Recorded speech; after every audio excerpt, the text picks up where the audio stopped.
Welcome to J is for Justice podcast. If live breaking news and following true crime is your thing, then please consider subscribing to my channel. And if you like what you see in my videos, please consider giving them a thumbs up.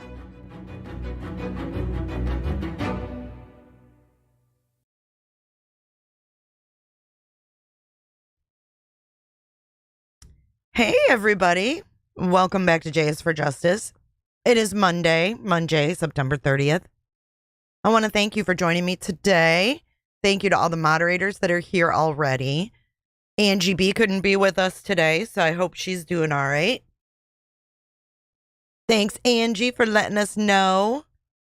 Celts is here, though. Celts. And who else do we have moderating this afternoon? Just Kels? Damn, girl.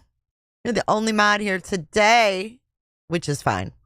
We are good. Welcome in, everybody. Welcome in all the clickers. If you're not a clicker and you'd like to become one, it's real easy, man. Just ask a mod. Hey, Roberta. Welcome in, everybody. I've got some weird-ish before we get into Chris Stearns. We're going to go over some of this grisly true crime. Put this out. This is, I just screenshotted part of Stephan's thingy. Hi, Sherry. Riding solo. Hey, sometimes it's the best way to be, right? At any rate, this is, his books, right? Like where he gets his money. And we have, Christopher Sterns giving him money, $100 here, $100 there, $50 here, $50 there, whatever. Well, we have this girl, Danielle Carr. Now, I tried to look up Danielle Carr and I found there's a Danielle Carr. Now, I don't know if it's the same one, so don't hold me to this, but there is a Danielle Carr that works at Disney World as a pastry chef. I don't know if this is the same Danielle Carr that's putting money on Stephan's books, but I thought it was interesting that there is one that works at Disney. Yes, Sherry, put on your tinfoil hats. What's up, Sarah? You're kicking up a storm. I can't, you guys, I have to say, I have not felt right since this storm. I am devastated by all of the fucking flooding and everything that everyone's going through. It's horrible. I see those images and I'm just like, I'm stunned at how this even happened, And I see the conspiracies are starting that it was like a Hawaii thing. Yeah, it's very weird. Okay, so yeah, that's the Danielle thing. So I don't know if that's the right chick, but I thought that was interesting. Now, the other thing that I found is several times this guy, Karam Shamshir Lal, and he puts bail right here. So I don't know why all these say trust, and then this one says bail. I know. Hey, Canadian. I've never seen anything like it either. I know. It's just, it reminds you of Harvey. I don't remember like the outer states getting devastated like that. But hey, Kels, the Detroit Tigers are taking on Houston in the playoffs. Go Tigers. Go Tigers. We're going to have to watch that in Discord. I'm not sure if you watch baseball, but I'm a huge Tigers fan. Did Sin forward you the weird old MySpace Stephan Sterns? No, I don't think so. I mean, I haven't really been on Discord or anything, so I've been kind of behind on stuff. So it might be in Discord. It might be. Welcome in, Amy. It might be in my email. I'm not sure. Nuh-uh, Marco. Nuh-uh, Marco. Well, Texas is a big state. See, I don't know what Harvey hit Texas. I don't know Harvey. Where's Harvey? I don't know Harvey. No, go Tigers. Sage has the Detroit Z. Oh, you both do, Kels. Hey, none your business. Ouch. We have 2 more storms coming too, which I'm not really focusing on too much because I'm in denial, but there are 2 more storms out there. It's like Kyle and someone else. Hey, NH, welcome in. We're putting on our tinfoil hats. Hey, Cray Cray. Hi, Texas Ranger. 2017. That would be why I was up in Michigan. I was like, in another world. Sage, I've never seen a hurricane turn towards Florida like that and go up so far and cause so much damage. Hey, Shell. No, send it, Sarah Sarah.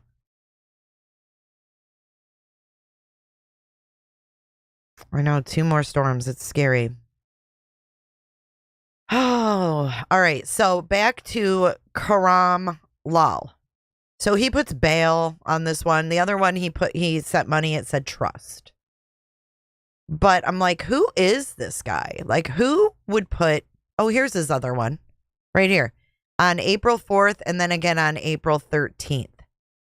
So shortly after his arrest, this Lal guy is, putting $10 on Sterns books, which I thought was really weird. Who would give Sterns? I wouldn't even give him a penny. JRJ, will you write out another one? I don't think so. If it's coming this way, no. It was fucking scary. I'm not kidding. No. Oh, damn, Kels. That's awful. You did a 2-fer on your ass. So I wanted to see who this guy is. So this is him back in the 90s. This is 1993. This is Karam Lal. You want to know what Lal did? And my thumbnail is incorrect. This guy is not an RSO. Hey, Megan. Welcome in, fam. Good to see you. This guy is not registered. As far as I could find, if you guys can find something where it shows he's a registered SO, I couldn't. And I was very disturbed. They were good, GB. They were really good.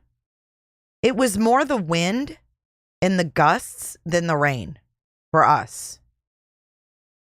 So this is from 1993. Listen to this story, guys. Hey, Loaded Hot. Oh, I know his photo. Fuck. Okay. Man faces sex charges. Police on Wednesday arrested a 23-year-old Kissimmee man suspected of masturbating in front of several people, including 2 12-year-old girls. Police believe Karam Shamsur Lal, 511 North Dillingham Avenue, which Florida does not hesitate to put you on blast, scratched on the window. Listen to how disturbing this shit is. Scratched on the window of an apartment in the Chardonnay complex on May 30th and masturbated in front of 2 girls who were inside alone. 2 12-year-old girls were home alone. He scratched on the window and masturbated in front of them. He fled before police arrived. Detective Daniel Lockwood said Lal is also suspected of knocking on the window of an apartment in the Dorado complex on April 27th. When the resident looked outside, he allegedly masturbated in front of her. He then ran 60 feet away to another apartment and did the same thing, said Lockwood. Lockwood said the suspect cut his way into the patio of one of the Dorado apartment victims on May 12th.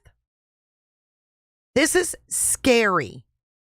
Police identified Lal. Listen, there's more. It gets worse. Police identified Lal as a suspect this week, and 2 victims identified him through a photo lineup. He is charged with attempted burglary to a dwelling with an assault therein, lewd act in the presence of a child, and 2 counts of burglary to a dwelling and committing an unnatural and lascivious act. Lockwood said, police believe there may be more victims. Anyone with information is encouraged to contact police 847-0176. Kels.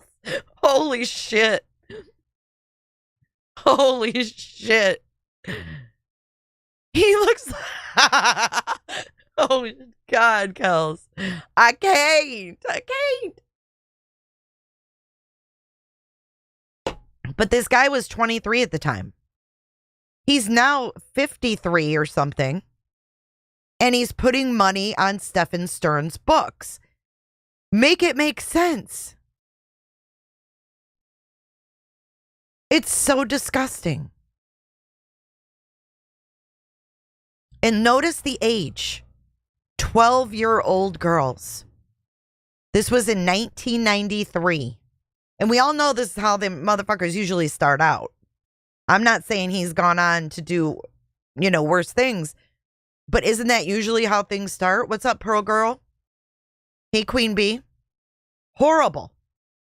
And this guy's out there, living free. I couldn't find him on the sex offender website. Jerkaholic. It's so disturbing. So we're going to go a step further before we get into Sterns. Here he is today. Woo, this is his classmates. It says he's a class of 87 at Hong Kong International High School. Whatever the fuck that means. Then it says he graduated from Osceola High School in the same year. Make it make sense. I have not spoken to Flo. Sarah says pedo ring. What's up, Croc Charlie? I don't know, Gypsy.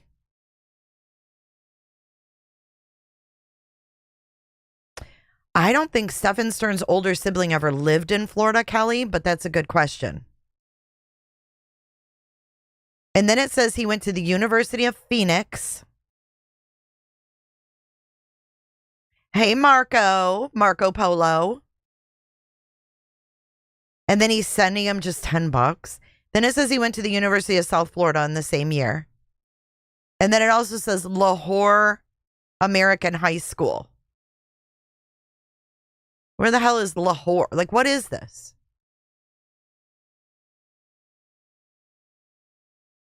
No, he's right here. He's out. He lives in Kissimmee still. And he's sending money to Stephan Sterns. Why? Tell me why.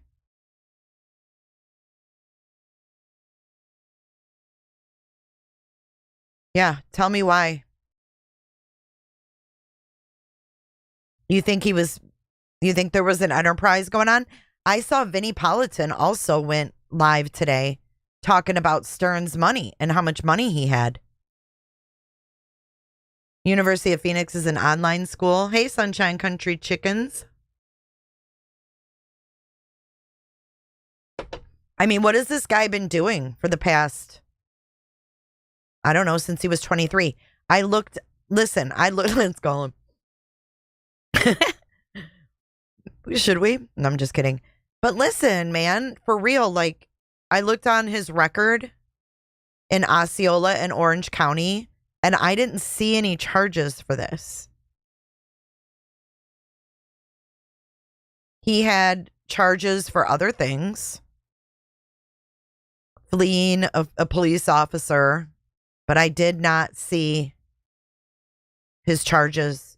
He had I went back to 1991 on Osceola County. He had a mental, he had to go through like a mental competency class. after he got all these traffic tickets. It's weird. He's gotten so many traffic tickets. Like every year he's getting traffic tickets. Do you think that they found him like not mentally competent back then? Because back then, didn't they kind of, slap on the wrist? But I did see on Reddit that people found this earlier on and turned it over to investigators and said, hey, not sure if you know, but this article was found in an archive, in a newspaper archive. Like, it's not available anywhere else. So it's like these early 90s people kind of drop off the radar. I wouldn't be surprised if these sick freaks find each other somehow, right? I wonder if he's also writing to Sterns.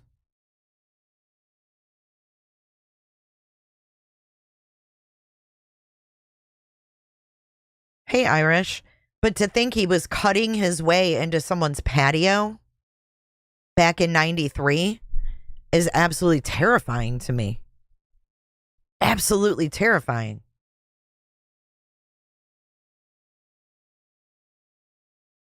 Mm-hmm. Same age of the girls, too. So I don't like that.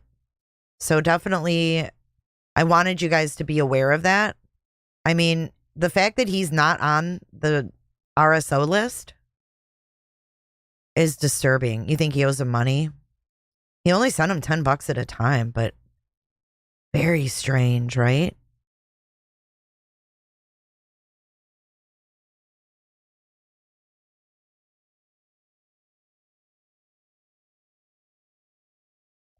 JR says, in my opinion, there shouldn't be a way to put money on inmates' books. It should be earned for. Yeah, I agree. I agree with that. I totally agree with that. But Chris Sterns is big mad. We went over Chris Sterns on Hidden True Crime.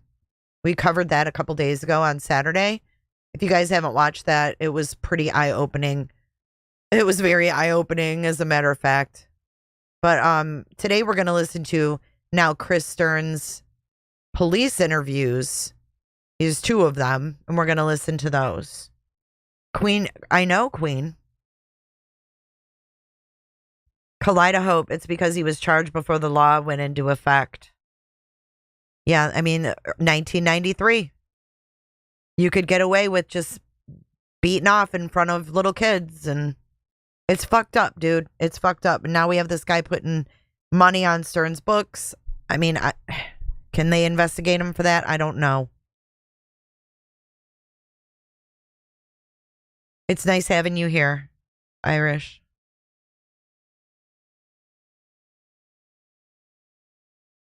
I know. Thank you, Sunshine. It's scary, isn't it? That wind is unpredictable. It really is. All right, let's get into Christopher Sterns. This is his dad. Yep. This is his father.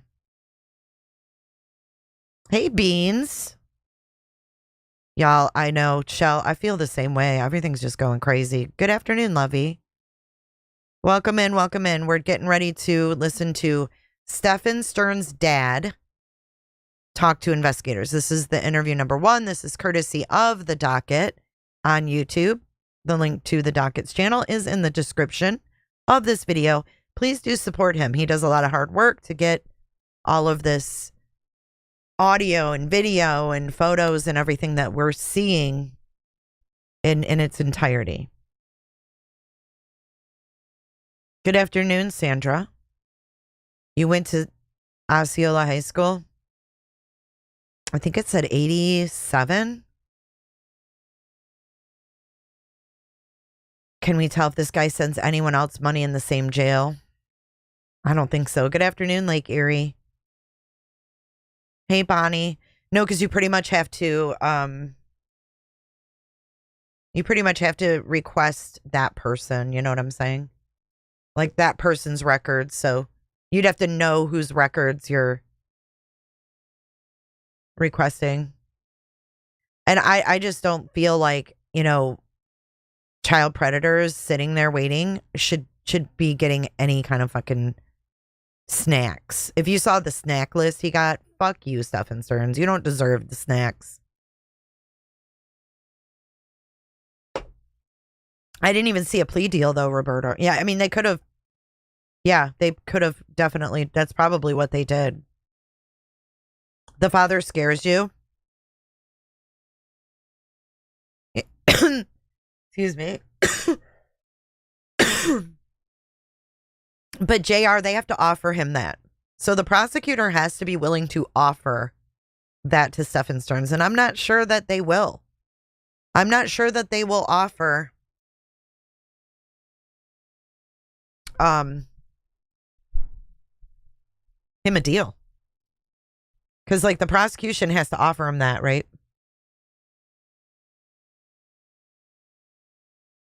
All right, let's get into it. This is Chris Sterns' interview with, I think it's, I don't know, Kissimmee. 009. Here's the docket, can announce it.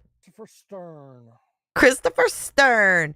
So just a random fun fact. Christopher Stern privacy struck the docket for his use of public information. But he said that he was doxxed, Chris Sterns. And he did send the docket a privacy complaint. I'm not sure what's going on with that. But just so you know. Yeah, Northern Beans, he's not really random. He lives in Kissimmee, and he did that when he was 23. He was 23, and he was doing his thing in front of 12-year-old girls. Good afternoon, Leslie and Billy. Danielle, hit that thumbs up. She was number 99. Thanks, guys. Chris Sterns.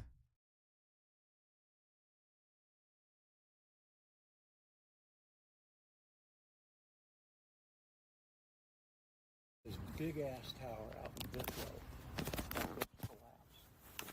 And there were people working on it. They didn't send me to it because I was stationed someplace else, but I heard that guys were walking through the field. Oh, here's a utility bill. Pull it up and there's a body. Yeah. I mean, that's smash that person into the ground. Oh, wow. And that was audio good? That's terrible. Back then we had stainless steel revolvers. Yeah. Talking about when he was a cop. And I was telling the other guy I was driving at one time I had a Pala that the siren button was a button on the floor, left side. Yeah. Chris was a cop. Yeah. No air conditioning in Central Florida? Yeah. Yeah, And I pulled the guy terrible. over and I clocked him, and it was just above Brewer Hill on Aloma. And he said, I said you were doing 70, and he said, no, this car won't do it 70. I said, this car does 70, and it was clocking you at 70. Gave him the ticket. How long did you do? I was in a couple of years, and then I just felt like I wanted to get into sales. There was a guy that lived in the apartment complex I lived at that worked for Stouffer Foods, and so here's the life. You know, he's on the phone, he's making hotel reservations, he's making golf reservations, he's making dinner reservations. He had a company car, and I said, I want a job like that. So I went to Atlanta and ended up getting a job with Campbell Soup, and I was in the food business for 20 years. Oh, very cool. Yeah, very nice. So The cop's like, I don't really give a shit. But he was a cop. Then they moved to Atlanta, like Georgia.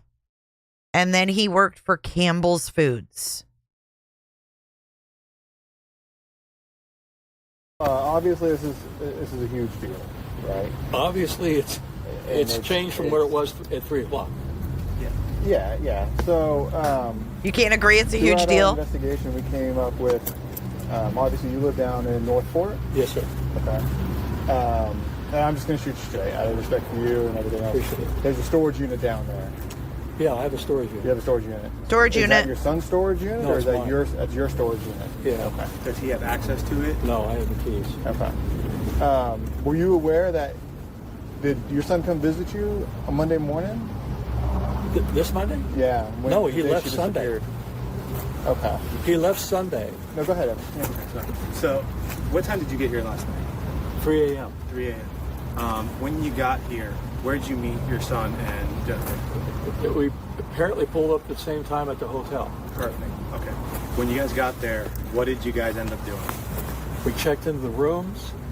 They had 239. I had 203. Opposite ends of the building. I brought my stuff up, went over and said goodnight, and then hit the sack. After you guys went to your separate ways, when's the next time you talked to Stephan? They do, I Shell. got up at 6:30, 3 hours sleep, and went to the office because I figured he'd be sleeping in, crashed and burned, and didn't speak to Jen. I figured he'd be sleeping in, crashed and burned. His stepdaughter, Yeah, if you go there, tell Kelly you know me. So Kelly is actually a friend of Chris Watts' sister. That's how I met her. Crazy. We'll talk about it in Discord. But yes, you're going to have to go and do it. We should do a surprise on Kelly. So anyways, what's he talking about? He's talking about the hotel. He went up there, got them the hotel. He allegedly didn't know that Stephan got up in the middle of the night and left. And then Jen got up and she's like, is Stephan with you? And he's like, no. And then he figured he was just crashed and burned. Until 10:45-ish. And she called and asked if Stephan was with me. And I said, no. Why? Well, he's not here. Oh, we'll go down to the lobby and see if he's down there. How long has he been gone? 25 minutes. Okay. I said, go check the lobby. And then I started to think about it. I called her back and I said, do you have your keys? No, I don't have the keys. So then she said, well, they just called and they're going to be out here within the hour. I said, oh, shit. So I drove out there. So it's probably... He said, oh, shit, because he knew Stephan wasn't there. Listen again. To the hotel, because I was there. So then she said, well, they just called and they're going to be out here within the hour. I said, oh, shit. So I drove out there. So it's probably out to the hotel, because I was at my office. Oh, okay. I want to know what he's all about with his office, too, Chris Sterns. Why does he have an office in Orlando when he lives in Northport? Do you know how far Northport is from Orlando? It's like hours. It is hours. No, she's not in Discord. No. Over off of Westwood. And I just grabbed my stuff and said, I'm going to go out there in case you guys showed up. I wanted to be there. So he hadn't showed up by the time I got there, and about 30 minutes later, he finally showed up, and I read him the fucking riot act. Did he tell you where he was? Well, he had an energy drink in his hand. He said he got lost, and, you know, on the back roads. Hell, I got lost, and I had a GPS. And I said, no, He came back with an energy drink in his hand. Stephan was so beside himself. this isn't the right exit. I had to do a U-turn. So I always get messed up over there. Okay, so like my partner said, we're not here to waste your time. You've been in this line of work before. Did he tell you he was in Northport today? Listen to the cop. He's like, fuck you, dude. Like, let's quit beating around the bush. I know what you're doing, Mr. Sterns. Listen. I'm a work before. Love it. So I always get messed up over there. Okay, so like my partner said, we're not here to waste your time. You've been in this line of work before. Did he tell you he was in Northport today? I'm assuming he didn't, based on your reaction. So, you need to take a seat? Or? No, Okay. he was in Northport. Yes. What's the exit you take to get off at your house? He says, based on your reaction, I want to say yes. They think that he knew that Stephan was in Northport. Listen. Today? So like my partner said, we're not here to waste your time. You've been in this line of work before. Did he tell you he was in Northport today? Oh, does he say, I assume he didn't? Okay. I'm assuming he didn't, based on your reaction. I'm assuming he didn't. Okay, I thought he said, I'm assuming he did. So, you need to take a seat? Or? No, Do you need to take a seat? Northport. Yes. What's the exit you take to get off at your house? All right. 179. Okay, do you know the street? Like, Toledo Way. okay. So we have more than enough reason to believe that Stephan was in Northport today at the exit that you take to get to your house. Our concern is we're conducting a missing person investigation. Yes. Given the proximity of that exit to your home, what we're trying to find out is if she's just hanging out in your house, you just wanted to get her somewhere safe, we want to put eyes on her, make sure she's okay. She's not at our house because my wife... Well, here's something strange. Is anybody at your house now? Yes. Hang on a second. Oh, he's got a Blu-ray strange... standard pool. He's got a strange story now. Emily, I agree. They're like the laundry's parents. So now he's got a new story. Oh, now I remember something strange. Now that you mention it. Say it again. We raise standard poodles. Oh, okay. Poodle. And they all... Except they went on full fucking alert. House, yes, throughout this period of time. Yes. At what time do you think That's that what was? I thought. Okay. What time did the dogs go full alert last night? He's asking the mom now. He's asking the mom what time the dogs went full alert the night before. Hey, Chris. Step in. I'll grab your water.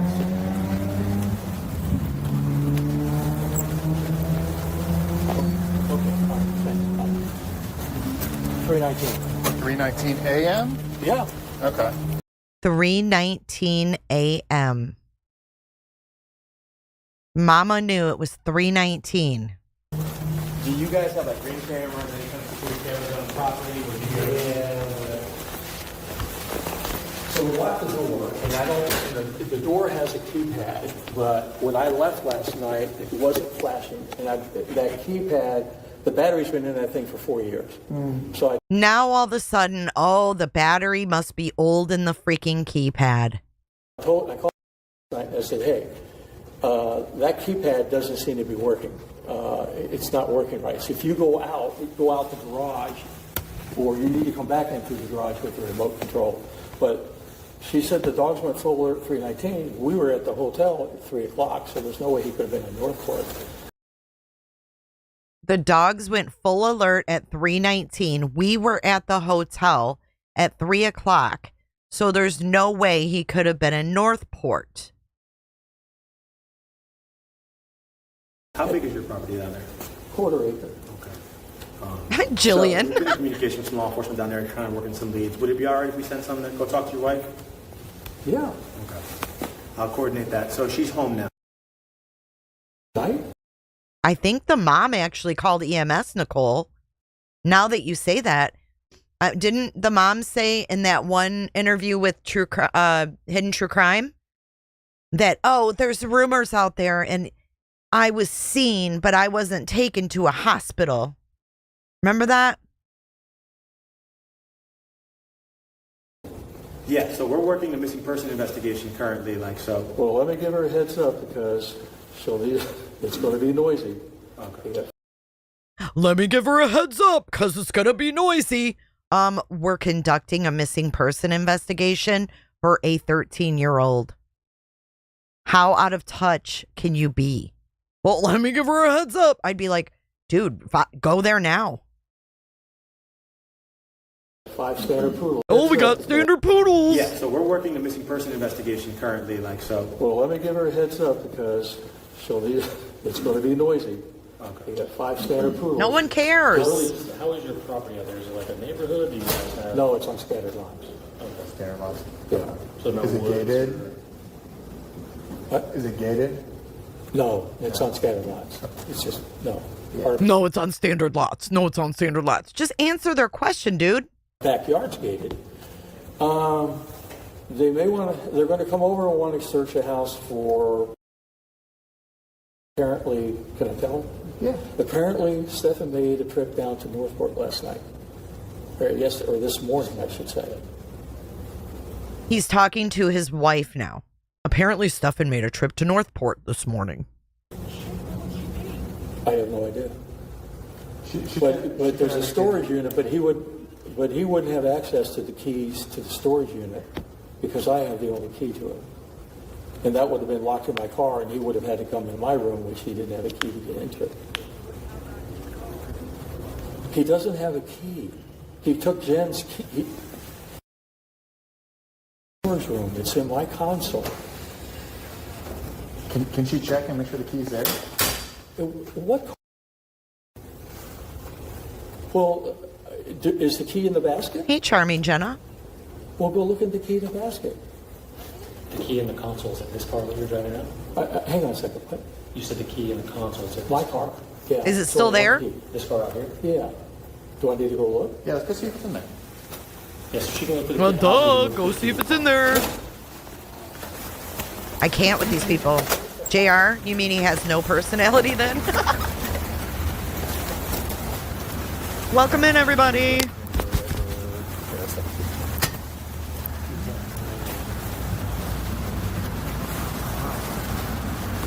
We were wondering if he had a hospital.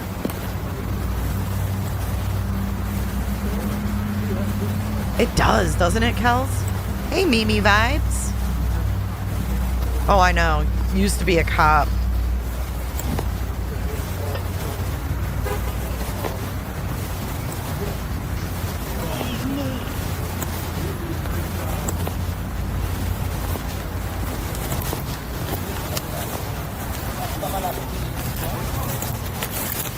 Thank you for sharing the dockets link.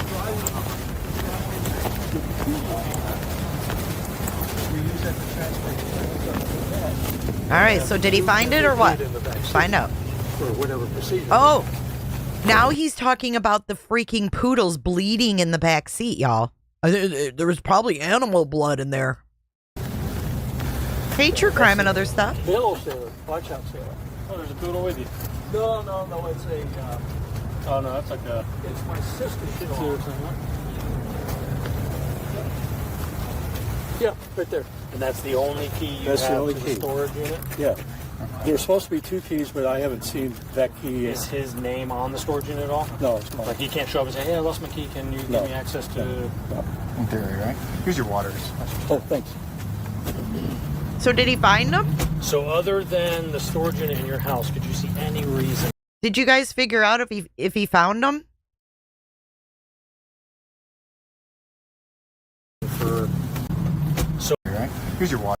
like he can't show up and say, hey, I But I haven't seen. the only key you That's the have only to key. the storage Okay, he unit? found Yeah. it. There's supposed to be 2 keys, but I haven't seen that key. Is his name on the storage unit at all? So there's supposed to be 2 keys, but I haven't seen that key. So I think we can assume that Stephan has the other standard key. No, it's mine. Like he can't show up and say, hey, I lost my key. Can you give me access to... No. In theory, right? Here's your waters. Oh, thanks. So other than the storage unit in your house, could you see any reason for Stephan to go down to where you live? No. Does he have friends down there? Other family members? No other family members. He's got some friends or acquaintances that he plays whatever war games or that. Like computer? He has friends that he plays war games with. So there's also interviews with Stephan's friends, and we will go through those as well. He has a friend named Frank that I remember. I think he's a bus driver. It's messed up, y'all. Games or? No, it's a board game. He plays like card games and action figures. Oh, Yeah, gotcha. he's painted all these characters. For Yeah, my son's like a 14-year-old. and what have you. And he's gotten, some awards or recognitions for the work that he's done with these characters. But He's gotten awards and recognitions for the work that he's done with these characters. What's the awards and recognitions? Because he used painting those characters to groom Madeline Soto. So what's the rewards and recognitions? Gross. what time did you catch him on the camera down there? He knows exactly what it is. He's on the phone, so I don't want to misspeak. What time did you catch him on the cameras down here? But it was clearly when you were unaware that he was down there. So I went to bed. How long did it take you to get from Orlando to there? Well, with no traffic out last night, 2.5 hours. Okay. But if you're Wait, listen. dealing with traffic early this morning, you're going to be looking at close to 3. Yeah. So his office is 3 hours away with traffic. Hey, MM. His office is close to 3 hours away with traffic. Why? Why would you live 3 hours away from your office? Isn't that odd? I find that to be odd. And then he went to his office that morning. Why? And then, dude, if you're claiming you have the only key and Stephan doesn't, who put the hard drive in the storage unit? Hey, Pooh Bear. That's weird, isn't it? And you catch up to 75 on morning, you're going to be looking at close to 3. Yeah. Because the traffic on I-4 getting out of here, and then you catch up to 75, and then you catch up to Bradenton. And What ways can you go? you can go through the center of the state. Is that the turnpike? No, the center of the state would be where the technical college is on I-4. Okay. You hit there, and then you go down like 27 or 17 or something. But you go down the center of the state and avoid all that bullshit. So 27 to what? I'd have to look it up 70 or something? because I don't pay attention. I just follow the GPS. Okay. You know, but you're going down really middle of the state, and you dump out at Arcadia, and then you head towards 75, Kings Highway, and then you go up north to Toledo. Shell. It's like speaking German when you're not Right. Hey, listen, I grew up here. Yeah. You know, went to Winter Park High. And What brings you down to Northport? Well, we build homes in 6 cities. I'm the broker for the company. We build homes in 6 cities. I'm the broker for the company. It's a good look, isn't it? He's the broker. He's the broker. We started in Poinciana, no habla español. So I was actually going to go to Palm Coast. And no español. Like he doesn't know how to speak Spanish. And I was going to go to the Palm Coast, which is on the east coast of Florida. And then I went over to look at some homes that we were building in Northport and said, oh, this is beautiful. I love it. It's rural. Yeah. And then he went and looked at homes in Northport and said, I love it. The Landrys live here. We can be shitbags with the Landrys. I said, and I expected it to mirror our experience in Palm Coast, but we had a bit of a rocky start. Right now I got 100 homes that are going to be completed, and the market's changed, and I'd love to be able to sell them right away. But I went down there because I thought it was a better area. The whole Southwest is a great area. It's a booming area. It is. Yeah. I mean, Northport was rated the 2nd fastest growing city last year. Just got to get these Yankees to come down and buy some homes. Well, right? everybody's stuck in their homes. Yeah. You know, they love those 2 and 3% interest rates, which will never go away. He's talking about interest rates while Madeline is missing.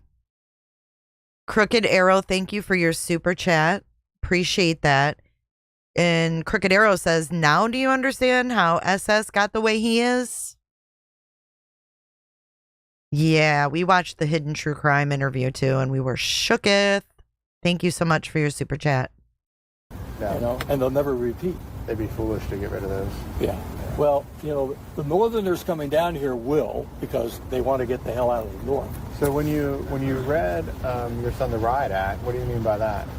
I said, what the fuck are you doing? Yeah. I said, you know, if they came here and you weren't here, you know, they would immediately put a bolo out and find you and arrest your ass and just haul you off to jail. Is that what you want? Oh, I'm sorry. And I said, Why would he think that his son would be arrested? Why would he think that they would put a bolo out? Furthermore, why weren't the authorities watching the hotel? How hard would it have been to station someone outside of the hotel overnight to watch comings and goings? Texas Ranger, he kind of sounds a little paranoid from what I'm hearing. Yeah. I wonder if getting away with it for years made him or all of them have a false sense of security.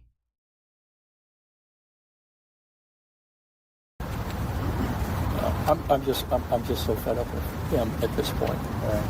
And obviously there's something here because I've been here almost 6 hours. So, they've been here 6 hours. So something's going on. Look, he spent a lifetime lying to us. Okay. And it's just never gotten better. And he fed me some bullshit the other day. And before I left the house the other night, I turned to my wife and I said, do we really know Stephan? Can we honestly say we really know him? Yeah. Before he left the house, when? To go to the hotel? Oh, I know. Yankees. And tell me about it, Chelsea. I'm with you. When he left the house to go to the hotel after Maddie was missing, or Is that what he's talking about? I think that's what he's talking about. And she got really kind of defensive a little bit. I said, no, I'm not saying that he did something, but can we honestly say we really know him? So the other day. Well, when I left yesterday, when I left last night, I said, hey, I turned to her, I said, do we really know him? You know, is he capable of doing something harmful to her? Why would you suspect that?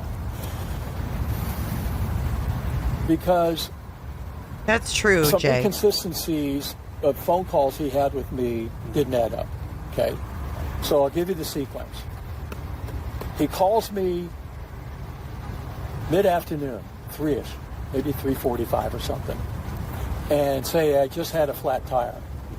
Hey, Okay, Lindsay. how the fuck did you get a flat tire? You just drove over to Kissimmee. You took her, maybe you're running an errand, but where would you have gone to get a flat tire? The tire was so flat, he drove on it and ran the is that Jenn? Is that Jen? Okay, he's talking about the flat tire like it's so odd that he would get a flat tire. People get flat tires every day. Right? People get flat tires every day. He's like, how the fuck did you get a flat tire? It's almost like he was mad that he got a flat tire while he was trying to get away with something. Does that make sense?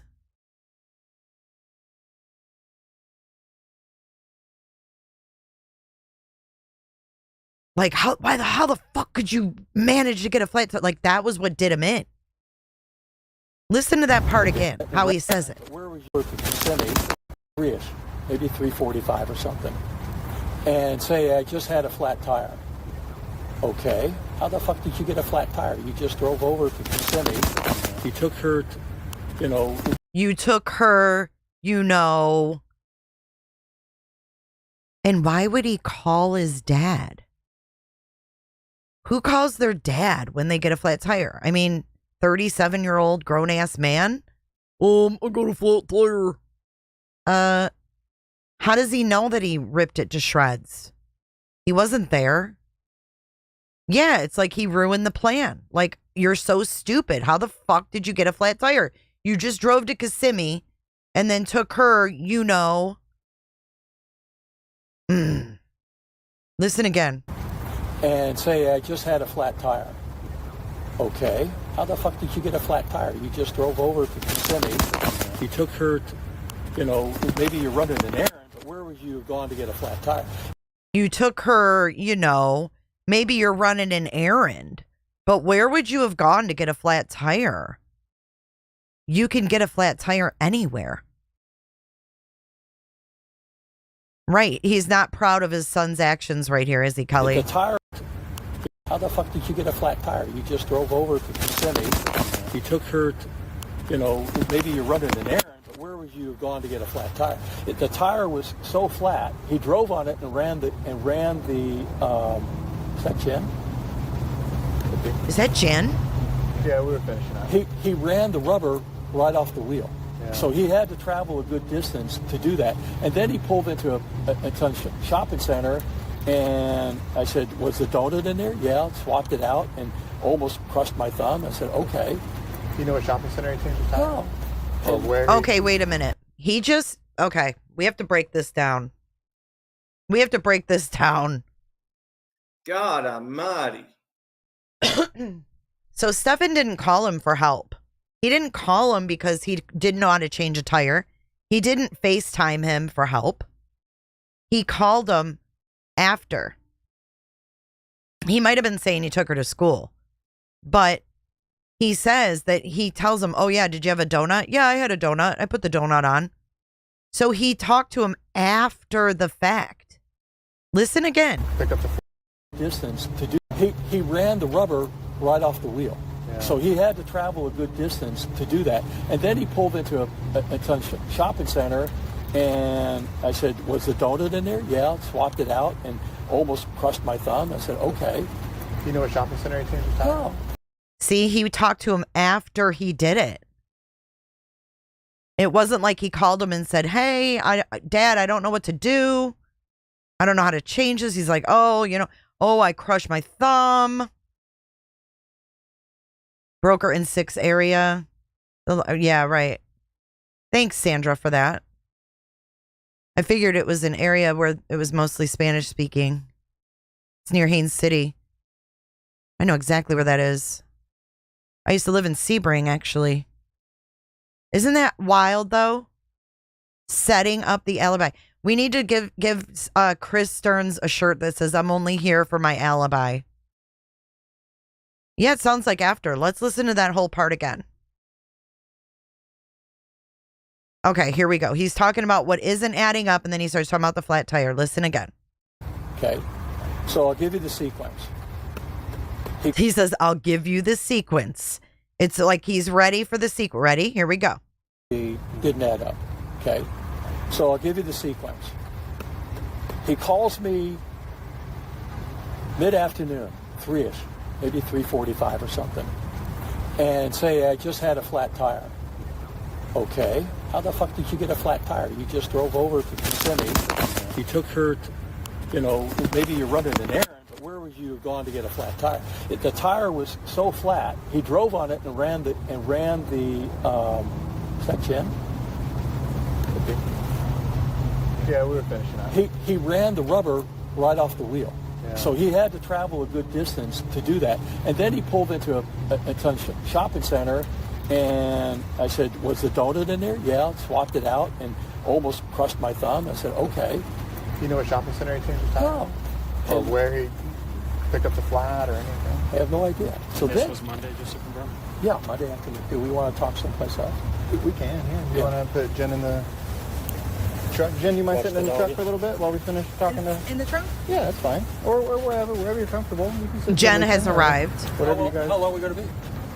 Well, what I did, sweet one, was I played it, commented, and then played it back in its entirety.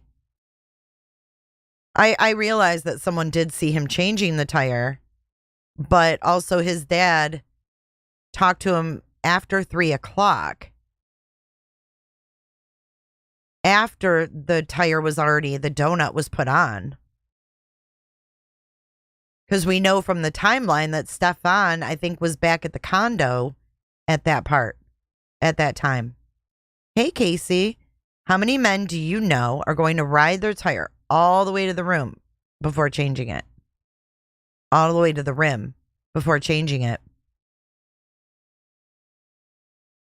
A few more minutes? Yeah, we're done. Could be more. It's been a while already, and I apologize. All right, take them out. So then around 5 o'clock I get this call, and he's telling me about, well, there's been an incident, and that then he tells me that he dropped her off. And I said, "Well, tell me what you mean by that." And he said, "Well, I dropped her off. She doesn't want to be seen being dropped at school because you're not driving a cool enough car." "Oh, okay, so you're not driving a Lamborghini, you can't drop her off." So let's go. Okay, dropped her up the block off. He said he So you're not driving a Lamborghini, you can't drop her off. watched her through the rearview mirror, walked toward school, and then he left. And I said, "Okay." And so now you're finding out when you went to pick her up that she wasn't there. And everybody's just discovering this at the end of the day. How many hours later? Okay. So then, trying to think when I had the conversation about his phone. His phone. So I said, okay, well, they're going to want to know where your whereabouts were because you're the last person that saw her, so they're going to want to know. I said, "Did you have your phone with you?" "No." "Why would you have your phone?" "I just forgot it." Forgot mine. I said, "Beautiful." So then he tells me that he did an OS update. Now, I'm a techie guy, and I said, "Okay," and he said, "Wipe the phone out." He did an OS update. Now, I'm a techie guy. I'm a techie guy. And I said, "Okay," and he said, "Wipe the phone out." So Stephan Sterns' dad says, I'm a techie guy. How techie? Hey, Julianne. Welcome in, everybody that's just joining. Hey, Kate. It's really good to see you, Casey. Tamara, good to see you. So he says he's a techie guy. Remember, he gave the cops a hard driveless computer tower. The hard drive was in the storage unit, which Chris Sterns says he's the only one that had access to.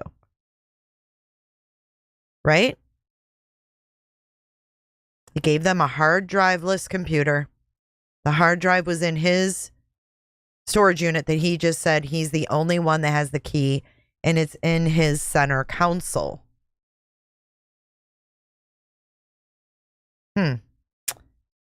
Interesting. Really? How does that happen? It's an OS update. It's automatic. You say yes, and that's it. It updates, and then it reboots. It doesn't reset. It reboots. Well, I was multitasking, and I hit a wrong button, and it reset. And I questioned that, and I said, so there were some inconsistencies there. So why would that phone be wiped out? And I asked him last night, when you guys wanted the phone, I said, is there any reason why you wouldn't want to give him the phone? No, I don't think so. I said, okay, give him the phone. Yeah. So I don't know. Is there something on the phone? Has he ever suffered from like mental illness or anything? From what? Mental illness? Me? No, not him. Him. Oh, okay. When he was 8, he and a friend were playing in a parking area, and a guy came out and got in his Toyota pickup truck, said hello to the kids, and then backed up over him. And they both were run over, but he got hit in the head. Okay. He was going to say he got hit in the noggin. We heard about this in the other interview. He got hit in the head. And they both were run over, but he got hit in the head. Okay. With the bumper, and he had a slight tick. He had separation anxiety, so he slept with us for a while, and finally I said, no, you got to go to your own bed and get over that. God. He would go over to a neighbor's home and spend the night and show up at 2 or 3 o'clock in the morning wanted to come home. But because he's a pussy. Nothing diagnosed or medication? Well, he's been seeing a psychiatrist or psychologist or something. Okay. He's been on anxiety meds, depression or what have you. I have no idea what they're talking about because obviously he doesn't share that with me. But he's battled a number of things: depression, anxiety, and what have you. As a child or as an adult? Maybe ADD as a child, but as an adult, more severe. Okay. He suffers from sleep apnea. Was he able to complete school no problem? Well, depends on who completed it. His mother, who we did online schooling, and she ended up doing most of the work for him. Did he ever go to college? No. What did he do for work? Remember in the Hidden True Crime, his mom was like, oh, we took him out of school because he wouldn't get up in the morning. So we had a rigorous schedule with online school. He got up at 10. He got to sleep in. He didn't have to get up early. And then she's like, oh, I helped him with what I could, but and I got him a tutor.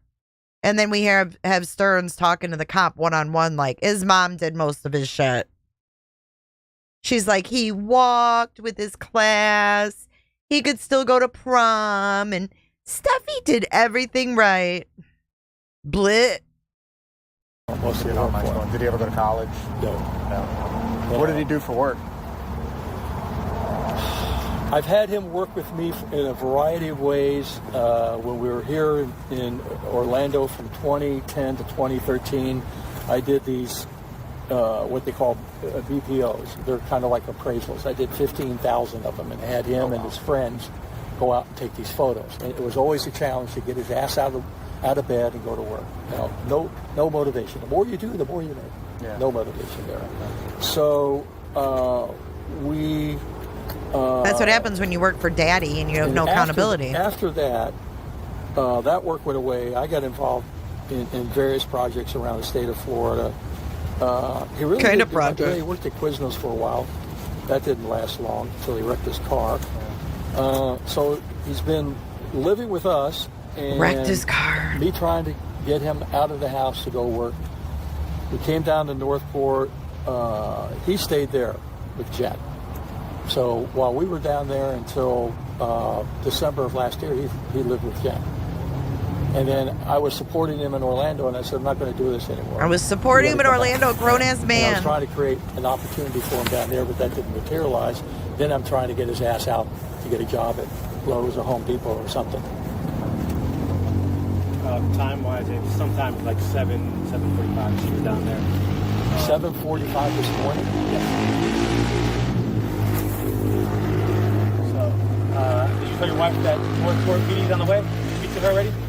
I will let her know that. We got sidetracked on something. They're coming there to see if she's hiding in the house? Yeah, so what we'd like to do is, given that he went down there, we'd like to make sure like he didn't stash her in the bedroom and hey, just hang out here. No, she's been sorting out his bedroom. Because Hey, Ben. Hey, he Cricket. lives like a fucking pig. And you said you guys have a Ring camera, right? Well, I was about to tell you that. I switched. Hey, Northport Police Here we is gonna go stop again. by to do a wellness check type of thing. So he talked about the keys. Oh, I was going to tell you, the battery's been in there for 4 years, And then he's like, oh, you have a ring. You told us you had like a Ring doorbell. Oh, well, I switched it out and I never put it back up. It's always, I never hooked it to the Wi-Fi. It's always some kind of fucking excuse. And we wonder why Stephan is the way he is. I hope that Stephan's parents replay their own words to see why their son is the way he is. Hello, Ms. Be safe out there in the kids' pickup line. That can be a brutal spot. They're going to see if hey, Northport Police is going to stop by to do a wellness check type of thing. They're going to see if somehow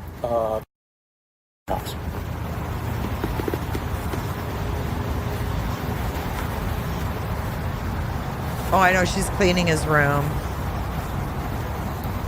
Right around the house yelling her name. And just, that motherfucker, you know what? You know what stopped him from getting in the house? He didn't have a garage door opener. The front door lock is not working well. Yep. And I had put the lock on the slider. Okay. He couldn't get in. All right. So I'm with the detectives, and they're. He's like, shut the fuck up. Shut the fuck up, mama. There was a lot of leakage. Listen, she's spilling the beanos. That motherfucker, she called Stephan that motherfucker. Can you imagine how they spoke in their home? Oh, listen, that motherfucker. Right around the house yelling her name. And just, that motherfucker, you know what? You know what stopped him from getting in the house? He didn't have a garage door opener. The front door lock is not working well. Yep. And I had put the lock on the slider. Okay. He couldn't get in. All right. So I'm with the detectives, and they're sending Northport Police over to do a check to make sure that she isn't there. Okay. What? But what is happening here? The police know for a fact he was in Northport. Was he actually at the house? So you may want to alert the dogs. They're really friendly. I've got their food. I'm fixing to feed them. Okay. Oh. Just tell them it'll get noisy, okay? Oh my God, just tell them it's going to be noisy. What the fuck? Where's Maddie? Okay. All right. Well, I'm going to let you go. They're good guys. I've been landline with them. Yeah. If there are any issues, give me a call. All right. Alert the doggos. And as far as outside of your house, what does the layout of your yard look like? Well, there's a house to the right of me, and to the left of it is woods, and there's woods across the street. Was that Deborah It was. This is the docket. that came out and dropped the MF? Yes, it was. Has anybody ever heard her voice before and can verify that? It's her. Right? Well, I was about to tell you that. I switched. Hey, Northport Police is going to stop by to do a wellness. He check rewound type of thing. it. They're gonna see if somehow.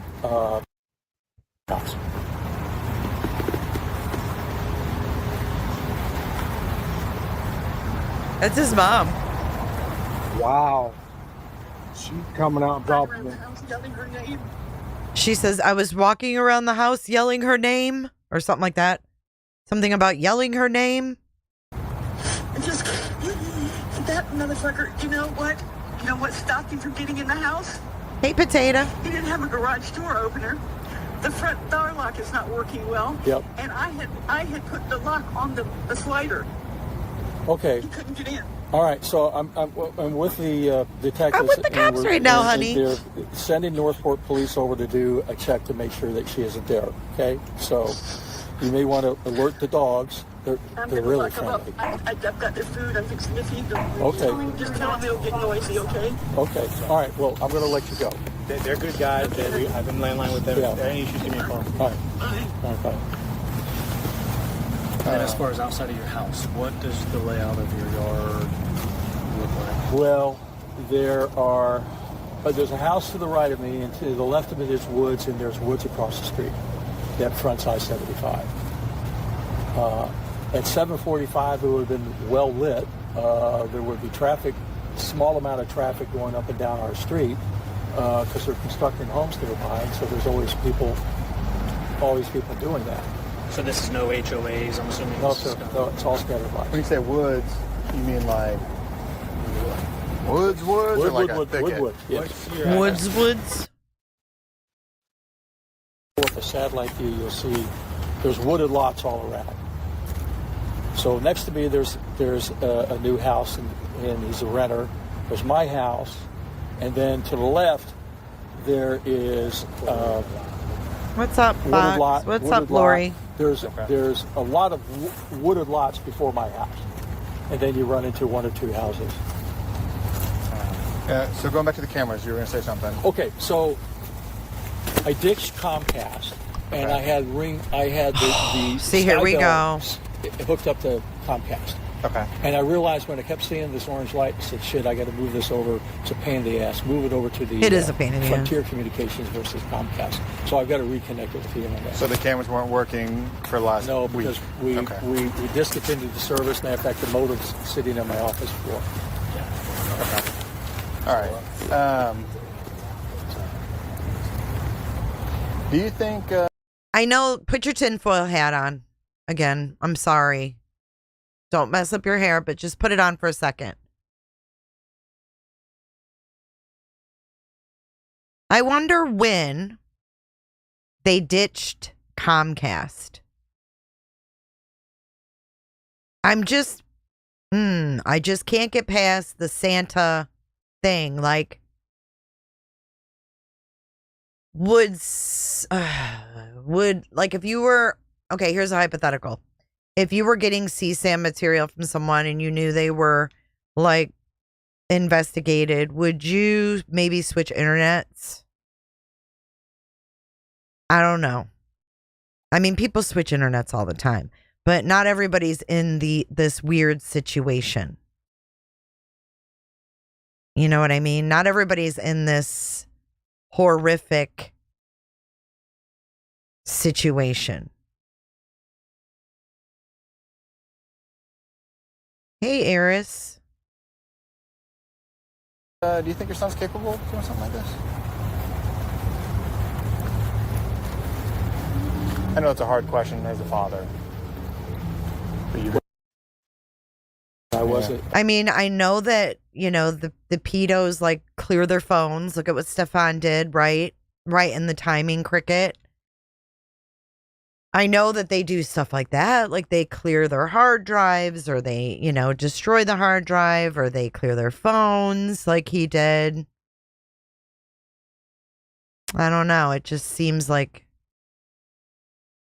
it wouldn't do him any good, but could it throw off, could it throw things off if they were to question them and be like, hey, who's your internet provider? Oh, it's AT&T. When, for the past 10 years, it's been Comcast. You know what I'm saying? So if you were questioned about something and you said, hey, I have AT&T, you wouldn't even have to say anything about Comcast. But he's saying, oh, I just switched. He still had the modem. So he just switched. If he still had the modem in his office. because you have to return that modem, right? A hero and a welcome comment. I said, how well do we know? Yeah. And nothing would surprise me at this point. I don't know. Is your wife his mom? Yes, we are biological parents.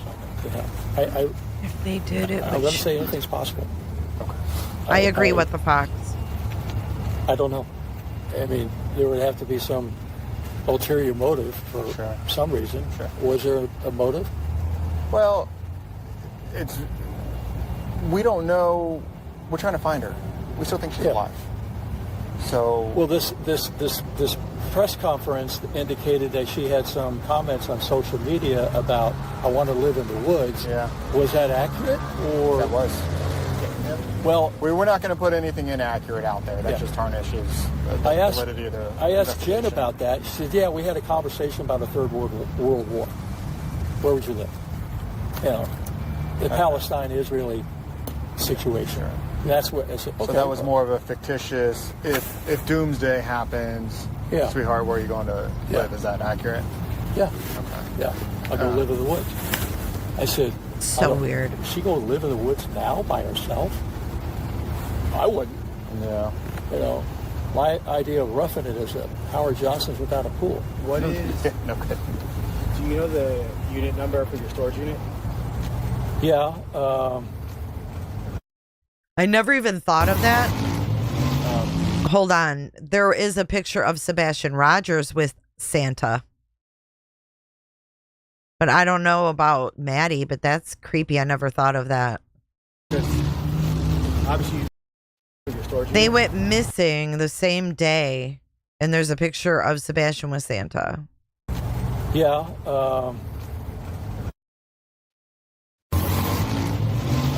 Because obviously you see the scope of the whole. At some point, we may want to get that storage unit as well. I was there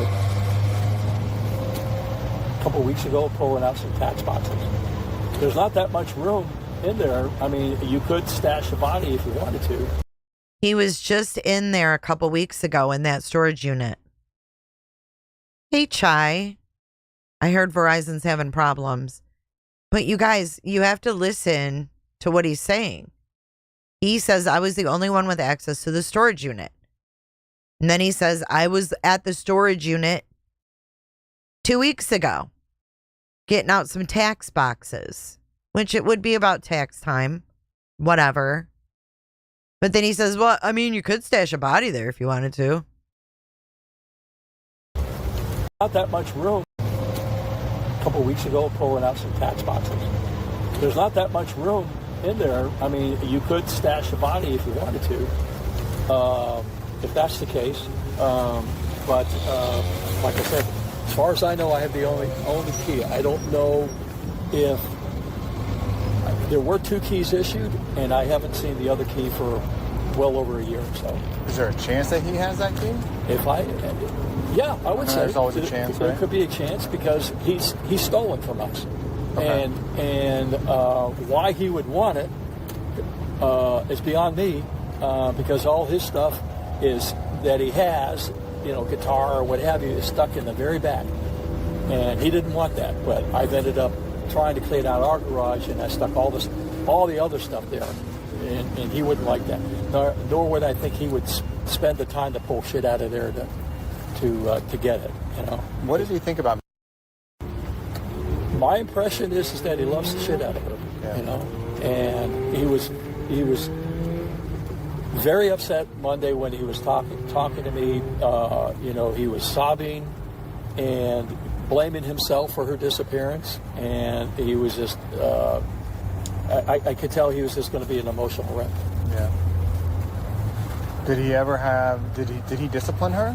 How long were?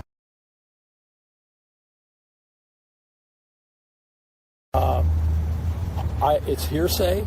He may have yelled at her because the Jenn and Jenn would tell me this. The Jenn. Yeah, note to self. I think it's a regular Santa. Standard Santa. Hey, Pam.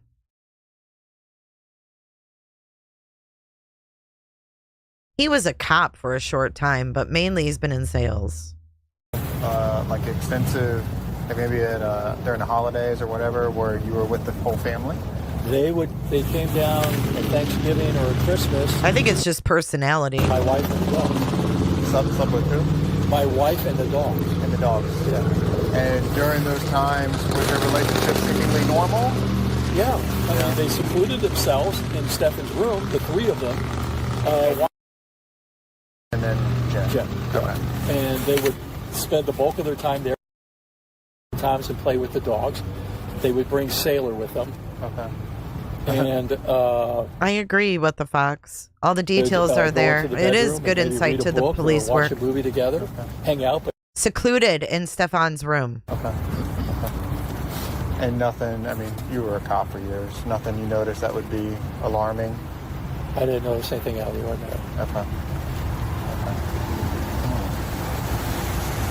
Okay, well, we later heard on Hidden True Crime that they did, in fact, notice things out of the ordinary.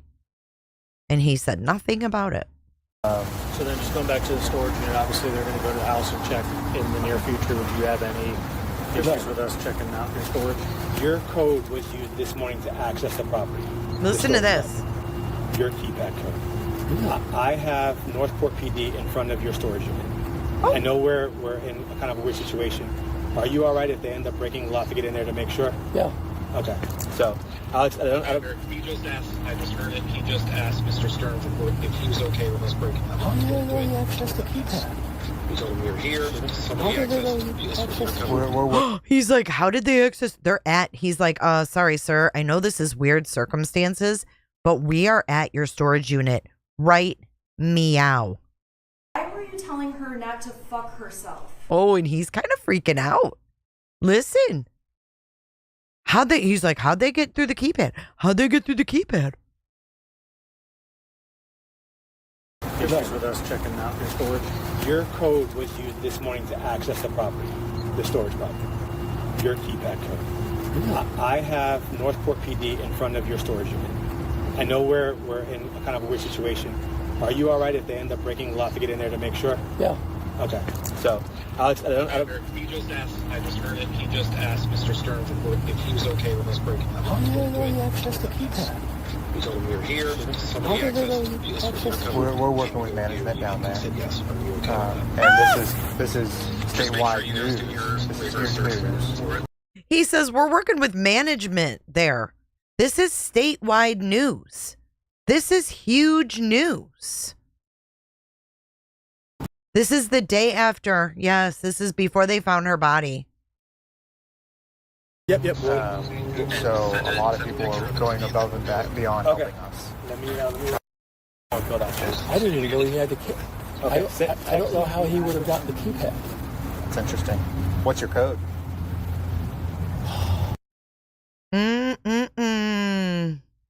Let's go get some paperwork down real quick. Sure. What do you want to do?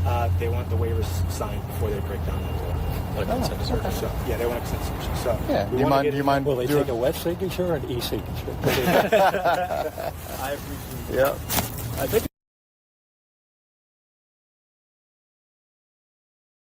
You paid, your code was entered to enter the property this morning. And what time was that at?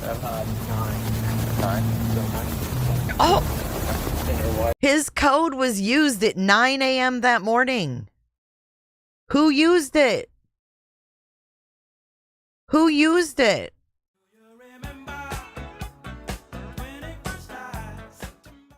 Good to see you, September. You paid, your code was entered to enter the property this morning. And what time was that at? 9. and your wife by chance wouldn't have went to the storage unit. She wouldn't even know where it is. And He says, so your wife wouldn't have went to the storage unit? She wouldn't even know where it is. Jen was with you this whole time, right? So Well, wait. When I don't know where Jen was until she called me at 11. okay, Jen, at 11. and she said, "Hey, Stephan's not here. Is he with you?" Okay. So obviously it was Stephan. So then he made up this story of getting lost and whatever. So there we go.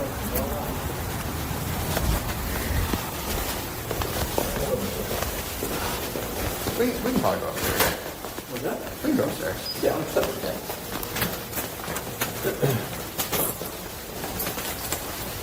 We'll take these elevators right here. Well, I've already put steps in. Just walking. Yeah,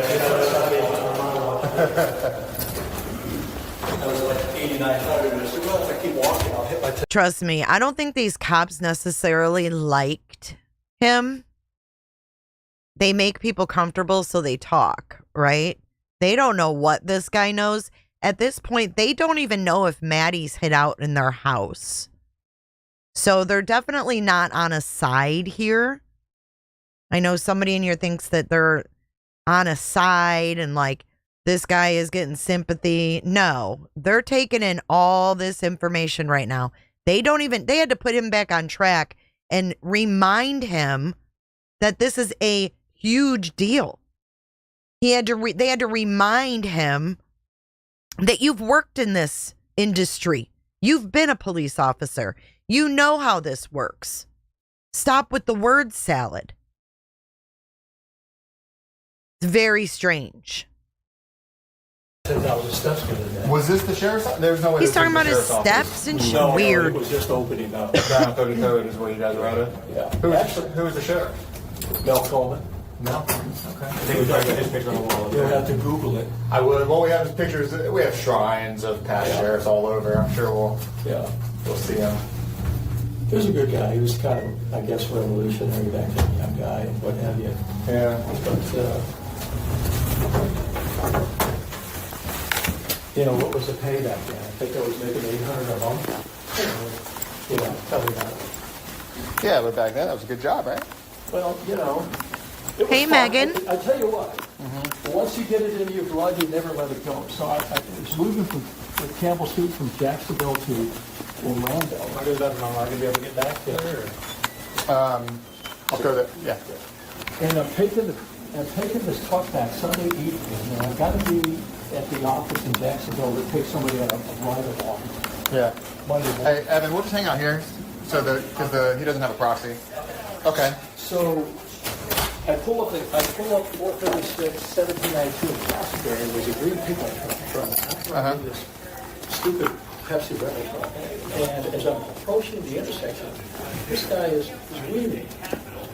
And so we pull through the intersection, and this guy's weaving, and then I notice up ahead the guy's riding his bicycle, and this guy pulls over, and it's like, fuck, he's going to hit this guy. He's telling old cop stories, trying to manipulate these cops. And the guy's not having it, y'all. He's not. Oh, no. He hit him. Sent him flying. I went running up to I drove up to him, and he Hey, pulled into princess. the ABC liquor lot for whatever reason, and turned around and looked at me and said, "Thank you very much. I got your face. I've got your license plate." I got on the payphone, because that's what you did back then, and called out of my police department and said, told him what happened. Guy's a I said, knucklehead. He's going to be heading eastbound on I-4. They came up. Hey, Evan, is that remote right there? Can we turn this thing off? Yeah. And so, I guess my question is too, why don't they ever take him in like a quiet room and, interview him where it's quiet and there's not people around? Maybe it was to keep him comfortable. I don't know. as I'm talking to him, again, the radio alert, because they got him. Now they want me to identify. He's still going on. I didn't get out of there until midnight. And I get outside of Jacksonville, not far from my exit from the car. My God. This I'm guy. now stuck on 95 at 3 a.m. I've got to be at the office at 7 a.m. And these sailors coming back picked me up and took me to my apartment. And I said, "Thank you, Lord, appreciate that." Yeah. And it was a long day, to say the least. Sailors picked him up and drove him to his apartment. What is he even talking about? Are you guys still residing in Orlando part-time? You mentioned something off of Westwood. Well, that's where our corporate office is. That's where your corporate office And is. so Okay. when I got up this morning, I went over there to meet up with everybody and then kill some time because I'm just a type A personality. I'm Sure. just like, He got up to meet with everyone at his office that's 3 hours away from his home. Right? He went, so he got up, met with the people at the office, and killed some time. Stephan Sterns also said he was killing time. Entertainment, true crime, and other stuff. I'm going to sit around Sure. waiting for whatever. So sitting in a parking lot had to kill you. It did. It's just like, come on. Yeah. Hey, Anna. So, anyway, it wouldn't surprise me if somehow he stole the key out of my car, because I put all the keys there. Okay. So I had. Does he have access to your car?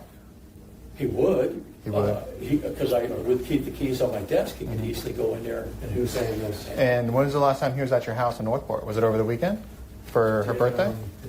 So I moved him back down from Kissimmee in December. Okay. To try to get him started on another career opportunity. Okay. Didn't materialize. So trying to. So what's interesting is, and I'm just putting two timelines together with my tinfoil hat on, and what's interesting to me is that the investigation into James and Henry Cox in St. Cloud, Florida began in November of 2023 by Homeland Security. And Stephan moved back into his parents' home from the house in Kissimmee in December.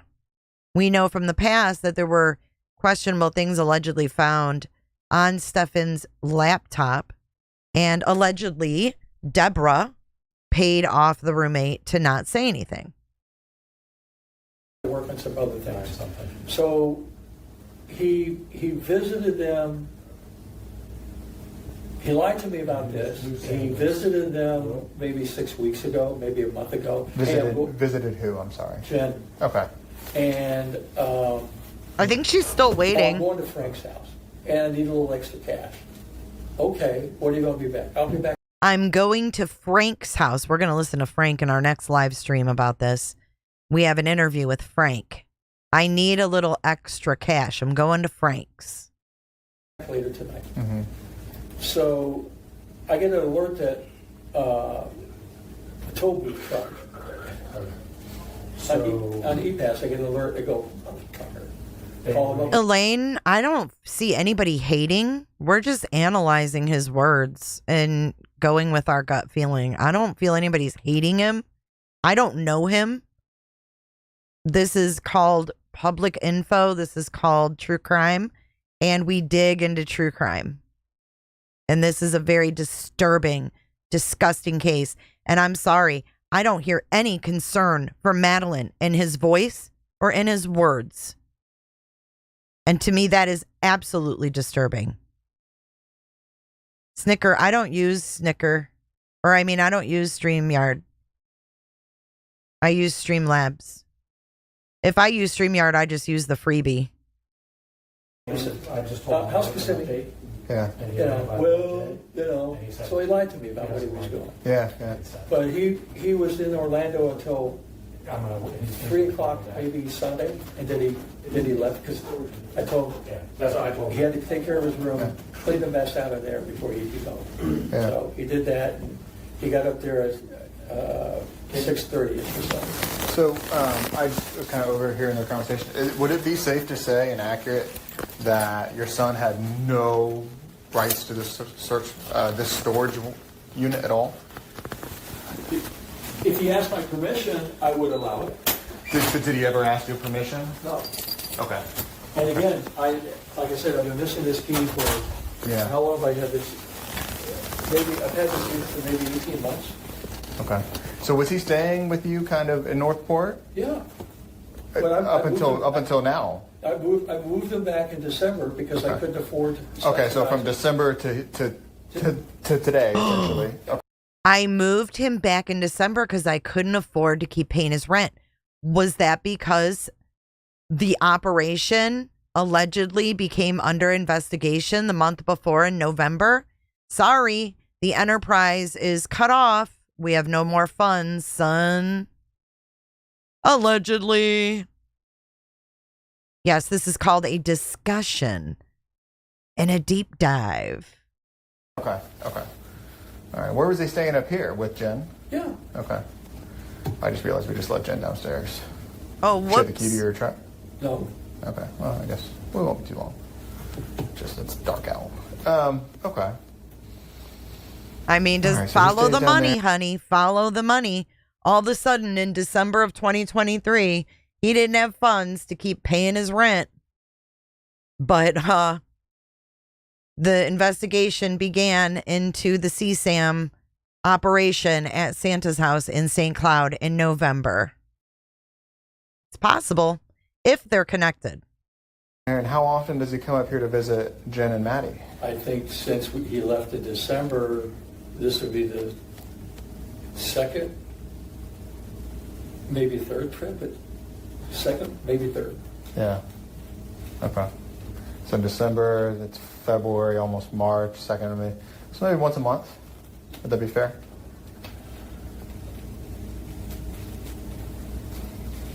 He actually went in December for Christmas, now that I think about it, because he was not included in the family outing, but he was there. So then he made this faux trip there, and then he made this, so 3 times. He's Okay. been there 3 times. Okay. And she stays at that apartment in Kissimmee. Has she been staying there? And he rented, and they The cheap interest rates came to a halt. which I ended up having to pay. renting a room within the same apartment? Yeah. Yeah. Gotcha.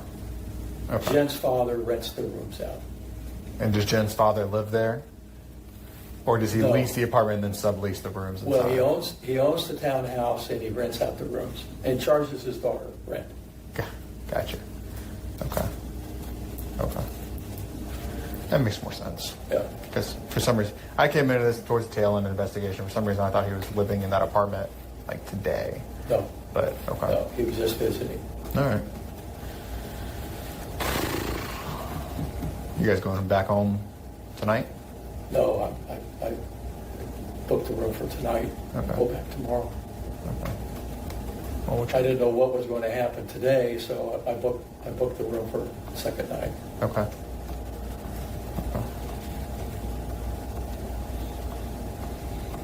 Well, I don't know what they're You know what really gets me? When I left him at 3 o'clock, you know, you could see that he was physically exhausted and worn out. Matter of fact, I heard a comment when I was talking to them that he was falling asleep in the car on the way to the hotel. So I figured he'd get in bed, crash and burn, and that would be it. It's pretty ballsy to assume that Jen would sleep through the entire night and not wake up and find he wasn't there. I don't know how ballsy it is for her to sleep through the night and wake up and find he wasn't there, but it's pretty ballsy for her to even fall asleep at all and sleep through the whole night. You know what I mean? Exactly. True crime and other stuff. Yes, he did, Deborah. Henry Cox's, he worked for the foster system and he was a social worker with a college degree and he actually adopted a son. Hey, Nash. Hope you guys are safe, girl. I don't disagree with you. Because it was 10:45, she calls and said, "Is Stephan with you?" And I go, "No." Yeah. He said, "Well, he hasn't been here for 25 minutes." 25 That's minutes? probably, I'm assuming like she woke up, it's been 25 minutes, and he hadn't shown up. Yeah, expecting him to return, and he never returned. Yeah. And then he showed up maybe towards 11:30. Yeah, maybe it was like 11:30. Yeah. Yeah. Now this really blows my mind. Obviously, something.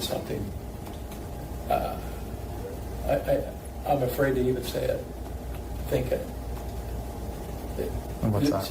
There's just too many inconsistencies here, and his behavior is indicating something else is going on here.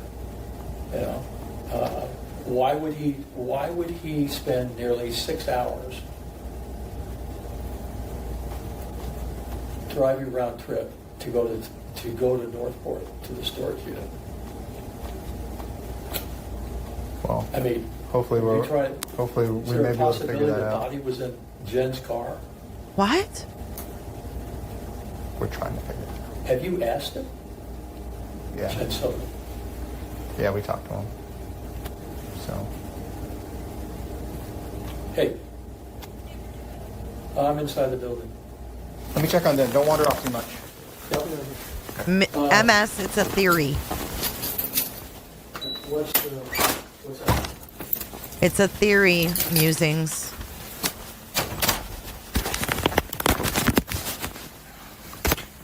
Hey, Ange. Pausing the recording at 10:15. It's a surreptitious recording with Mr. Sterns. My name's Corporal Richards. Also 10:12 with me was Corporal Evan Avila and Kissimmee Detective.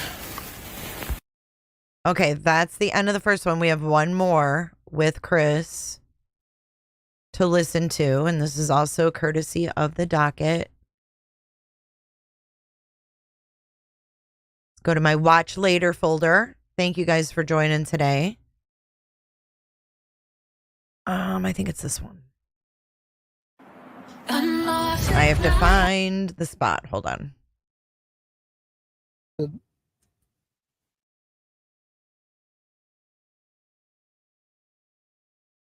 Because of everything that's happened.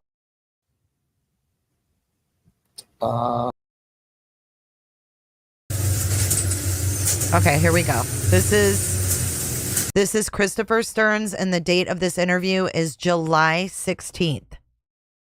So we're going forward in time. Hey, Terry. Good to see you. We're going forward in time now. That one was obviously the day after Maddie went missing, the one we just listened to. Now this one is in July. Good morning. Hi, guys. Friends, how are you? How are you? Good. Hi, guys. We'll go. Yeah, a little bit. He sleeps all the time. This matter.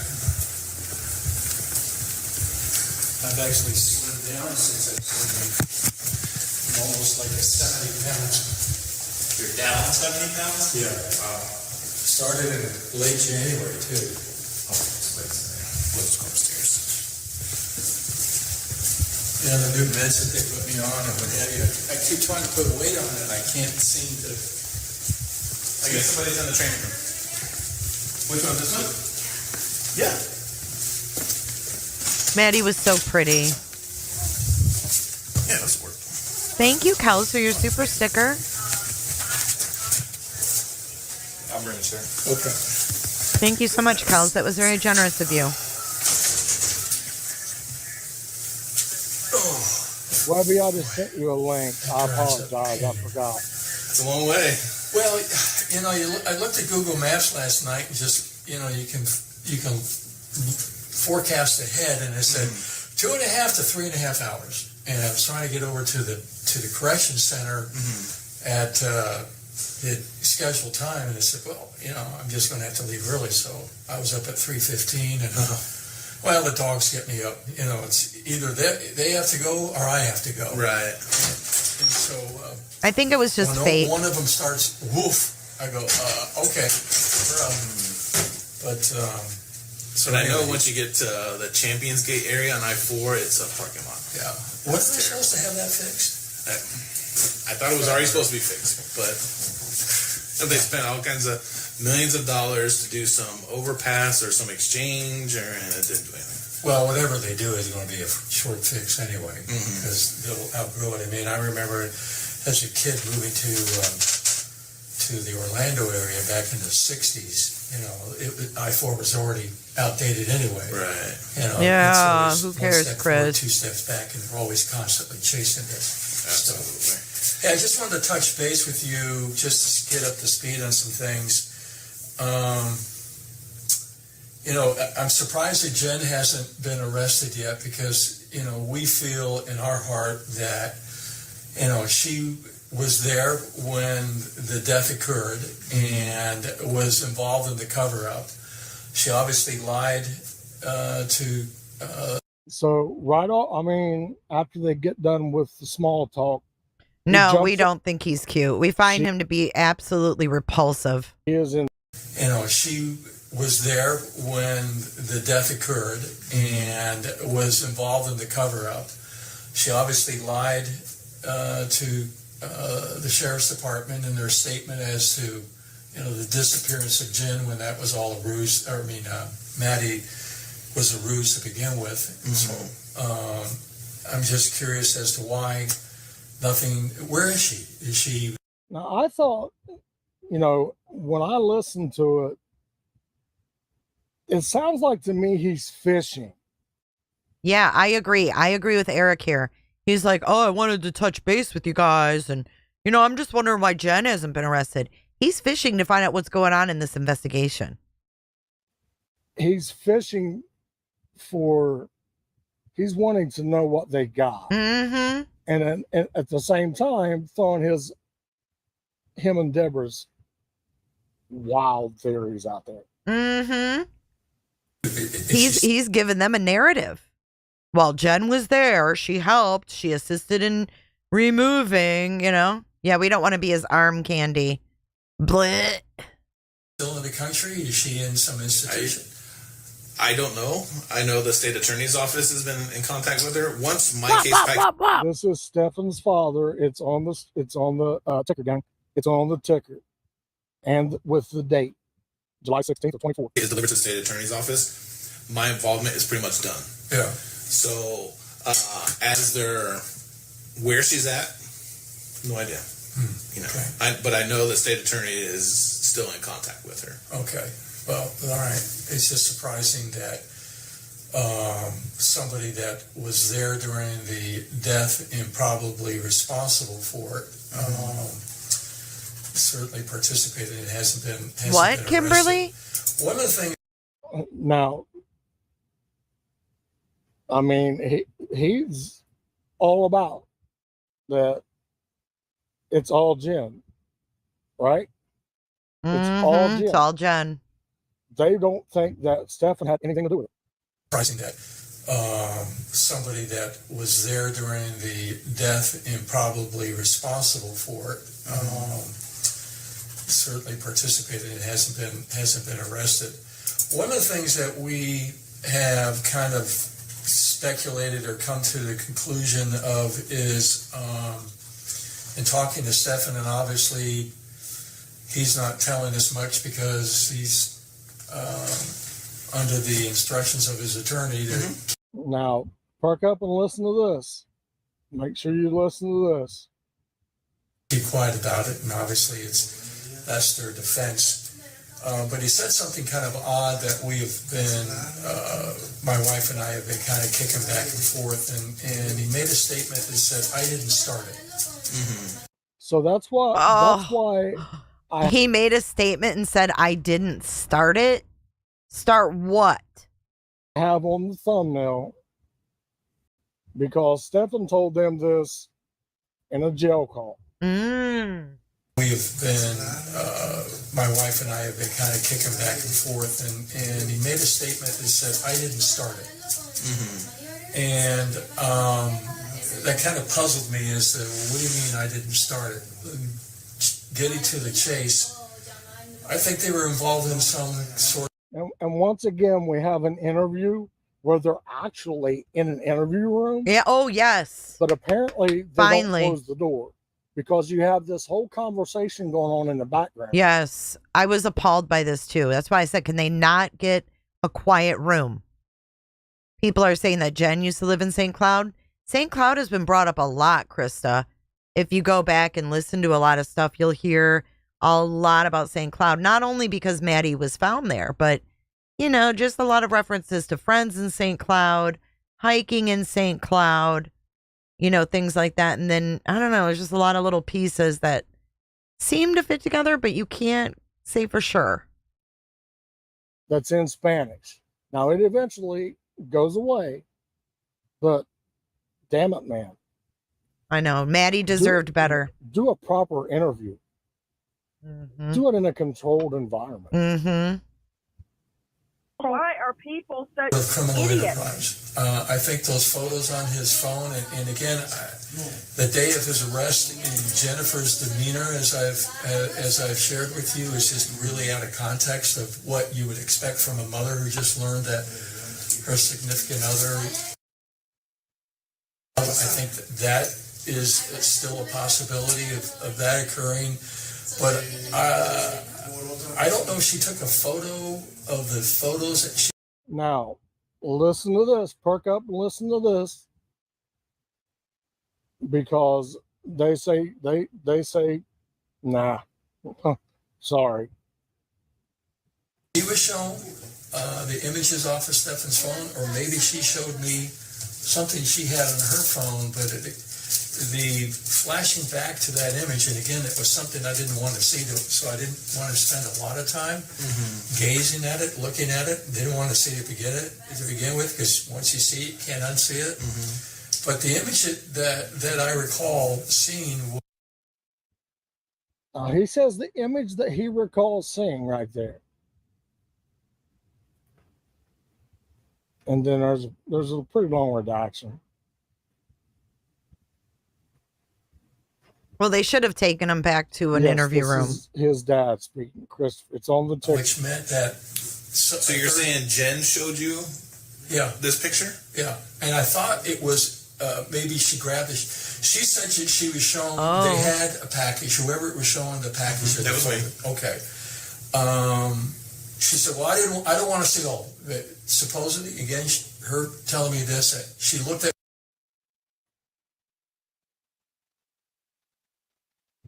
You're saying Chris didn't know he was being recorded? No, it wasn't the photo that was leaked. I don't know about that. This was talking about. But you're talking about people that have to live in a log cabin. What are you talking about? They lived in a 4-bedroom condo. We're not talking about people that immigrated and lived in cabins. This is 2024. We have a girl who was molested for years, and she's got a bed in the wide ass open, and she sleeps with her mom and her mom's boyfriend when there's 4 fucking bedrooms in there. Come on. The only one you should be sympathizing with at this point is Madeline. Ends up. Am I imagining that? I can tell you this, that Jennifer, unless she had, which... Kimberly, how do you know that, though? The pictures that were shown to Jennifer during the interview to identify Stephan... Yes, all intent. It's an SA photo. She wasn't able to take any photos of those pictures. Does that make sense? All right. Okay. So, and have you read my narrative yet for this? No. Okay, that's going to answer a lot of your questions. So I don't know if Stephan can get you... Well, how would I get that? I don't know. Yeah, they've got Jennifer. I'm going to tell you something right now, sweet one.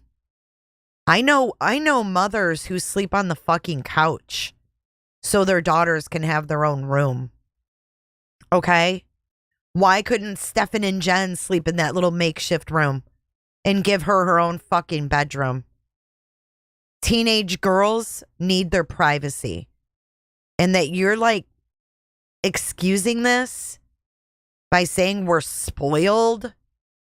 If there weren't 4 bedrooms available, I could understand. But give me a fucking break. It's absolutely horrible. But you have to look at this entire situation and say, all of these things are not kosher. They're not adding up. And that's a real mother.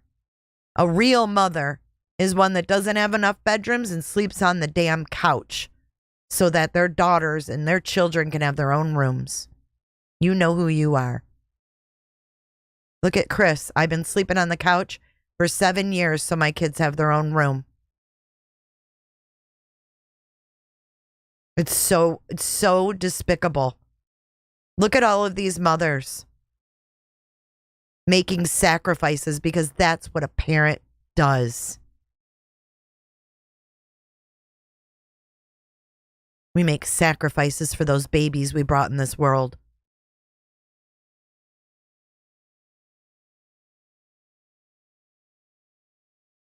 did it, and they've got this criminal enterprise theory. If his attorney can give it to you, or if Stephan, I'm sure he already has it through discovery and stuff like that. Well, didn't the state attorney release the investigative reports?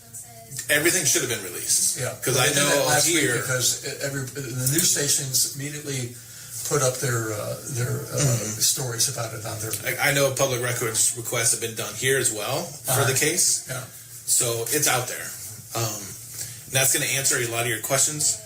But as for a picture being on Jennifer's phone, we downloaded her phone just. Okay, like I gotta say this, sweet one. And there is 0 images like that on her phone.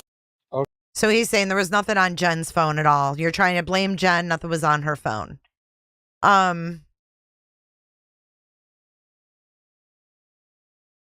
Yeah, I mean, why wouldn't you give your teenager a room before you?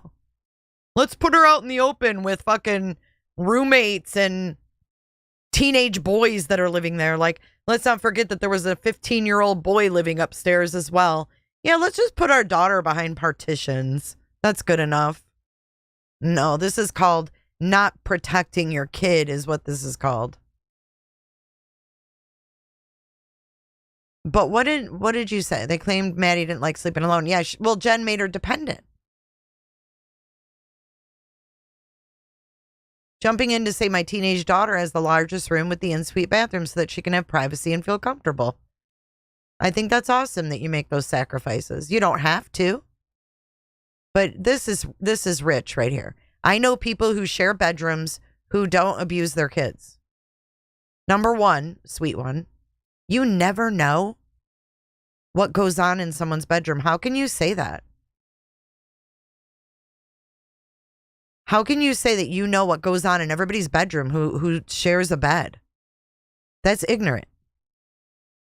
They were renting out rooms over giving Maddie her own space. Exactly. You were SA'd, you had your own room. I'm not saying because she didn't have her own room, she was SA'd. We're looking at this whole entire case and how everything is fucked. Down to the fact that she didn't have her own room. Maybe if she had her own room, she could have locked the fucking door. I don't know. I'm not saying that's why she was SA'd. We're looking at this case. And I'm sorry that happened to you. I truly am. But bringing your emotions from your experience is going to be, making you skewed, in my opinion. It's probably very triggering. But we can't excuse this shit. We can't make excuses for any of it. This entire case should be a learning lesson. Warning signs. Yeah, it's got holes in it. She couldn't even get dressed in there.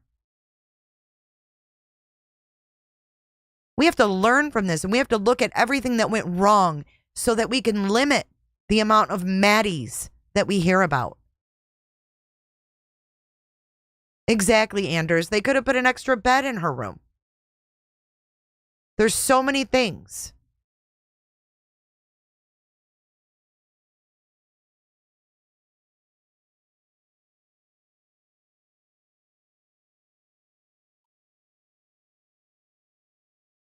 You know what I'm saying? We have to talk about these things that were all wrong in this house.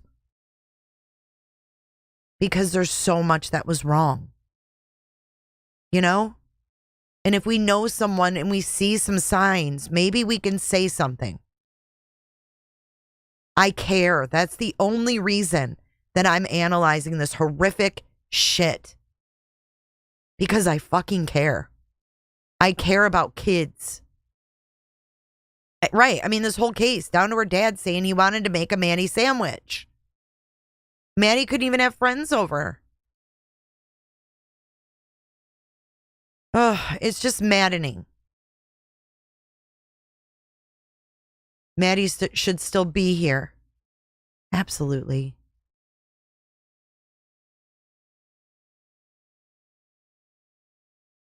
Yep.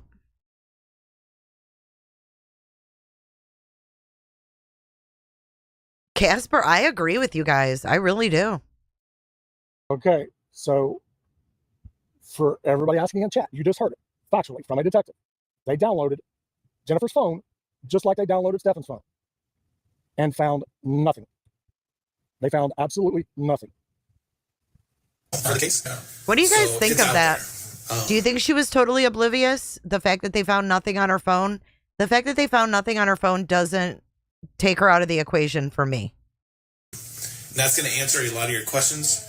But as for a picture being on Jennifer's phone, we downloaded her phone just like we did Stephan's, and there is 0 images like that on her phone. So where you got this image, I don't know where that Maybe came I'm from. just envisioning it or what have you. I don't know. What? Yeah, Chris, you're Oh. wishful thinking.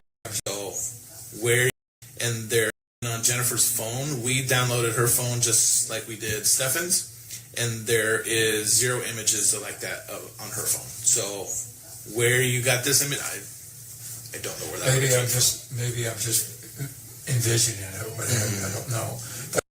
Oh, God. Yeah, Chris, you're wishful thinking and envisioning. And they're going to checkmate you a couple more times.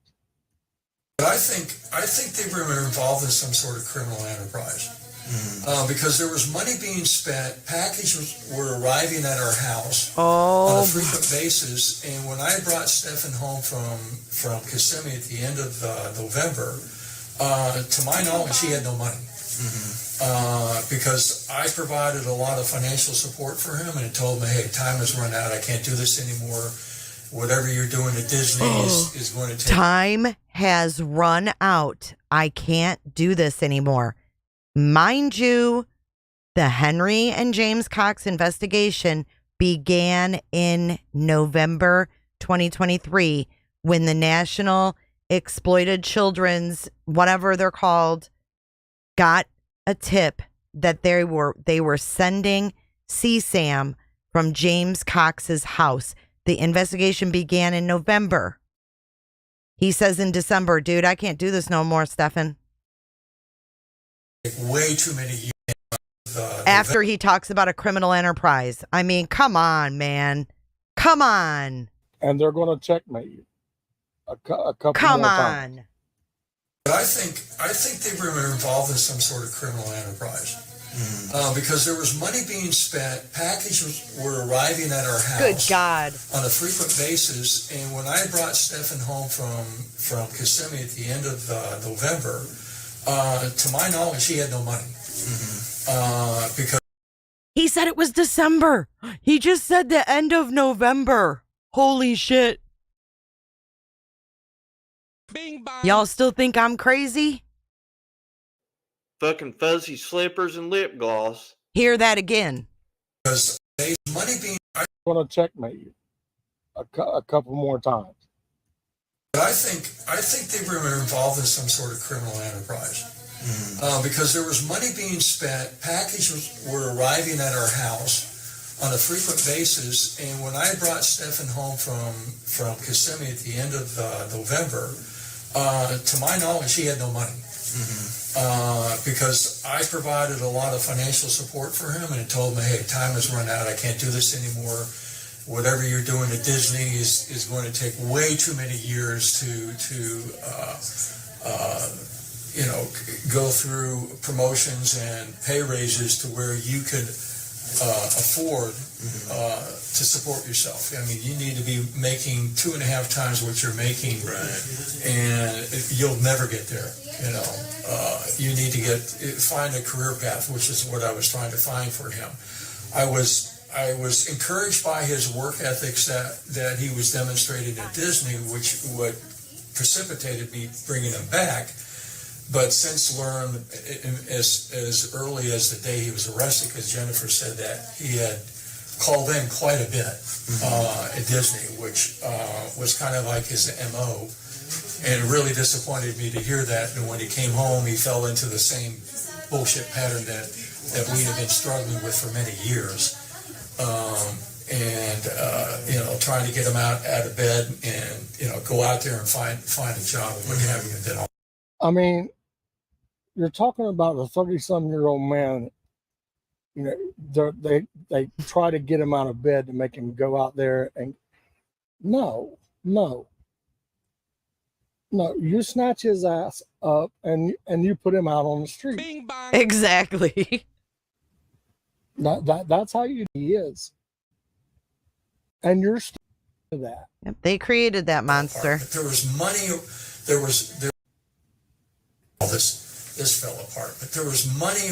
There was packages arriving on a constant basis. When I asked him about there was money, where the money was coming from, he said savings. Well, I can tell you savings. That other than I can't say he was lying about Jenn showing him that photo, but the detective said it was absolutely false. To answer that question that went by, the detective said that she does not have any pictures, that she took a picture off from somebody else to show it around. Okay, well, we found out in the Hidden True Crime interview that Mr. Sterns had 2 USB drives for 3 weeks. He said one of them had nothing on them, and then him and his wife said that he opened up the other one and he was just mousing over them, and the image names were ingrained in his head. In my opinion, and everything on this podcast is allegedly and in my opinion, and for entertainment purposes only.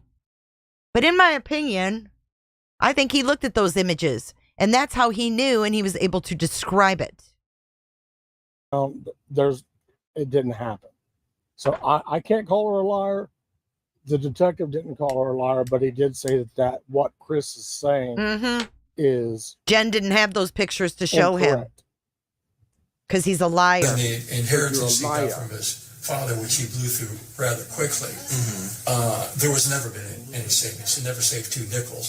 So money had to be coming somewhere. But his comment about, I didn't start it, got us wondering that maybe he was caught up in a criminal enterprise with Jenn, and Jennifer was... So what he's doing, and we heard the coming on... I mean, without getting too much into my investigation in the narrative, he's really digging for info. And I don't know if you can collaborate that or not, but I just thought I'd share that. I mean, without getting too much into my investigation in the narrative, he's asking them to collaborate something. It did not appear to be that way, that they were working together. Okay.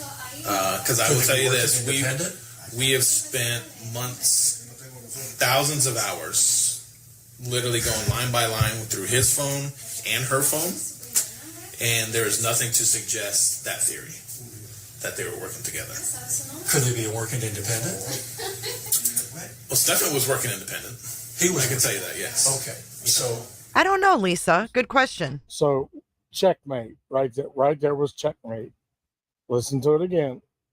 Checkmate, Chris. Really going line by line through his phone and her phone, and there is nothing to suggest that theory, that they were working together. Could they be working independent? Well, Stephan was working independent. I can tell you that, yeah. He says, well, Stephan was working independent. Okay, so he was involved in a criminal enterprise. Well, I don't want to say criminal enterprise, but the stuff. So he was involved in a criminal enterprise. So he wants to know if it's going deeper than just Stephan. No, it's called Telegram. It's like encrypted messaging. People use it not just for pedo reasons. Okay, so he was involved in a criminal enterprise. Well, he's fishing. Do they know about a criminal enterprise? What the fuck, Chris Sterns? Wow. Okay, so he was involved in a criminal enterprise. Well, I don't want to say criminal enterprise, but the stuff that was found on his phone pretty much painted the picture. 35,000 images is no joke. This isn't just, oh, they had 100 photos. 35,000. Of the whole case. Okay. More Maddie? There was, the thumb drive that you provided. Was okay, so there was stuff on that. See, there's the thumb drive you provided. He talked more about it in the Hidden True Crime. He said there were two. One had nothing, and one had, I think they said, the 35,000 images that he claims he didn't see. I can tell you there was a... So, listen to this, because they're getting ready to talk about the 35,000 plus pictures that was found on the hard drive. I like his voice too.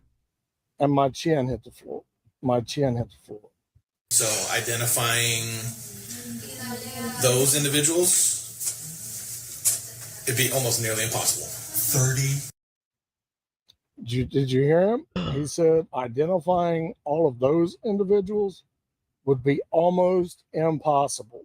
The people in the images, y'all. And they were kids. So identifying those individuals, it'd be almost nearly impossible. 30,000? Yes, sir. What about the hard drive? The hard drive was not used when the forensics unit got it. I don't think it was used since like 2020 or something like that. Well, why did he go to the extent of hiding the damn thing? I don't think that I think he was a big player in this dark web and Discord and Telegram. Gray Hughes has already figured out stuff on Yeah, Telegram. of course he has. He's on there. See? Listen. Dark web and Discord and Telegram. Gray Hughes has already figured out stuff on Telegram. Bing bang. I think that probably most of those 30+ thousand, I think is something that he got from off the dark web. I don't think that. Mm-hmm. Who'd he buy him from? There are any other victims of Stephan that he is connected to. I agree with that. It's just CSAM stuff. Mm-hmm. From stuff that he's gotten off the and you know you have to fucking trade that shit and buy it. Maybe some other individuals or whatever, but nobody's been charged. Nobody else has been charged. There is no enterprise. Well, so we don't know that they're directly connected, but St. Cloud Santa was raided a week after Maddie's body was found. 1 week to the day that Maddie's body was found in St. Cloud. Just probably 10 minutes from Santa's house. And Santa pled guilty. And Santa is being sentenced, I believe, in October or November. You know, he is the enterprise. He is the enterprise, the one and only. And I don't mean the Starship Enterprise.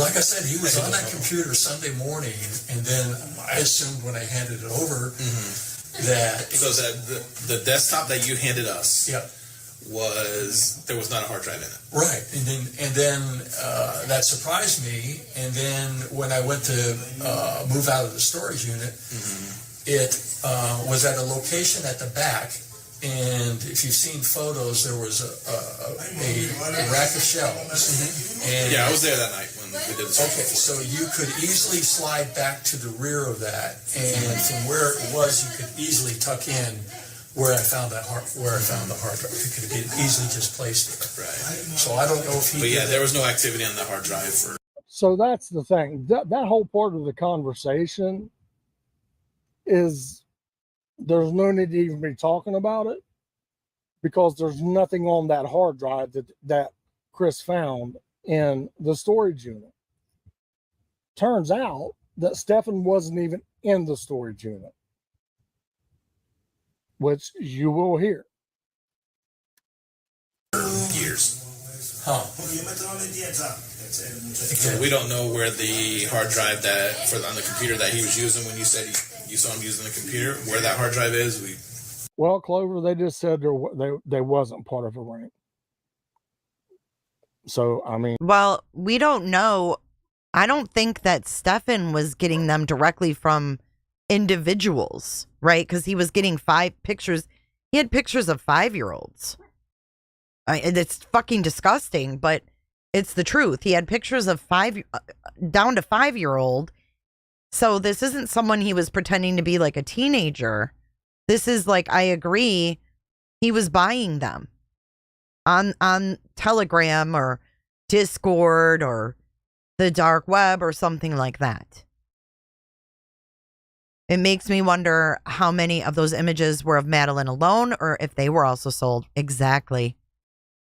It is very crazy. He's really digging, though, and it does seem like he's worried a little bit about that hard drive. If you think it was a ring, and I mean, that's fine. We can know. He was using it that morning. Yeah. We would.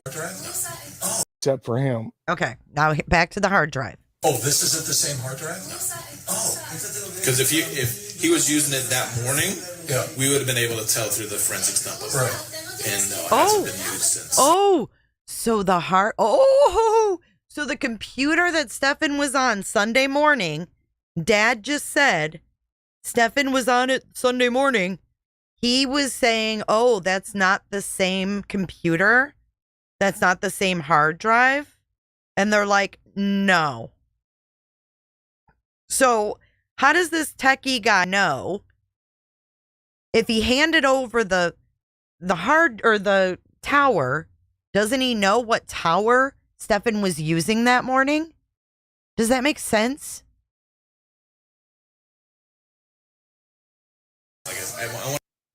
Sophie, those pictures, how the second answer.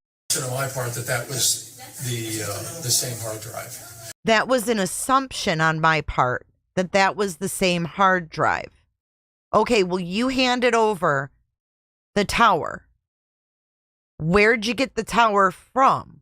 Wouldn't you have known where Stephan was on the computer Sunday and what tower he was using? Bing bang. But I don't know how he put that hard drive in it, and I don't know how he put that in there. So he must have just destroyed the thing. It would have made best sense to do that. For yeah, sure. That's right. But, wow. He was playing around in crypto. Kim, yep, he was. Too bad he wasn't smart enough about the phone. Not that I would be encouraging that, but still. That was interesting. That I would be. Yep, he was. Too bad he wasn't smart enough about the phone. Not that I would be encouraging that. He was. Too bad he wasn't smart enough about the phone. Not that I would be encouraging that. Too bad he wasn't smart enough about the phone. Not that I would be encouraging that. But still. Wow. That was interesting. Smart enough. Wow. Best sense to do that for sure. But too bad he wasn't smart enough about the phone. Not that. Too bad he wasn't smart enough about the phone. Chris. I mean, wow. Wow. And then like I said, he cleans it up real quick. Cheapers. I would be encouraging that, but still. The other interesting thing is, as you know, I came up early Wednesday morning, 2 o'clock, checked into the hotel, tucked Steph and Jenn into their room and left 2:20, 2:30. I went to bed, and then with the recent release of the investigative report, found out. Oh, no. Oh, no. No, Lumpy. I've never, ever said anything bad about the docket. So go fuck yourself. No, I never have. C'est la vie, adios, fuck off and die. out that this white Nissan had visited the site of where the body was dumped, which I assume was later is identified as Jennifer's car, which meant that. So here he's trying to, again, he's trying to lay it off on Jennifer because in his timeline, he can't figure out the timeline. And he's learned, he knows that Jen's car was taken the night that they were at the hotel. So he's lightweight leaning into blaming it on Jen again. Based on the timing of what the information. Bye, revealed, lumpy fucking and I'm assuming boobs. From the hotel to the townhouse was at least 30 minutes, and then. But I didn't think they had access into that townhome. They just go to the parking lot, or were they able to access the townhome? Because I thought they were asked to vacate, which is why we were in the hotel room. So maybe I misunderstood. You're saying the Nissan. They said that the report said that they left Kissimmee at 3:18 and went down to St. Cloud and spent 30 minutes and then returned. Yes. Okay, so I'm assuming they departed from the townhouse? No. Oh, okay. No, they left from the hotel. Oh, okay. 3:18. Okay, So here he is putting the timeline together. Here he is. His wheels are spinning. And yes, I'm not blaming Chris. So please don't mistake that.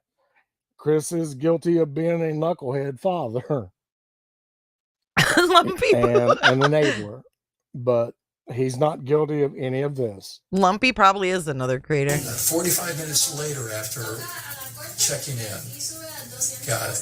Does any footage show that they both went or just one? Just him. Just him. And he asked him, does any footage show that they both went or just him? And you heard the detective. I'll rewind it. Checking in. Got it. Does Gray. Any footage show that they both went or just one? Just him. Just him. Radical. What's up, my dude? What? More? My man on your channel. Would have been on a recorded phone call. Why he did that, and he was. Now, I redacted this. Shell? I redacted this. This is also on the thumbnail. Oh, God. Per a jail call. Per a jail call between him and his mom and Chris. Thanks, Deborah. You're pretty rad yourself. The reason he went back out there in Jen's car was to unalive himself.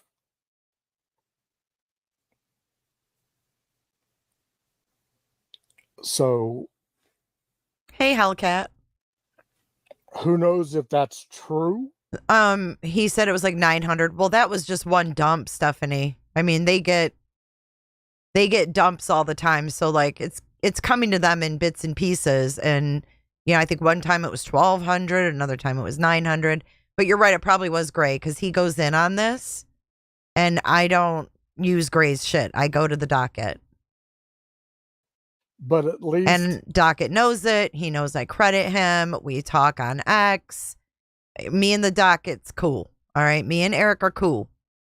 So, Gray Pubies, go cause problems elsewhere. Please. Go bitch about Vinny. It's coming from the horse's mouth, not the horse's ass.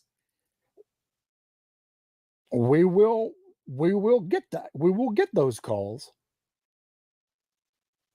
and hear them with our own ears. But it was interesting. And so then he came back to the hotel, or he... I don't know if he went back to the hotel there, or if he went... No, he had to go back to the hotel because we have the car leaving the hotel going to Northport. And then the car down to Northport as well. What time did he leave the hotel to go to Northport? I don't remember exactly. And I wonder, and because Jennifer called me, as I shared with you, I thought around 9:45, asked me if I knew what Stephan was. That's when he was on his way back. Yeah. Damn, 3,400, Chris. And I don't know if that was just, she was playing me with that, knowing that he left and went down there. But again, can't figure out why he went down to Northport, because by the time he would have arrived, would have put him at past 6 o'clock. And well, we know exactly what time he was. We know exactly once again, when. I don't remember what time it was, but The detective also has an answer for this. Yep, he sure does. In his timeline. We know exactly when he was And there, Chris. Listen to how he gets caught in Northport. I mean, it's so wild because it takes you back to the Adelson case. Remember how they were seen on the bus cameras? No, because I didn't follow that case. Louise, how this endeavor from your house through dash cam video from Northport PD that was working a crash showed him in the car at that point. So we know exactly what time he was there. But what time he came back, I don't remember what time it was. How wild is that? How wild is that? That a crash down in Northport literally caught him on the dash cam. Oh, damn. I missed that. Blew me away. Him in the car at that point. So we know exactly what time he was there. But what time he came back, I don't remember what time it was. Okay. Shell's been sharing it in chat. Kind of right there. Did you ever confirm that he went to the storage unit? The records from the storage unit were kind of wishy-washy. Yeah. You know, it looked like somebody used your access code, but when we talked to him again, they said the dates and times they may have been mistaken. So whether he was there or not, I don't know. Yeah. Okay. Weird. Because like I said, and as Debbie shared, she said the dogs weren't on full alert around 5-something, but anything could have spooked him. But definitely, he wasn't in Northport at that time. Now he starts telling you about why he may have come back to Northport, and once again, well, I won't run it for you. So it's just curious as to why. I don't know if he tried to come to the house, and maybe the dogs didn't go on full alert, because he again talked about getting access to his guns, and then he could have accessed a couple of other guns he had at the house. But he had one gun with him. So any reason why he would want his other guns? He was in possession of the gun when he was in the white Nissan. Because my understanding is they took the silver Lincoln, which had right. I was wondering if it was just me, but I see a lot of you commenting that he is fishing, and I think he's fishing. Put a 1 in chat if you think Chris is fishing. Put a 2 in chat if you don't. If you think he's just worried and concerned about his son in the situation. It's not just the 27th, I believe, when KPD officers went out to talk to Jenn and Stephan about the disappearance of Maddie. They checked the cars, and inside Stephan's car was a gun. Right. So then at some point he takes that gun, puts it inside the house. When they did the search warrant on the house, that's when they recovered that gun. Okay. So whether he went down there to get another gun, well, because he said I went to get the guns. And so now that makes sense. He would have come down to Northport to try to get into the house to get the guns. And maybe he came up to the house and found out he couldn't get into the house. The dogs didn't go on full alert. And so that makes sense. So that's probably what he was doing. Again, kind of confirming his comment about you think he's in denial, Kathleen? Could be. there's been no mention of burner phones.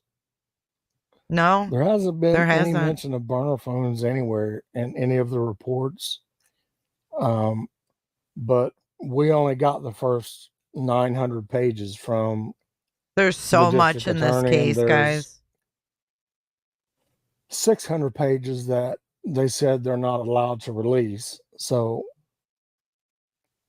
I don't know, maybe it's in those 600 pages, but we have gotten all kinds of other reports from Orange County and other places. But as of right now, there's been nothing mentioned about any burner phones from either one of them. So he only had the one at the townhouse, which didn't make sense. But now coming down to Northport to do that would make sense. Long way to go for nothing. Right. Yeah. Okay. All right. Anything for me? No, not really. I mean now. See, anything for me? That's when the red flag really went up. Yep. Anything for me? Like, you got any questions for me? Because I'm here. No, bro. No. I think it's a red flag. We don't have nothing for you. We have nothing for you. You just need to accept that your son did this. Mm-hmm. Stop trying to blame it and lay the blame on everybody else. Mm-hmm. All the evidence is on your son. You're Amen. never going to touch your son again. You're never going to hug your son again. His life is over. Just accept it. We know Jenn was a terrible mother, but A lengthy one, probably. Yeah. But well, he keeps saying that there's some glimmer of hope, and I'm sitting there going, what glimmer of hope could there be? I mean, you got these horrendous charges of these images and what have you, and then you've got the murder charge. It's like, I don't know what bullet he thinks he's going to dodge. Right. We want to keep him. I mean, that doesn't sound like they're in denial to me. It sounds like they've accepted, like, he's like, I don't know what bullet he's expecting to dodge at this point. So I think he's trying to fish to see if it goes deeper. And it may not be because he's involved, but maybe he's thinking that it honestly does go deeper. Maybe he doesn't have any information that it does, but based on all of these images and it being Jenn's daughter, maybe that's why he's saying it. Oh, listen to this. As positive as possible. Listen to this. Pull your boots up, first of all. Pull your boots up, y'all. Pull for the your shit. boots up. Because Stephan is, I mean, I said this way back when we got his emails. I told y'all. What is it? Dude is working them. He is working them. Oh, yeah. Look at all the by money. Threatening to, when he tells them, now this isn't verbatim because it's been so long ago. Allegedly, in his opinion. The gist of it is he's telling them, if you two give up on me, then I don't have nothing else to live for. Manipulation at its finest. Is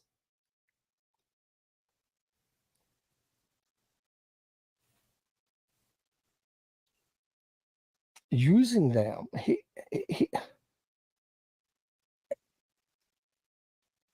and he does it again in these phone calls. Listen to what he tells them. Well, but your parents, yeah. So it's natural. Yeah. Regardless of what he did, didn't do, or whatever, you still got to treat him as your son. Yeah. And 30,000 images. Mm-hmm. That's amazing. Did you have to view all 30,000? Yes. How long does it take to do that? A long 30. That's amazing. Mm-hmm. And 30,000 images. Mm-hmm. That's amazing. Did you have to view all 30,000? Yes. How long does it take to do that? A long time. A long time. Talk about not unseen. Why do you even care? If I would have been that detective, I would. You know why? Because we now know that Chris Stearns had in his possession a USB drive with those images on them. And on Hidden True Crime, he admitted to mousing over them, but says he didn't view them. But he's asking the cops, how long did it take you? Why are you like trying to compare how long it took you compared to how much time they put into, viewing them on their own to see if you're weird for looking at them? Are you comparing the times? Well, how long did you look at them for? And he seems proud of that number. Wow, that's amazing. Been like, look, amazing. No, it's fucking sick. It's disturbing, not amazing. I can't tell you how long it takes us to look at 30,000 pictures. Blech. I can't tell you how our department works. But instead, he's respectful. He gives them an answer. But why? Why even ask that?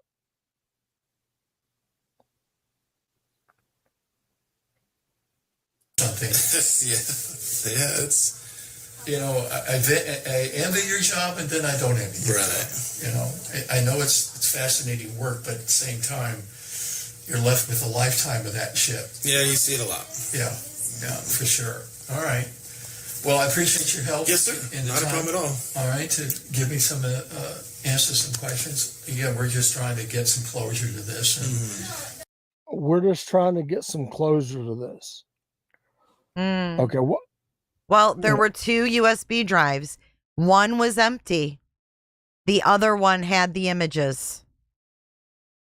There were 2. Hey, Janine. I hope you do. I hope you do. Because, again, you didn't do it. You didn't do any of this. But your actions after and your words after are disgusting.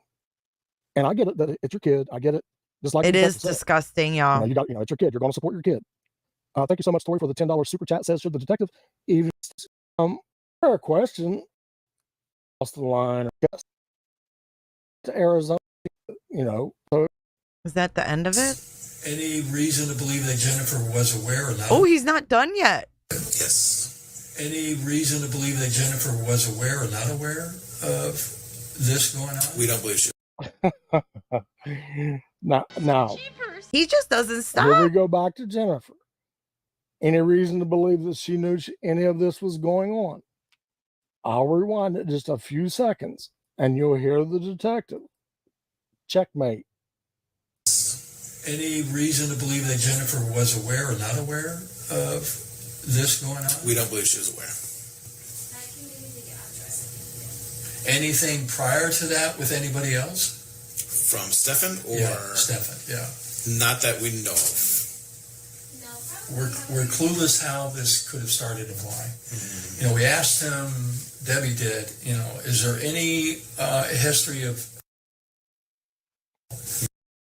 Now, what they redacted there, I didn't redact it, they did, but what they're talking about was Deborah asked him if there was any essay in his family side. Certainly not from us, but from somebody else, and he said no. So we're clueless as to how this all got started.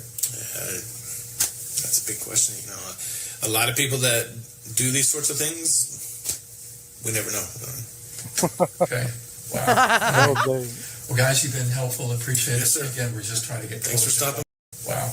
Sorts of things, we never know. Okay. Wow. All right. Well, guys, you've been helpful. Appreciate it. Sir. Again, we're just trying to get Thanks for stopping by. Well, thank you for entertaining. And anytime, just give me a call. You have my number. Stopping by. Thank you. Good seeing you again. Absolutely. All right. They weren't even expecting him. These canines, I'm just looking at short term of duty. Canines? 2 years. Yeah. Were they killed of duty? Line of duty? 3 years and... He's asking about the canines. They're just talking about, like I said, killed in the line of duty. nothing that has to do with the investigation. But God bless the canines for the ones who have been killed in the line of duty. And there is one. Hey, I hear Casey. the detective say that was killed accidentally. So, I mean, it's totally. Is that all of it? Care to rewind? So. It is July 16, 2024. The time is 9:18 a.m. We're at the Kissimmee Police Department. Myself, Detective Morris, Detective Smallwood. This is Jen, I think. Meet with Mr. Chris Sterns. Oh no, it's this Sterns. This is him again. Oh shit! I didn't know there was another one. Police Department's lobby. So they're meeting with him in the lobby of the police department. So I don't know if he doesn't know if he's being, recorded. Yeah, he just stopped by. Oh, hey, I just wondered if you, had any more information. Weird.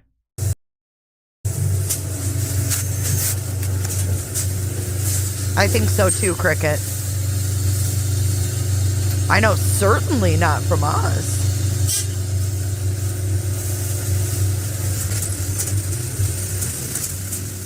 Leave that thumbs up if you haven't yet. How are you? How are you? Good. In the lobby of the police department. Yeah, just a little bit. He sleeps all the time. It's bad. Yeah, I agree, Boo. It's always good to listen to that. Hey, there's our girl Boo up on the screen. See, my people go over and support the docket. Absolutely, absolutely we do. Especially when they're short like this. And they're just talking about him losing weight, so you're going to make some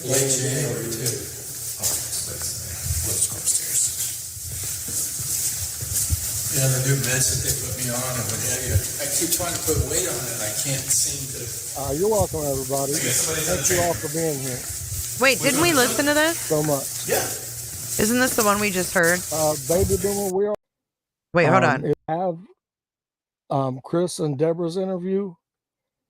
It's in the playlist. If you haven't heard it yet, to my knowledge, there was only one that was conducted, and they did it with Chris and Deborah both. Did we listen to that? I'll bring it, sir. Okay. Is this the same one? Is he replaying it? I'm confused. That drives up. That's so fast. A long way.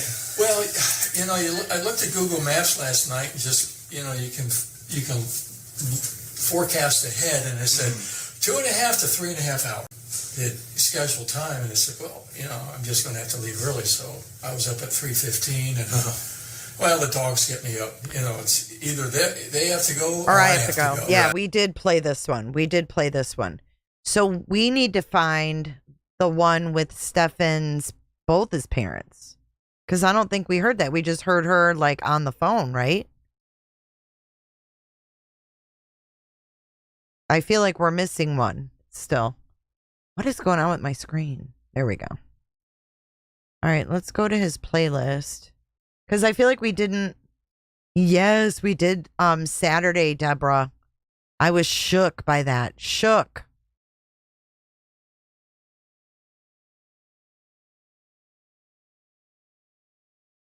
Okay, here's Stephan Sterns' beautiful playlist. We're lagging a little bit. We have Jennifer Soto's roommates. We've done that.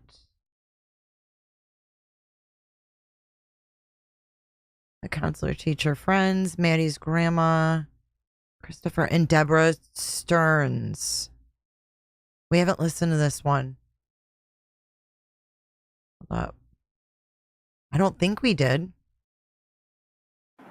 Hold on. Let's see. Okay, this one. No, we haven't. This is on May 6th or March 6th. And this is with both the parents. I haven't heard this one yet. Marco, you missed the wheel. It's on my other live screen. Check it. See, there's the wheel. The wheel's still there. It's just over here. I just like this setup better. Oh, wow, Cricket. That's crazy. All the way from Canada. Well, we're going to need the help for sure. All right, let's see. Christopher and Deborah. Candy. Yeah. Here we go. So I hope somebody doesn't get. Let's see how long it is. It's not that long. It doesn't matter. I'm not going nowheres. I'm gonna have to get something to eat though. But I Oh, maybe it is kind of long. not like the relationship. That's okay. Get comfy. We're gonna let her roll. Boy, do they look different now, huh? We're gonna let this one roll. Here we go. I appreciate you. Once again, this is courtesy of The Docket on YouTube. Go over and subscribe, and he releases things. You know, this has been out since August 22nd. So, you know, I don't take his shit the day he releases it. And I carry Ann Sufeld. give it some time, because I do appreciate all the hard work he puts into this.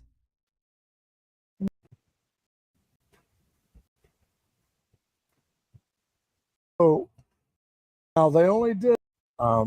Thank you, El Monson. We're able to continue to. Like I said, it's. And if you guys haven't hit, that like button, hit it now. And thank you, moderators and clickers. Oh, I know they look loads different. At the end, that take notes, and we'll stop. Like I said, it's an hour and 45 minutes long, and it just shuts off at the end. That's not me. That was on their end. So. Okay, so it's an hour and 45 minutes, guys. Gang. Here we go. Hit that thumbs up and subscribe if you haven't. There we go. That's better. And when you visit them, let them know J for J sent you. That thing with, well, all right, I'm going to turn my phone.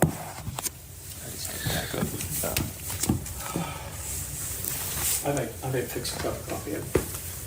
Oh, always thirsty these days. Lucy, we're both on. This is where he says he wants a cup of coffee, and I think Deborah. I don't know who's making the cup of coffee, but he says, "I want it blonde like you." Listen close. Hey, dreams. Thanks, Casey. It's good to see you, hon. Thanks, Deborah. Diets. We're taking. She's taking Ozempic. I'm taking Manjaro. And I've lost nearly 40 pounds. Wow. 28. And I'm but I just have to keep hydrated all the time. It's just always thirsty. Mm-hmm. Yeah.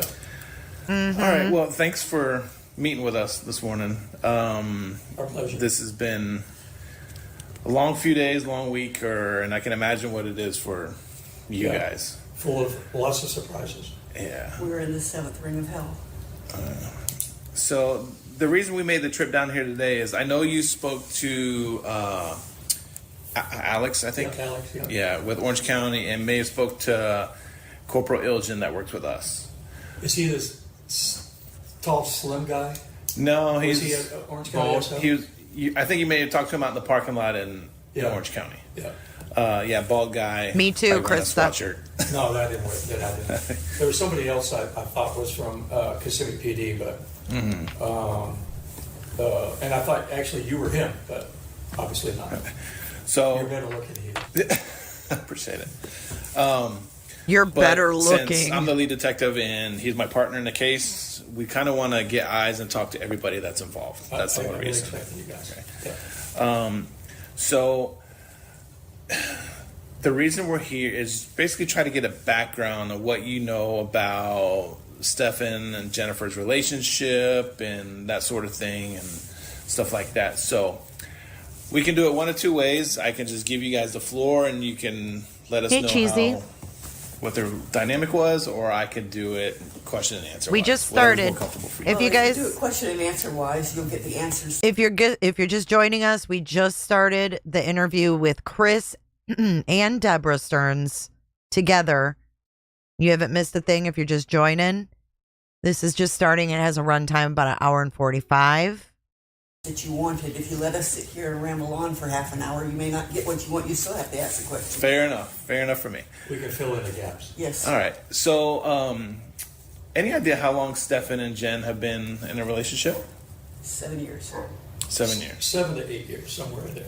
Okay. And was it constant throughout those 7 and 8 years, or on and off, or? They were friends first, close friends first, and then it evolved into a romantic relationship. I think probably the first 18 months was just friendship, and then it changed from there. And no, we did not like the relationship. Why not? Didn't approve of it. No. Why She was is a that? bad influence on it because of her.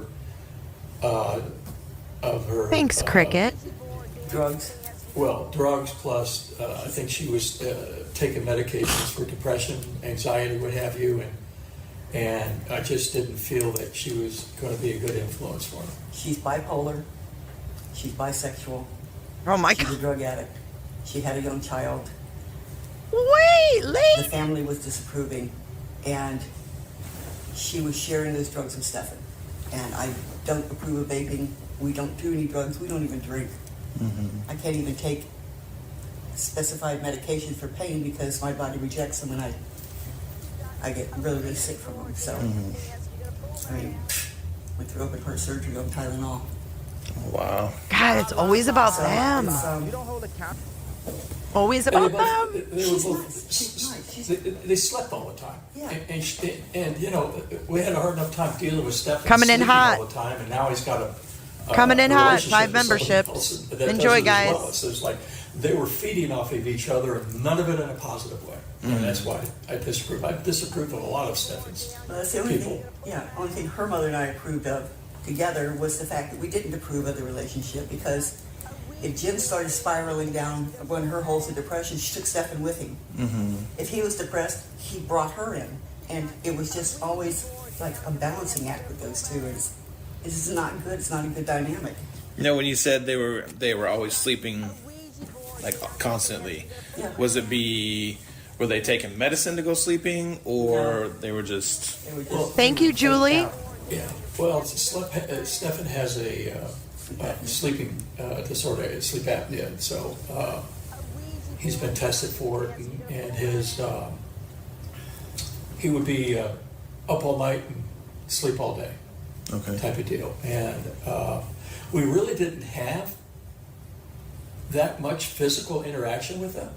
These are things that we just observed from a distance, and you know, trying to talk to Stephan at times, but we just really didn't have any social activity with him to speak of. You're welcome, guys. When Enjoy. Stephan would be here in town, like what would his Make sure you routine thank be? Julie Would if he you just received a be membership from her. homebody, or He locked himself in his room, and we would see him maybe, you know, once in a while, tell him dinner's ready, but he was constantly in his room all the time. He was painting his little minis for Warhammer. Ugh. Yeah, he's He spent obsessed a with lot all of that time stuff. doing that. A lot of time learning the new books as they came out. A lot of time online. He did go play Warhammer with the guys once a week. Tried to get him to go to the beach. Tried to get him to go to church. Tried to get him to go shooting with us. No. did he give an excuse why that he wouldn't He want to didn't go? feel like it. Just no motivation. And he walked around with Jen on the phone on FaceTime all the time. I would be in the kitchen, I would look up and I would see Jen, and she's like, and I look at her and her eyes are also, I said, Jen, are you baked? And she says, oh yeah. Are you baked? I'm like, And this is recently or that throughout the was in years? the last few weeks, yeah. Okay. He wasn't. I brought him back in December because I was supporting him living there, and I didn't know that I was supporting the whole family. Again, Stephan was great at omitting information and not being transparent with me. Have a good day, sweet And, one. I just reached the point. I said, I can't afford to have you working for Disney. And there's always a deficit in his budget for one reason or another, but somehow he had expensive toys and what have you, and where the money came for that, he didn't even after he arrived here. Packages were arriving. I said, well, I'm not giving him any money. Where the hell is it? Stephan, it's money I saved, and I'm sitting here going, Bohica. You know what Bohica is? It's an acronym. Bend over, here it comes again. And What? you know, he called me up and said, well, I'm short of funds. Can you again? Sitting here going, Bohica. You know what Bohica is? It's an acronym. Bend over, here it comes again. I'm sitting here going, Bohica. Weirdo. It's an acronym. Bend over, here it comes again. What a fucking weirdo. He tells the cops, I sat here thinking, Bohica. Bend over, here it comes again. Hey, Petty AF. Good to see ya. Good to see you, Agent 99. And thank you guys all. I hope you enjoy your memberships. And, he called me up and said, well, I'm short in funds. Can you, Zell me $150, send him that. But meanwhile, now he's telling me he's got money in savings, which I didn't believe. So where the money was coming from, I have no idea. But these packages just kept arriving. When you would support him, how would you get him money? I sell it. Okay. And I paid him, Juan charged Jenn rent, and then in November of 2022, the reason why I know that because I looked it up the other day. I said, how far back have I been paying rent there? But he started charging Stephan rent, even though he was sharing a room with Jenn. And then they decided that they weren't going to be in a relationship anymore, and he took over a full room, and now I had to pay $600. And so this just kept escalating. He wasn't taking care of his car. I was waiting for that shoe to drop. So finally, I said, I can't afford you to live there anymore, and I moved him back here. And I thought, we had hoped that the year that he had spent at Disney, that he had matured and was now, accepting responsibility and had a disciplined routine, and that I could bring him back here and help him maybe develop into something with a better career path than working for Disney forever and not getting anywhere, because at $30,000 a year he couldn't support himself if he wanted to live on his own. Right. And that turned out to be a huge disappointment because he fell right back into the same MO. Lock himself in his room, wouldn't help us around the house, and we were like on eggshells because when he was here, it was always tension because of his sleep disorder, and the dogs obviously are not the quietest things in the world. And they have their routine, we have our routine, so we let them out in the evening and it's chaos with them. We let them out in the morning, it's chaos, but for the most of the time they're at feeding time, they're quiet, but again, that would disturb him and didn't want to cause a flare up with them. A flare up. So when it would disturb him with the dogs, was that during the daytime or was him trying to sleep at night? Oh, it could be any time. Oh, okay. If anybody comes to the door, get a package, a rat farts in the yard, doesn't matter, they hear it. So if he's sleeping during the day and we're doing our daily routine, there's going to be disruption. If I come in the house, they're going, hey, I'm home. They'd be a lot of work. Right. So, but I would just hope that he was soundly sleeping and that he would just sleep through it. But occasionally you would hear a bark down from him. Or if he had his headphones on. So when you said you brought him back in December, do you remember when? First part of December, end of December? I'd have to look up. It'd be early part of December because I was trying to get him out of there. I thought it was the end of November. It could have been at the very end of November or the very first part of December because I didn't want to owe Juan another month's rent. I wanted him out of there. I didn't want to owe Juan another month. But did he mention if they were split up at that time or if they were still? Well, they were supposed to be officially broken up. Did he ever say why they broke up? Hey, Crimson. Yes and no. Jenn told me as recently as last week she didn't want him as a partner.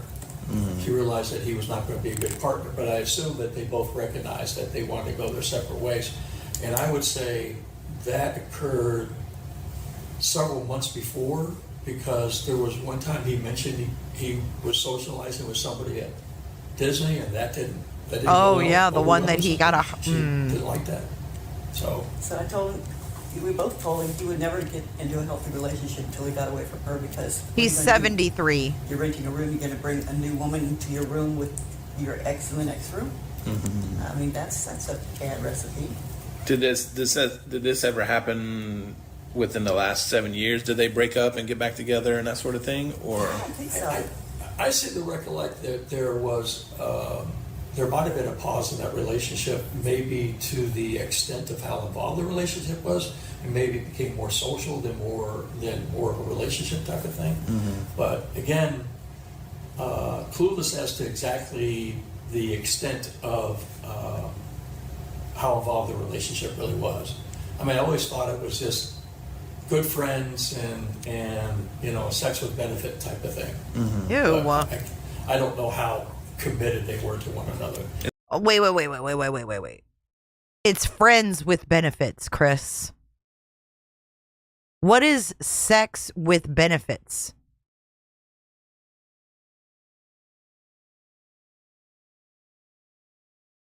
He thought it was a sex with benefit. What was the Benny? Ugh. And that was going on all the way up until December. How and sex with benefit type of thing.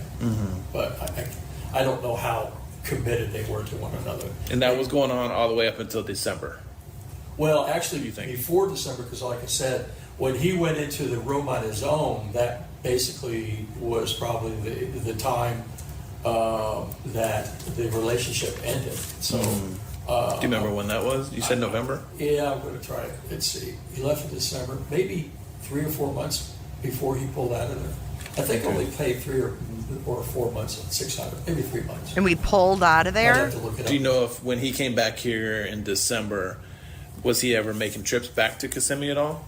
There was, I think, 3 occasions he went back. This last trip, with when all this stuff happened, a trip before that, and then he went back for Thanksgiving, or he was there for Thanksgiving.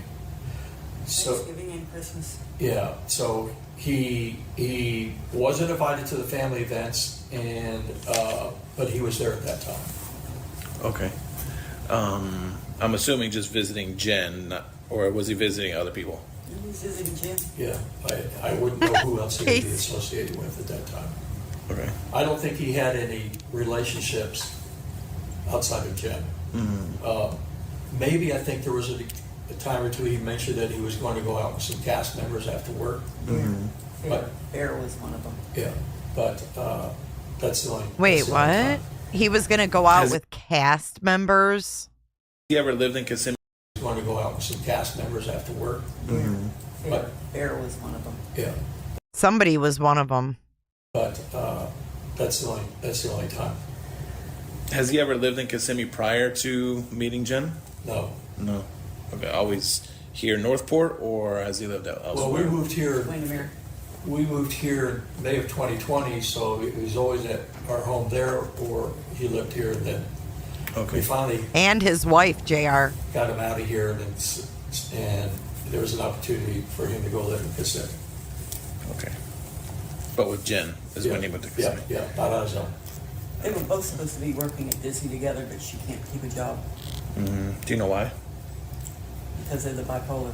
Well, She doesn't want to lose her state benefits. but depending on the type of work, she had back issues or something, so she couldn't do physical things. And now she did have a job Hey, as a Jess. concierge that didn't require any pressure or stress on her back or something.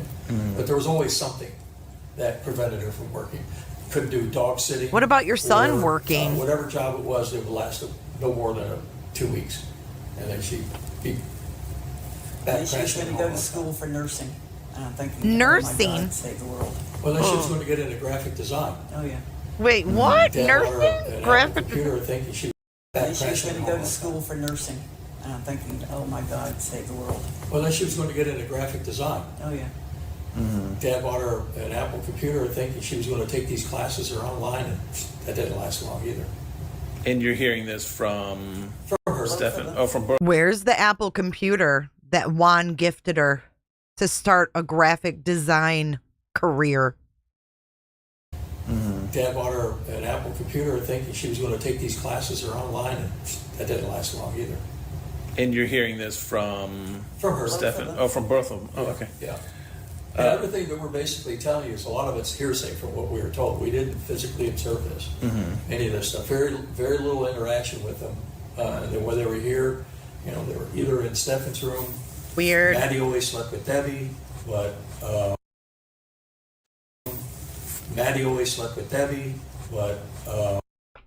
Stephan's room. Maddie always slept with Debbie. Now, why couldn't Maddie ever be alone. Can you imagine sleeping with this ratchet bitch? Just saying. She said in another, and it was in some of the documents that she told Maddie that, she said the poodles were all on the bed. And she said, now, if you get up, they're going to go berserk. So Maddie was put in her bed with these dogs and her and told not to fucking get up because the dogs would go crazy.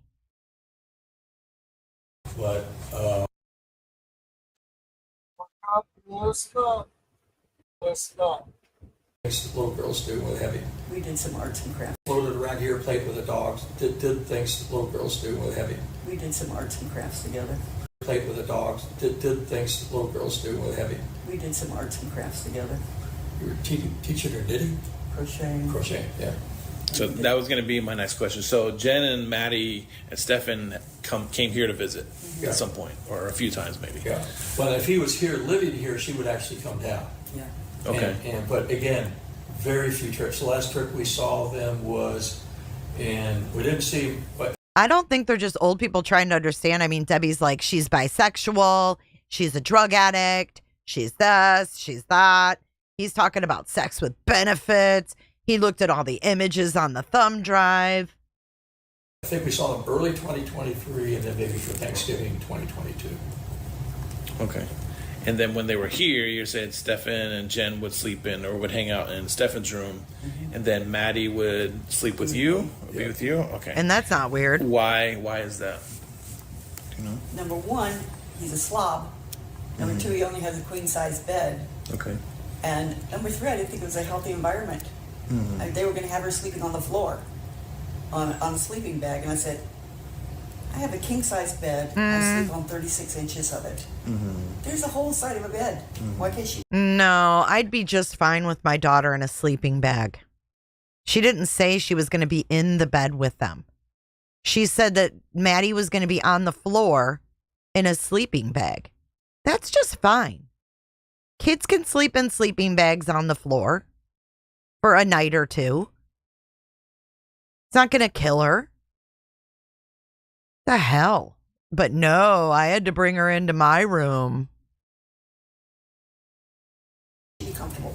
Good night, Nana. I insisted that she come in with me, and I had the dogs with me, so if she got up, as she what Jenn used to tell. This is it right here. She's like, oh, because Maddie would get up. She didn't want Maddie to wander back into their room, so she used the dogs and said, if you get up, they're gonna go crazy. Was she would wake up in the middle of the night, she'd come and climb in bed with them. Mm-hmm. I said, well, you're going to have the dogs here. If you get out of bed, you're gonna rouse the dogs up. I got you. Did they ever talk about their sleeping arrangements at? You're going to have the dogs here. If you get out of bed, you're gonna rouse the dogs up. I got you. Did they ever talk about their sleeping arrangements at their house in Kissimmee? Just what I just told you. That if she had a bad dream or something, she would come in, and I told her, as Maddie got older, because we've known Maddie for 7 years, and we watched her grow up. I mean, yeah, I don't like it either, Casey. It's very hard, but she cute,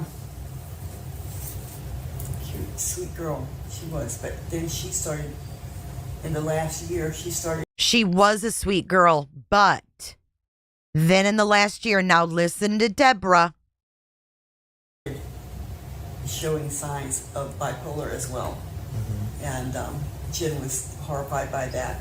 They were butting heads like two rams. They were fighting all the time, and they're presenting a very different family dynamic than what they told us was going on. And you witnessed them butting heads, or? No, I would be on the phone with Stephan. I would hear them going at each other in the background. That's and I would say, what's going on? Well, Maddie and Jenny are at it again, and I gotta go break this up. So break this he would up. Go be the peacekeeper. But I just put that down to puberty. She went to puberty. She started puberty at 11. Right. It's hormones in me, but anyhow, she developed quickly, became pretty precocious, and other than that,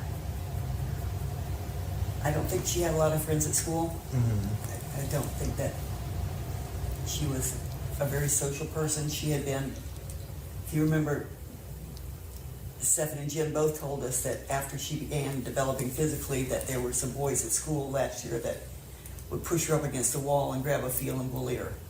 And they would have Grab a feel and bully her? a hard time with after she began developing physically, that there were some boys at school last year that would push her up against the wall and grab a feel and bully her. And they were having a hard time with the school getting it stopped. But anyway, Wow. when they visited here, she was either out here or they were watching movies together. But when it came to sleeping time, she was definitely in Deb's room. When it came to sleeping time, she was definitely in Deb's room. Definitely here or they were watching movies together. But when it came to sleeping time, she was definitely in Deb's room. Just did what? Keep. I don't think that she was a very social person. She had been, if you remember, Stephan and Jenn both told us that after she began developing physically, that there were some boys at school last year that would push her up against the wall and grab a feel and bully her. And they were having a hard time with the school getting it stopped. But anyway, when they visited here, she was either out here or they were watching movies together. But when it came to sleeping time, she was definitely in Deb's room. Okay. Any time where either Jenn and Maddie would be sleeping in that room without Stephan, or okay, so the only person that would separate from them would be Maddie when she was sleeping with you. And like I say, she was always floating around because she was bored looking for something. And to do. before that, as you see the holes, we had a TV there. And we didn't have one in my room that was big, very big, but we moved that one. So I would sit out here with Maddie when they were in there, and we'd watch TV together too. We even got the Disney Channel for her, so she'd have it. Do you know if Maddie or Jenn, when they were sleeping here, did they take medicine at night or anything like that you know of? No, Or did Stephan take any? Has he been prescribed any medication? he has been prescribed an anti-anxiety. Amy, to answer your question, didn't Seth say that Sebastian got sleepy time tea? I know there's a Celestial Seasonings called Sleepy Time Tea. I know. Medication and a ADHD medication. He's got Adderall and something clomidine, for sleeping. I don't know what the first part of it is, but Really didn't know his medical routines at all, hers or Jen's, other than the fact that she was always changing medications. You sure know a lot. I think taking medication for depressant and anxiety and bipolar, but I don't know anything beyond that. She had a prescription for medical. Oh yeah, because she was baked. And so she vaped all the time, and she shared it with Stephan. I said, "Are you baked, Jen?" I said, "If you're going to do that, you have to be outside. You can't bring it in here." Now, after Stephan moved back here in December and he made the trips back to Kissimmee, would he drive the silver car? Your that's car? the first time he ever drove No. He drove the silver car because his car was in dire need of servicing. So I said, last thing I wanted to do is go 2 hours north and be stranded, and now I'm dealing with a disabled car. So I knew that car was up in maintenance, so I let him drive that car. What's wrong with his car? It's 1,000 miles over service. The brake jobs need to be done. He hasn't taken care of that car at all. It's probably going to need about $2,000 to $3,000 worth of repair on it. I'm sure if I take it in, I'm sure it's going to be $2,000 to $3,000. AC was been acting up on it, but I didn't trust it for long trips. If he was just if he was in Kissimmee commuting to Disney, that's one thing. Never But not long shuts trips. up. Matter of fact, I had him tow it down here, not drive it down. Got it. So, is it safe to say this last time he came, and then maybe Thanksgiving or Christmas is when he took the silver car, or Thanksgiving? So this last time, then he made it. when he came down here, he made a trip. When he first got down here, he made another trip back to get more stuff. Okay. So that was one trip, and then there was the trip in between. I guess he went up for Christmas. So what car was he using then? Why all of a sudden on that day did Papa Sterns say, nope, you need to take the Lincoln? Because I think he was here for Thanksgiving. And then there was this most recent trip. So as far as I know, I think it was just 3 trips. Now, when he would come back from there, would he have like loads of stuff? Like, I don't want to say furniture because there wasn't furniture. It would just be leftover stuff that, for whatever reason, he had a 10-foot truck. Mm-hmm. Sounds good, and Cal. just the front end of it and all of the back was available. So he rented a moving truck to grab it? I rented it. Oh, okay. It was more truck than he needed, and why he didn't get everything he had was ridiculous, because basically Dane came down to his typical modus operandi. He waited till the last minute, and then didn't have enough time to put stuff up there or whatever, but he didn't bring everything back with him. Got it. Did he say why he didn't grab his stuff? He didn't have to. Well, basically, if he did, it wasn't enough. He didn't have enough time. It's like bullshit. He had weeks to plan for this. No, not a replay, Cat's Life. He's completely opposite me. I start to organize stuff and get stuff done, not wait till the last minute, but he waited until the last minute. Very frustrating. How long was he in Kissimmee when he made these trips? Well, he stayed up there. If he went up there, he was up there for the day. Maybe he stayed up there a day or two. Okay. Usually. No rush to get back. No These urgency people to come back. slept more than they were last awake. time he went up here, or to Kissimmee, did he say why he was going to Kissimmee? Her birthday. Her birthday. Okay. Did he say he was invited to a party or anything like that, or? I think he was asked him to please come. And you heard Maddie call? Okay. Yes. She heard Maddie say, please And- come. and do you remember when that was? Because I know she had a party on Sunday. Do you know Was when? it Saturday? I guess. Or was it? To make sure he was coming. Something odd on Saturday. Do it live! I'll write it and we'll do it live! Party on Sunday. Fucking Do you know when thing it was? sucks! I guess. Or was it? To make sure he was coming. Something odd on Saturday. I don't know if was the invite on Saturday? Or did he just say Sunday I'm going to Kissimmee? He wasn't invited, Mr. Sterns. No, we knew. I knew the week before because I found the gift for Maddie. Okay. He seemed to be very upset. Matter of fact, he came to me and said, "Do you have any anxiety medication?" I go, "No, sorry, don't have anything like that. Everything I have is for diabetes or heart." Mm-hmm. And then he went to Debbie, which I don't have any. And then he came back and said, "Well, I found some 4-year-old stuff." I said, "Oh, okay." But he was suffering from high anxiety, man. I don't know what he was stressed out about. When was this? Sometime in the evening. I don't know. Oh, Saturday or Saturday. days prior to that? Saturday. Okay. Yeah. And then he's making, and then I guess the medication worked, and again he looked like he was like very stressed out. Have you ever seen him like that before? Yes. When he was very stressed out. Okay, what stressed him out, dude? He was like, better tiptoe, not sure if he's going to blow up or not. He seemed like he was calm enough, but I didn't know if anything could trigger him or not. Did it seem like he was more in fear of something, or scared of something, or just? It was a different. Other than being really upset about something, it looked like he was stressed out over something. And obviously, he never shared any of his feelings with us, and I had no idea it was stressing him out. But something really had him upset. Angry upset, or just not that type of upset? Not angry upset, but just something worrisome. Just seemed like there was something that was really preying on him. Oh, and it was shit. not settling well with him. Worrisome. And that's when he told you guys he was going to Kissimmee, or did he tell mom prior to that?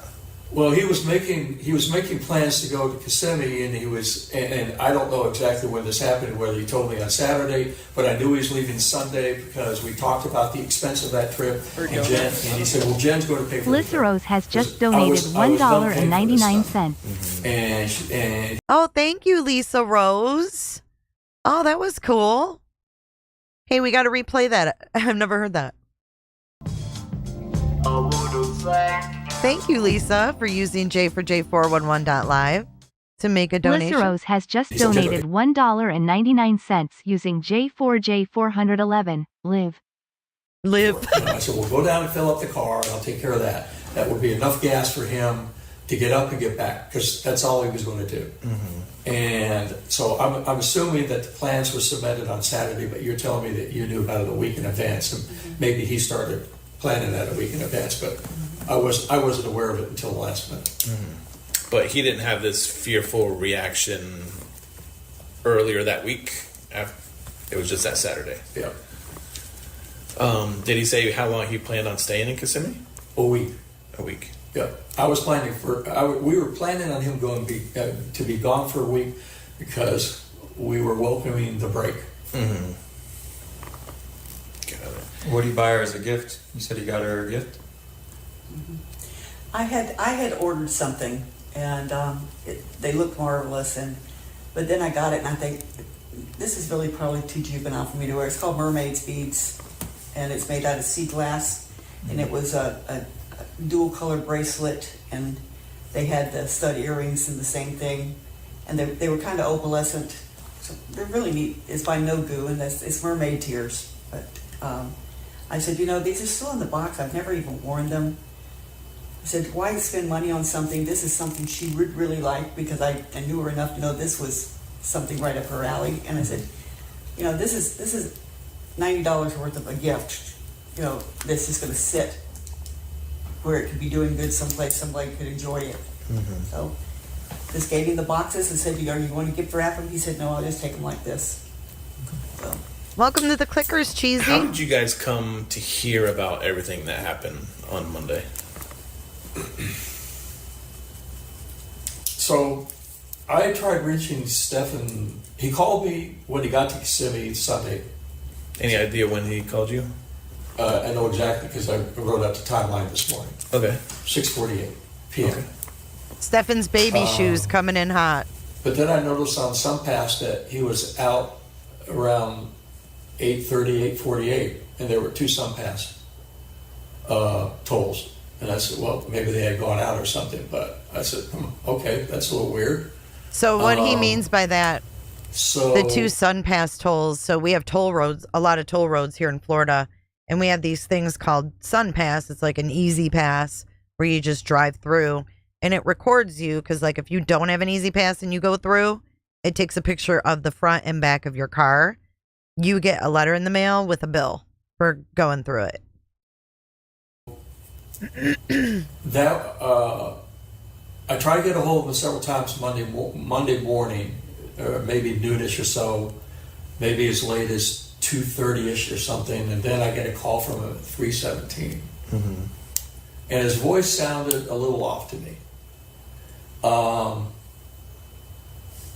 I thought, well, maybe he was just tired, and then maybe he didn't get a good night's sleep or what have you. And then during that conversation, he says, oh, by the way, I had a flat tire. Radar goes up. I go, what do you mean you had a flat tire? Where could you have gotten a flat tire? Now, I'm not going to say you can't pick up a flat tire anywhere, but he's just driving from here to the apartment and shouldn't be driving anywhere else, per se. Oh, I just got a flat tire.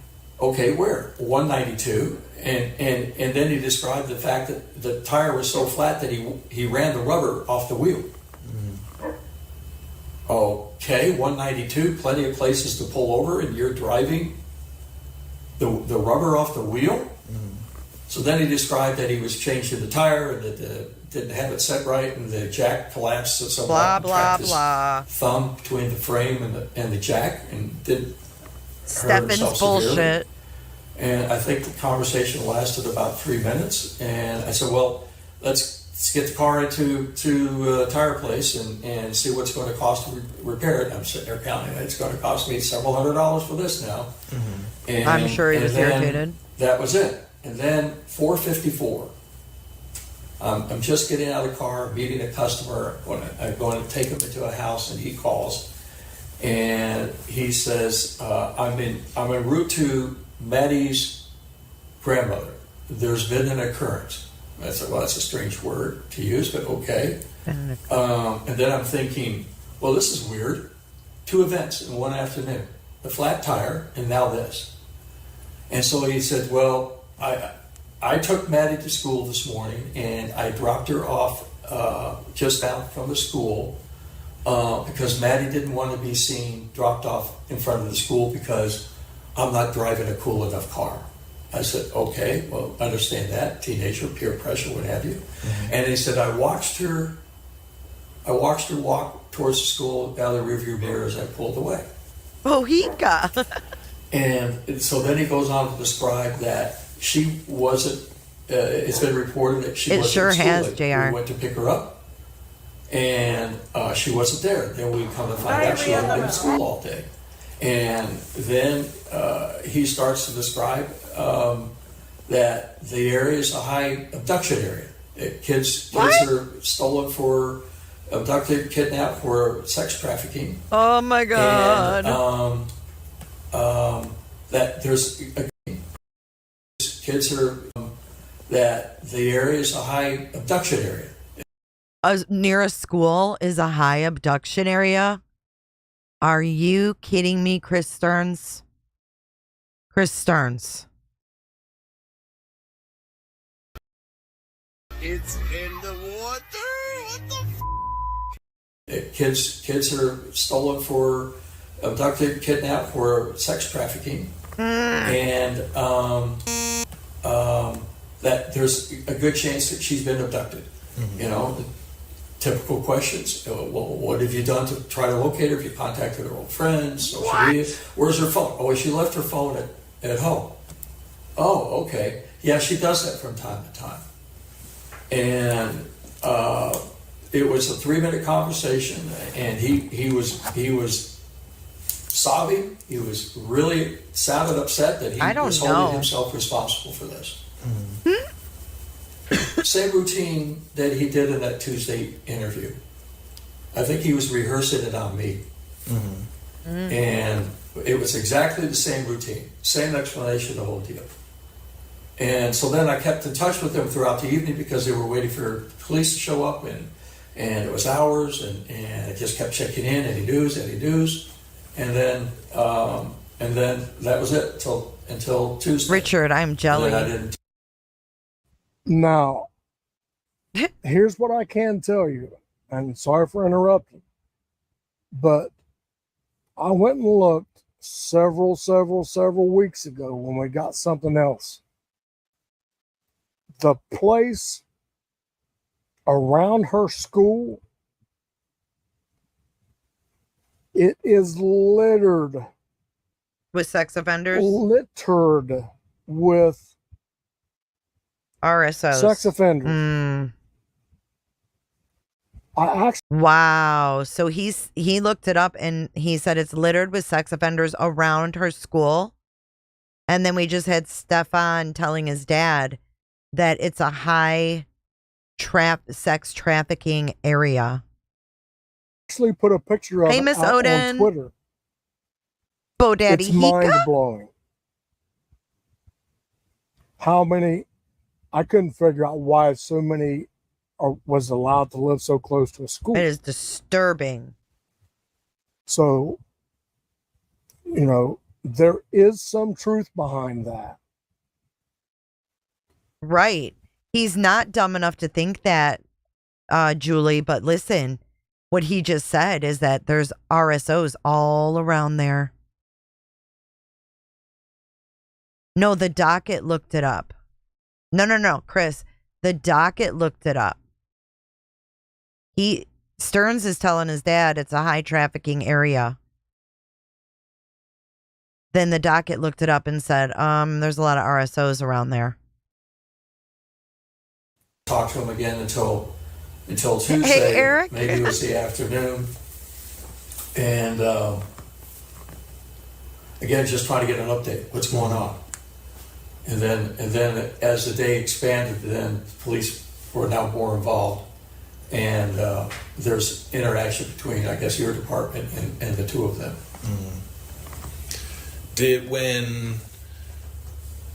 Backtracking to Monday, so you talked to him, you said you tried calling him. When you tried calling him, did the call go right to voicemail, or did it ring a few times?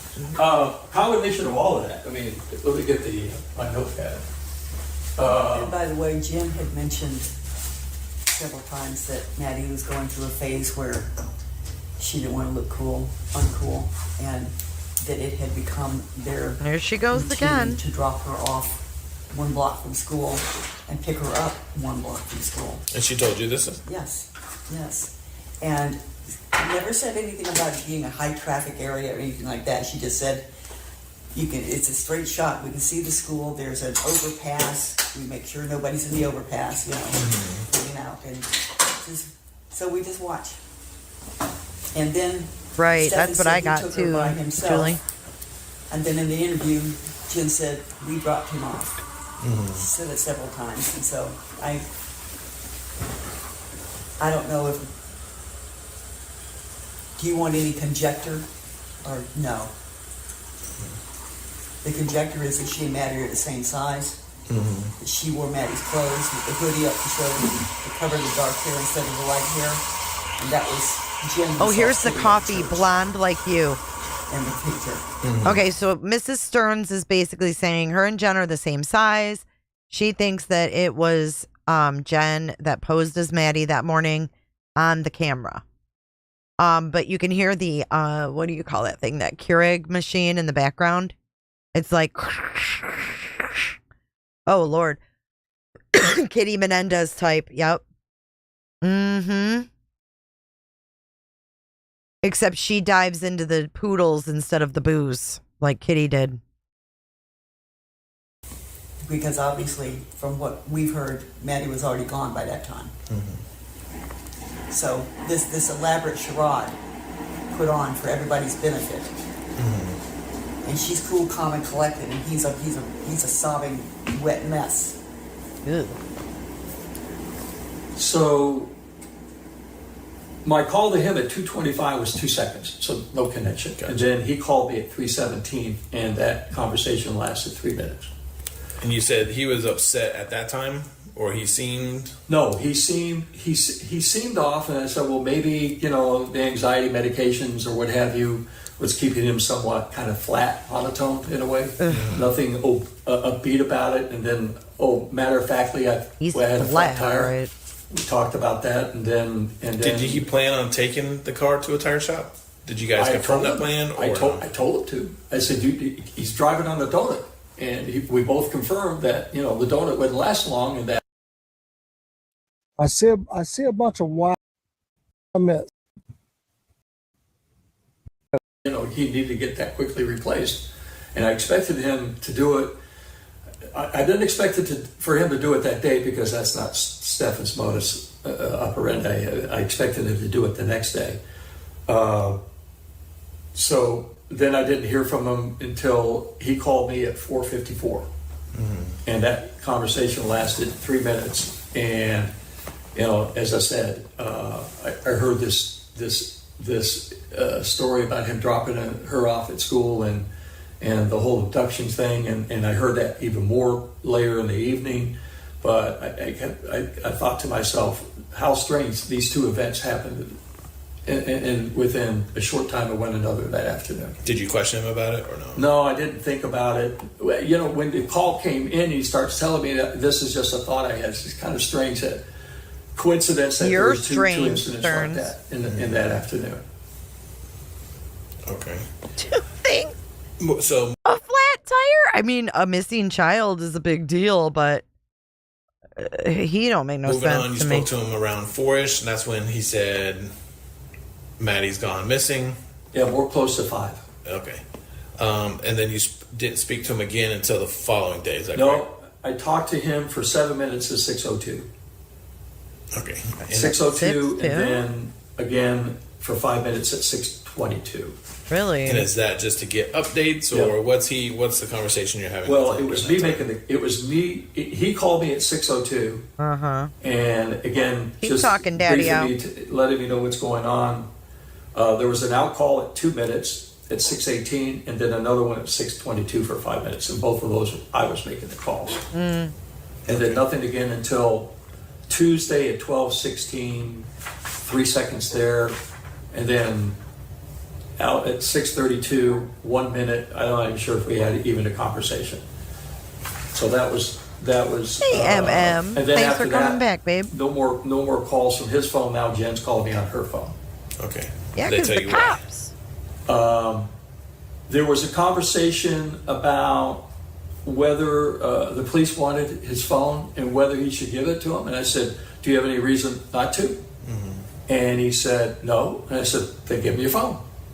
Let's get this cleared up." You know, what really upset me was in one of the conversations I had with him when it became apparent that he was going to be a person of interest. I said, "Well, you had your phone. You can document where you've been."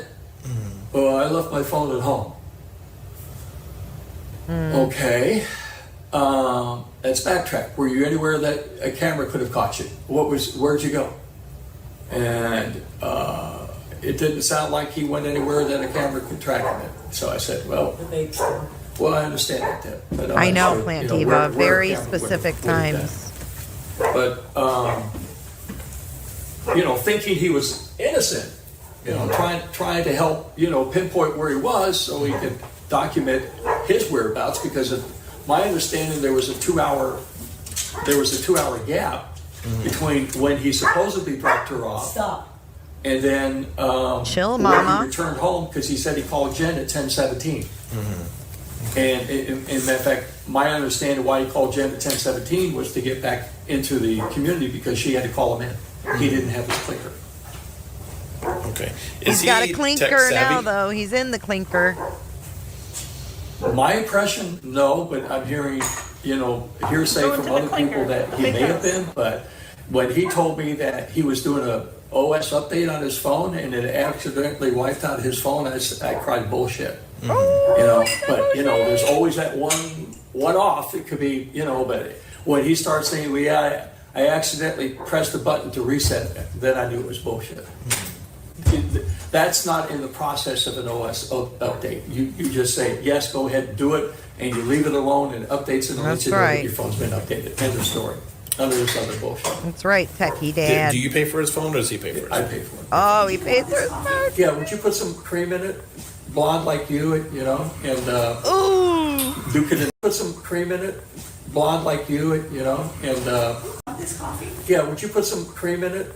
Blonde like you, and Duke it in the microwave for 38 seconds.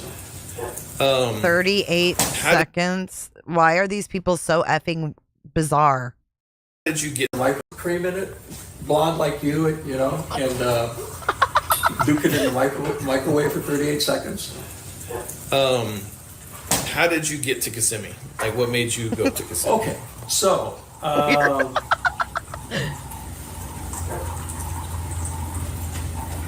I got a call. I got a call at 9:30, and then I think that's when that discussion took place about whether to give this phone to the police. 38 seconds now, Deborah. If you got an issue with it, give him the phone. Give him the phone. And then I got a call, and then I went to bed.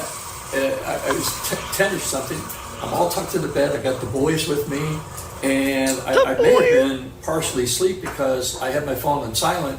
And then I woke up because the phone was vibrating, and then my watch would have been in the office. So the phone was vibrating. By the time I got it, there was no connect. So then that was at 10:42, and then I made an out call at 10:43, and then the conversation was about, you need to come up here. The conversation was about, you need to come up because here. they were on speaker. Okay. And Stephan said, hey, you need to come up here. And I said, okay. His I wife. said, we discussed, they were being kicked out. They didn't have a place to stay. So I said, well, we need to figure out where to go for, where to stay and what have you. And so I'm jumping in the shower, packing a bag, talking to Dad, making plans to leave. And which I did it just after midnight. I tried to make a call to 11:56. It went to voicemail, and then I called her back at. Now we're into Wednesday, so I called her back at 12 to let them know I was on my way. And Daddy's on his way. I also called my wife because when I left, the front door, if you notice, has an electronic keypad on it. That's why I think to drink. No. Okay. Thank you. It wasn't working, and it's been. It's electronic, and it's batteries in there since the day we moved here, so 4 years old. So when I tried to lock it, it's not flashing or anything. I did get it to lock, but I wanted her to know that, hey, if you go out, you're going to have to come back in through the garage door. And the only way to do that if you had a clicker in your remote in your visor. But you weren't going to be able to get in through the front door. I know. And then I got a call from them at 1:18. Lasted for 2 minutes, and then at 1:51, 50 seconds, because I arrived at the hotel. What were the conversation at the 118 area? What was that conversation about? Just confirmation of where they were and where 150. Then I got a call from them at 1:18. Lasted for 2 minutes, and then at 1:51, 50 seconds, because I arrived at the hotel. What were the conversation at the 118 area? What was that conversation about? Just confirmation of where they were and where we were staying and the address of the hotel. I thought you got the hotel, motherfucker. West of Disney off the 429. And from what I understand, did you pay for the hotel? Or right, exactly. They paid for theirs, and I paid for mine, but then it said a pet-friendly hotel. What? Pet-friendly if you pay $150 for the night. Mm-hmm. Okay, so, all right. So I paid for mine. Did you pay for the hotel, or did they pay for it? They paid for theirs. Wait a minute. I thought he paid for it. Didn't he say he had to come up there because they didn't have any freaking money? That is a lie. Out off of west of Disney off the 429. And from what I understand, did you pay for the hotel, or did they pay for it? They paid for theirs, and I paid for mine, but then it said a pet-friendly hotel. Pet-friendly if you pay $150 for the night. Mm-hmm. Okay, so, all right. Okay. So I paid for the dog to stay. Okay, their dog. Yeah. Okay. Well, I actually reimbursed her for it. Mm-hmm. All right, and when he reimbursed her the dog fee. You got to the hotel, you had conversations with Jenn and Stephan, I'm assuming? Yeah, we were just greeting, gave Stephan a hug and, chit-chatted for a few minutes. I was busy checking in because they had already completed their check-in. They went up to their room. They were on the opposite end of me, but we were on the same floor. I went out to the car to, park my car, get my stuff, and bring it in and go to my room. And then I went to their room, spent about 10 minutes with them, no more than 15, and then I was heading back to my room to go to bed. What were the conversations when you were in their room? I don't really recall. It was just, everybody settled in, everybody okay, we'll just meet in the morning and see what unfolds at that time. I'm sure there was going to be some more interviews or what have you. Mm-hmm. I planned to go to the office. Our corporate office is in Orlando, so I planned to go. Mm-hmm. So I was up. You were planning to go there anyway? 6:30. Then I left the hotel around 7:30 to go to the office. Okay. When you left to go to the office, was Stephan and Jenn still there? As far as I know, I don't know. Mm-hmm. I come to find out later when I get a phone call from Jenn around 10 o'clock, 9:48 or so. I think it was.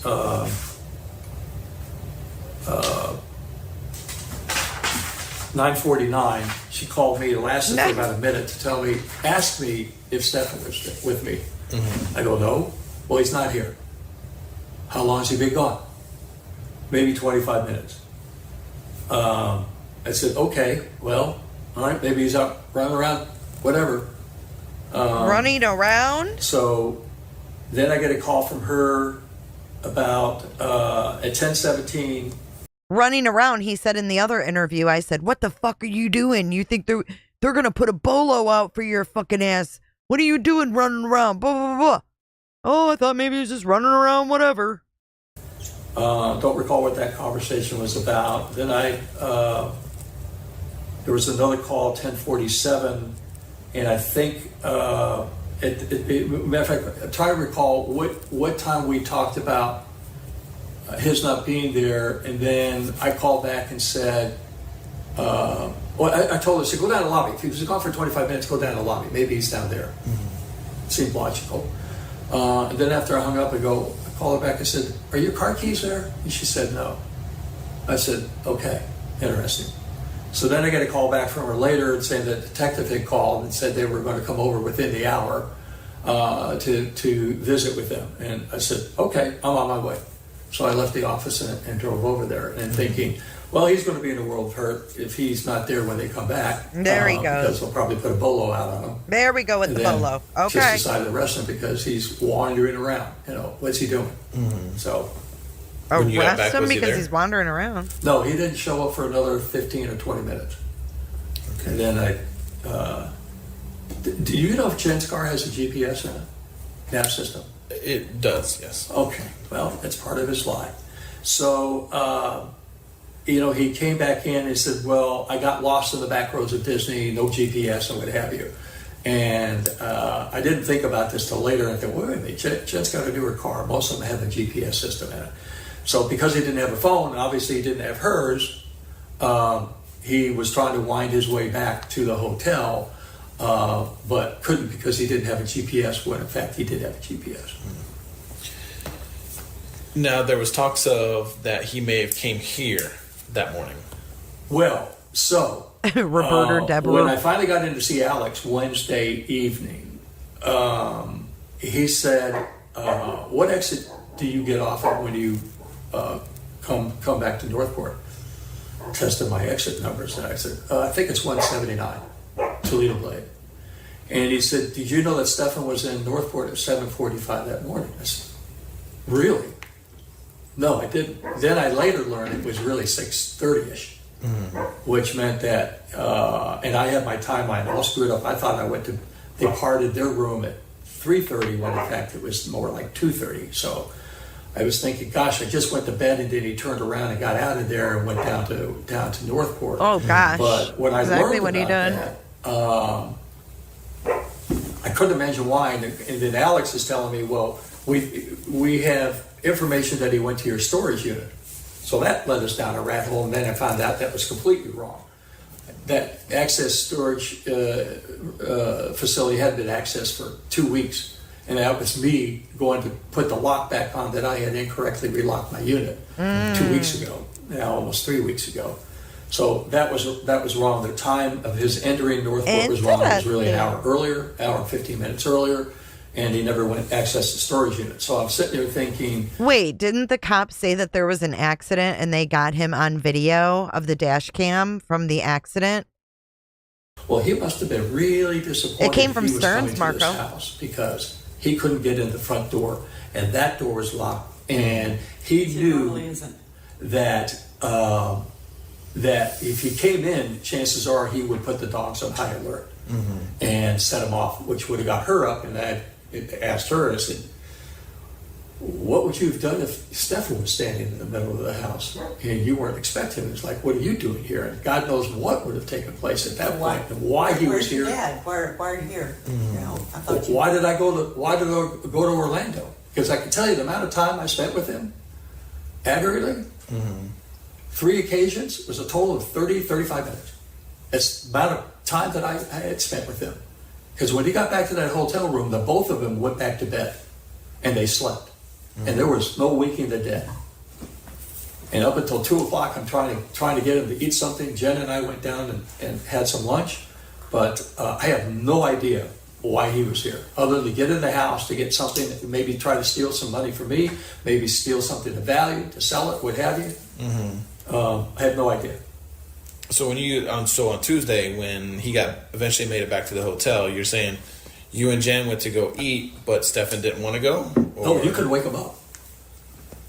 He was out of it, dead to the world. Okay. Now, I was told by Northport PD when they came and talked to, I'm assuming you, one night, that you may have mentioned the dogs barking sometime throughout the night. They went on high alert and I looked at my watch because I was in here alone. 3:19 in the morning. I had all 5 of them sleeping with me since he wasn't here to sleep with the boys. Mm-hmm. They all went from dead asleep to springing up in the air and standing on all 4 feet, all of them looking at my window and giving the war bark. That's not a war bark. That's a wolf. Yeah. When they do it, it's a sound that will make your skin Wake to goosebumps. And I didn't have the gun in my room.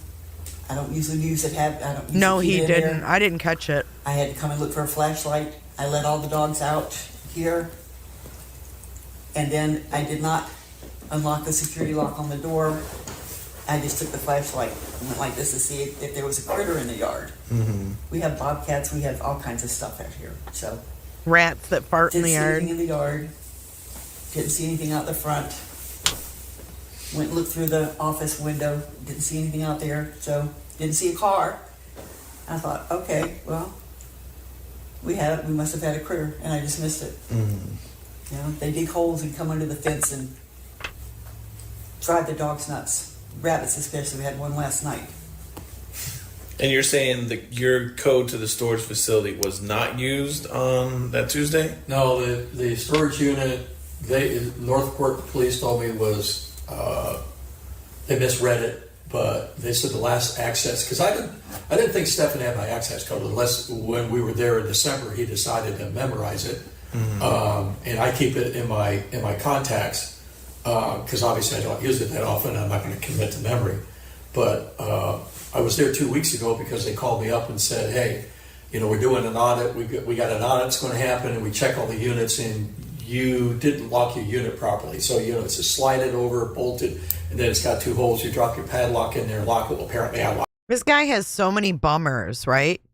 The bummer on the doorbell, the bummer or on the camera with the Wi-Fi, the bummer with the lock on the front door, the bummer with the I didn't lock the lock on my storage unit right. Locked it on the outside. I didn't think I did, but anyway, I must have. So I went over there the next day and properly locked it. So any reason why he would come here? Does he have any other friends or close people that he would? Well, I mean, he has a limited number of friends. I don't know. Maybe he was going to hook up with one of them. Frank being one of them is the one I know that he's. Played Warhammer. Is closely associated with, and when he goes out, it's with him.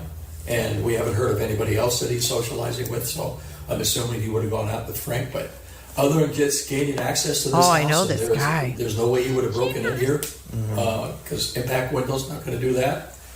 And the front door not working, so he was screw blue tattoo. I checked the car. He was what? You know, after the Northport police left to see tattoo windows not going to do that. And the front door not working, so he was screw blue tattoo. I checked the car. You know, after screwed loop tattoo. Police left to see if the tattoo window's not going to do that, and the front door not working, so he was screwed loop tattoo. I checked the car. You know, after the Northport police left to see if there was any marks on the door to see if he was tried to pry the car open, but nope, I didn't see any marks on it. So I guess he was here for an hour and 15 minutes or so before he had to make tracks to get back to Orlando, but have no idea what he did for that amount of time. Maybe he came down here thinking he would throw the police off. If they obviously found a way to track him or something, maybe they said, well, he disposed of the body or disposed of something down here, but have no idea. Other than just coming. The body. It's Madeline.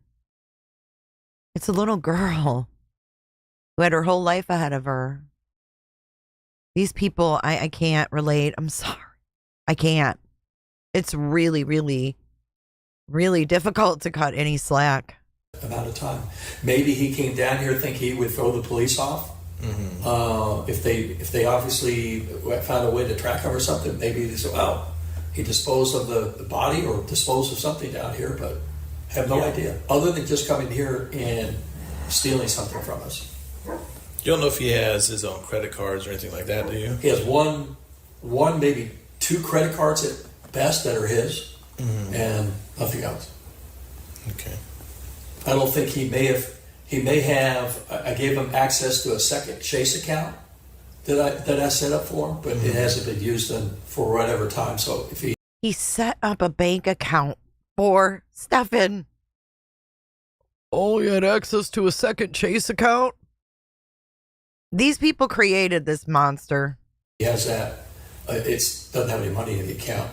So other than that, that's the only thing I would know he had. I can't wait to see the bank of records. Because now Chris Sterns is tied to Stephan, right? If they had a joint bank account, we're going to see maybe bank of records. Huh.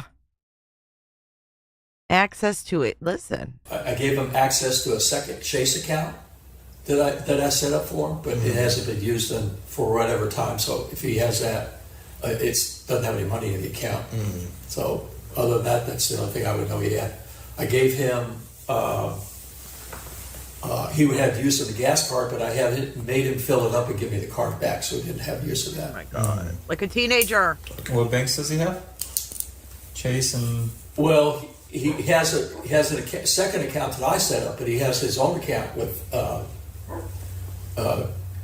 Disney Partners. Credit union or something. Disney We don't have Partners. any access to that, so I don't know what he's got in there, what he does. Have you looked to see if there was any phone activity on your account that you pay for anytime during that Monday, Tuesday area? I didn't look at his account. To answer your question, no. But then a Wednesday, since he didn't have his phone, I had a spare phone I used for business, which I think you guys have, iPhone mini. And I said, here, use this until you get your phone back. Again, thinking... What the hell is an iPhone mini? What's an iPhone mini? I never heard of that. Everything's innocent and what have you.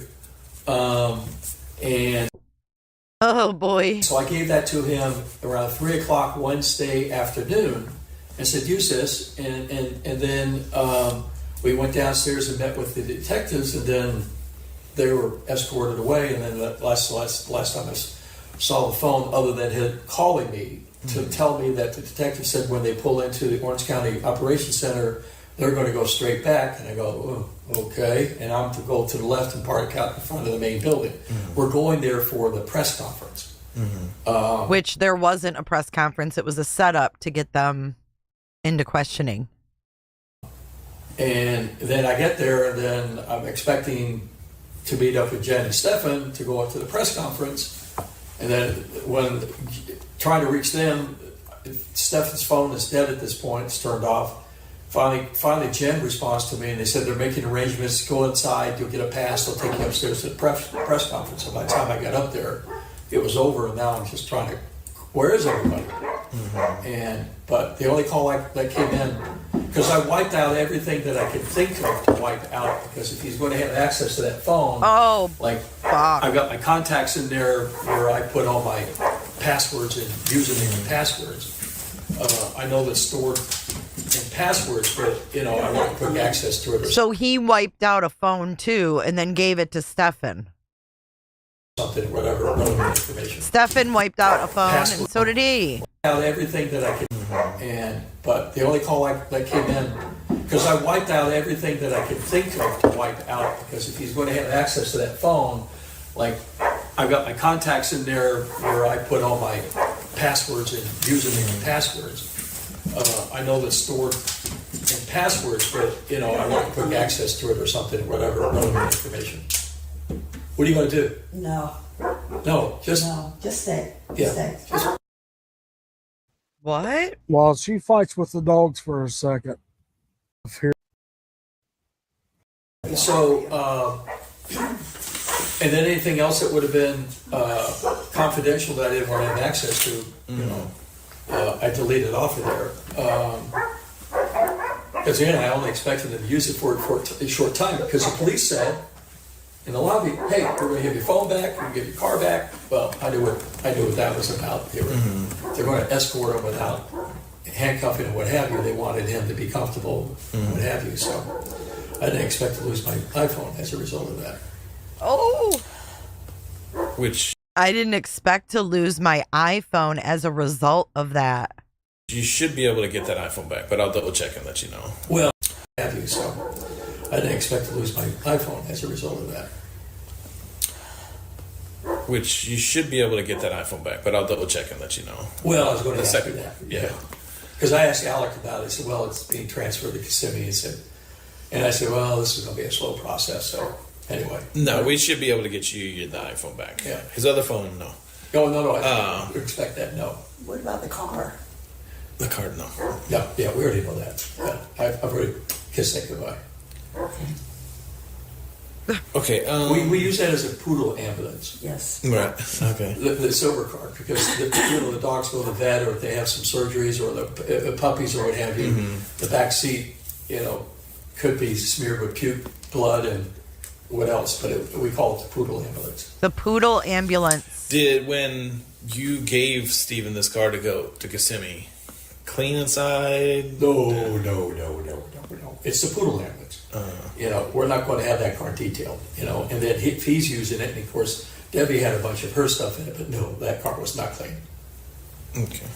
And I said, well, if forensics is going to go over that, I mean, I tried to tell somebody, I said, it's a poodle ambulance. There's going to be some leftover puke or blood or what have you that we weren't able to get out of the seats because they're perforated. So I hope somebody doesn't get too excited when they hit on something, but it's animal blood as far as I knew. Okay. Have you talked to Stephen since he's been arrested? No. We tried to set up a video visitation yesterday. It said we were confirmed. Welcome back, Charlie. My iPhone crashed a couple of times when I'm trying to get on, and then we had finally solar got it. flares yesterday. What? They said we had 3 solar flares yesterday. Oh. Facebook went offline, and a lot of Verizon went off. Oh my God, these people. Yesterday, it said we were confirmed. My iPhone crashed a couple of times when I'm trying to get on, and then finally got it. Flares yesterday. What? They said we had 3 solar flares yesterday. Facebook went offline, and a lot of solar Verizon flare? went off, and some other. Fuck out and I of thought, here. well, maybe That's that's what kicked us off yesterday. But when I finally got on it, he wasn't there. So I kind of expected that could have happened because again, they gave me a warning. They said, if he's not available, he's not going to be available. And won't be there. But I figured since I had confirmation, but I haven't had any conversation whatsoever. Have you talked with Jenn since he's been arrested? The last conversation, a text I had from her was when I asked her if she had gotten access back into the townhome, because if there was anything that Stephan had there, like supposedly he had his gun there, I wanted to get it out of there and away from harm and bring it back here where somebody else couldn't do anything with it. And I was making arrangements to do that, and she said yes, and then I didn't hear back from her after that, so she's gone dark on us. Okay. Has she lawyered up? No. Well, she's avoided me for whatever reason, because up until that point. Park up. Park up. We're perked. Perk up, everybody. Confirmation, but I haven't had any conversation whatsoever. Have you talked with Jenn since he's been arrested? The last conversation, a text I had from her was when I asked her if she had gotten access back into the townhome, because if there was anything that Stephan had there, like supposedly he had his gun there, I wanted to get it out of there and away from harm and bring it back here where somebody else couldn't do anything with it.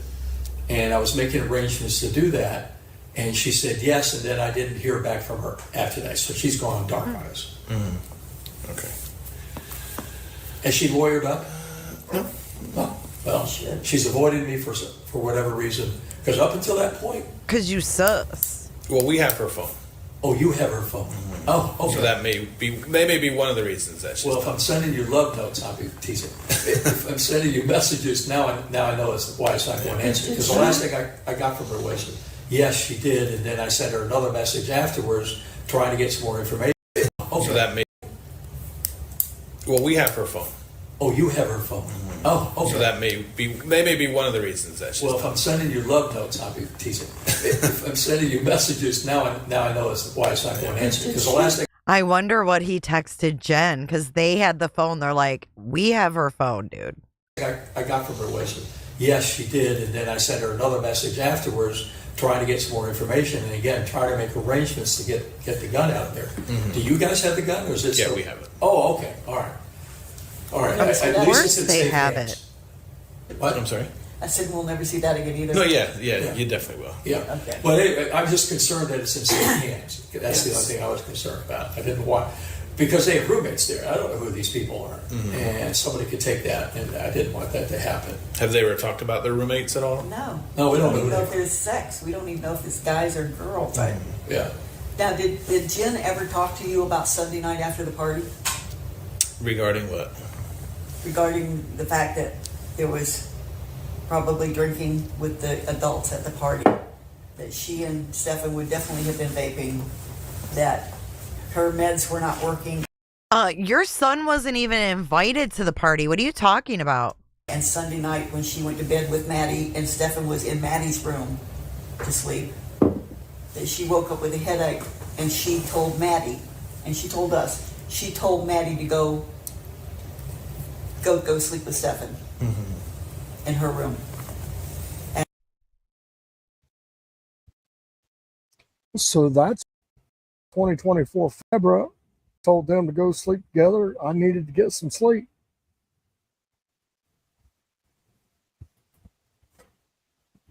Regarding what?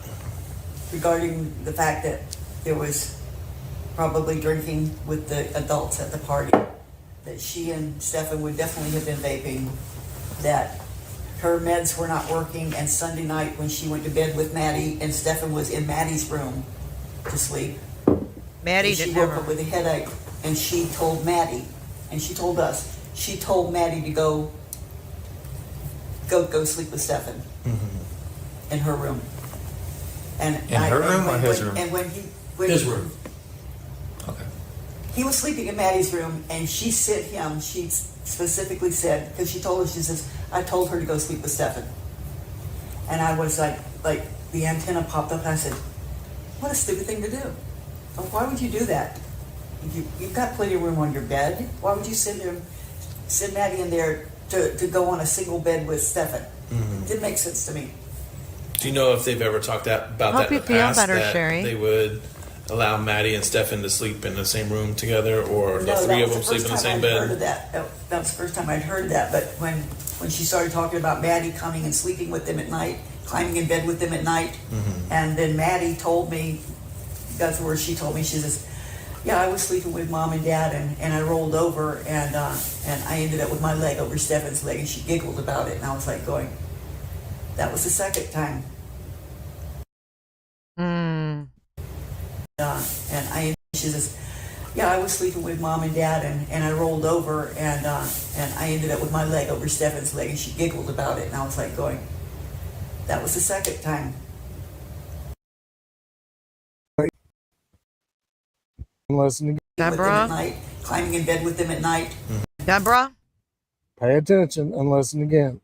That was the first time I'd heard that, but when she started talking about Maddie coming and sleeping with them at night, climbing in bed with them at night, mm-hmm. and then Maddie told me, that's where she told me, she says, yeah, I was sleeping with Mom and Dad, and I rolled over, and I ended up with my leg over Stephan's leg, and she giggled about it, and I was like going, that was the second time. I said, and I told Jen, I said, listen, she's getting too old to do this. She's too old to share a bed with you. Mm. Don't do it anymore. I said, if you have to lock your bedroom door so she can't come in when you guys are asleep, then you need to do that. I said, I can understand a toddler. Mm-hmm. I can understand up until about 5 years old. But after that, I mean, this is ridiculous.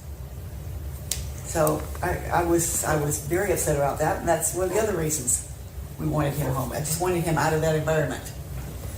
I want to go back to the medication that Stephan. So Stephan on Saturday asked you if you had any of medicine to calm his anxiety. Did he have prescription medication that just wasn't filled, or? Yes. Yeah. Okay. Yeah. So he didn't have any medicine to take to Kissimmee? No, not that we're aware of. And one of the things I was pressing hard with Stephan when he left Disney, I said, talk to Human Resources to get your insurance coverage after you leave, because you need it for prescriptions. And so up until 2 weeks ago, this doesn't make sense. He wanted Stephan to stop working at Disney and get a better job. So he left his job. He had him resign at Disney, worried about his benefits. This ain't adding up. Medication to get him through, but he needed some medication, so we're trying to get him back on insurance, which I did. And then there was a waiting period of a few days that we were supposed to call in and then arrange to get his prescription filled. He contacted the doctor, supposedly, because I told him to, and there would have been a prescription waiting for him, but it never got filled. Gotcha. Okay. When did he start taking prescription medication? Do you remember? He started taking Adderall. When? When he was a child. Oh, Lord have mercy. I mean, he has a TBI, and so he was on an IEP through school in the adult education program. He went to special classes. He was hit by a truck when he was 8, hit in the back of the head with the bumper, run over his torso, and then the guy heard everybody screaming, put the car drive and drove back over him, got him in the front of the head. And then, but he was only in the hospital for a couple hours. FYI. I want you to listen to this too. This was another huge deal. Perk up and listen up, because if it goes to trial, in my opinion, I think we just found a defense. So listen up. Adderall when he was a child. I mean, he has a TBI, and so he was on an IEP through school in the adult education program. He went to special classes. You know what, though? He can say that all day long. My dog deserted us. He can say that all day long. But you know what they do now? Like they did to Wade Wilson? They did brain scans of his brain. And they said, oh, no, he doesn't.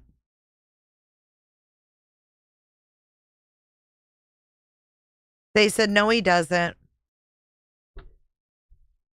So they'll figure all that out.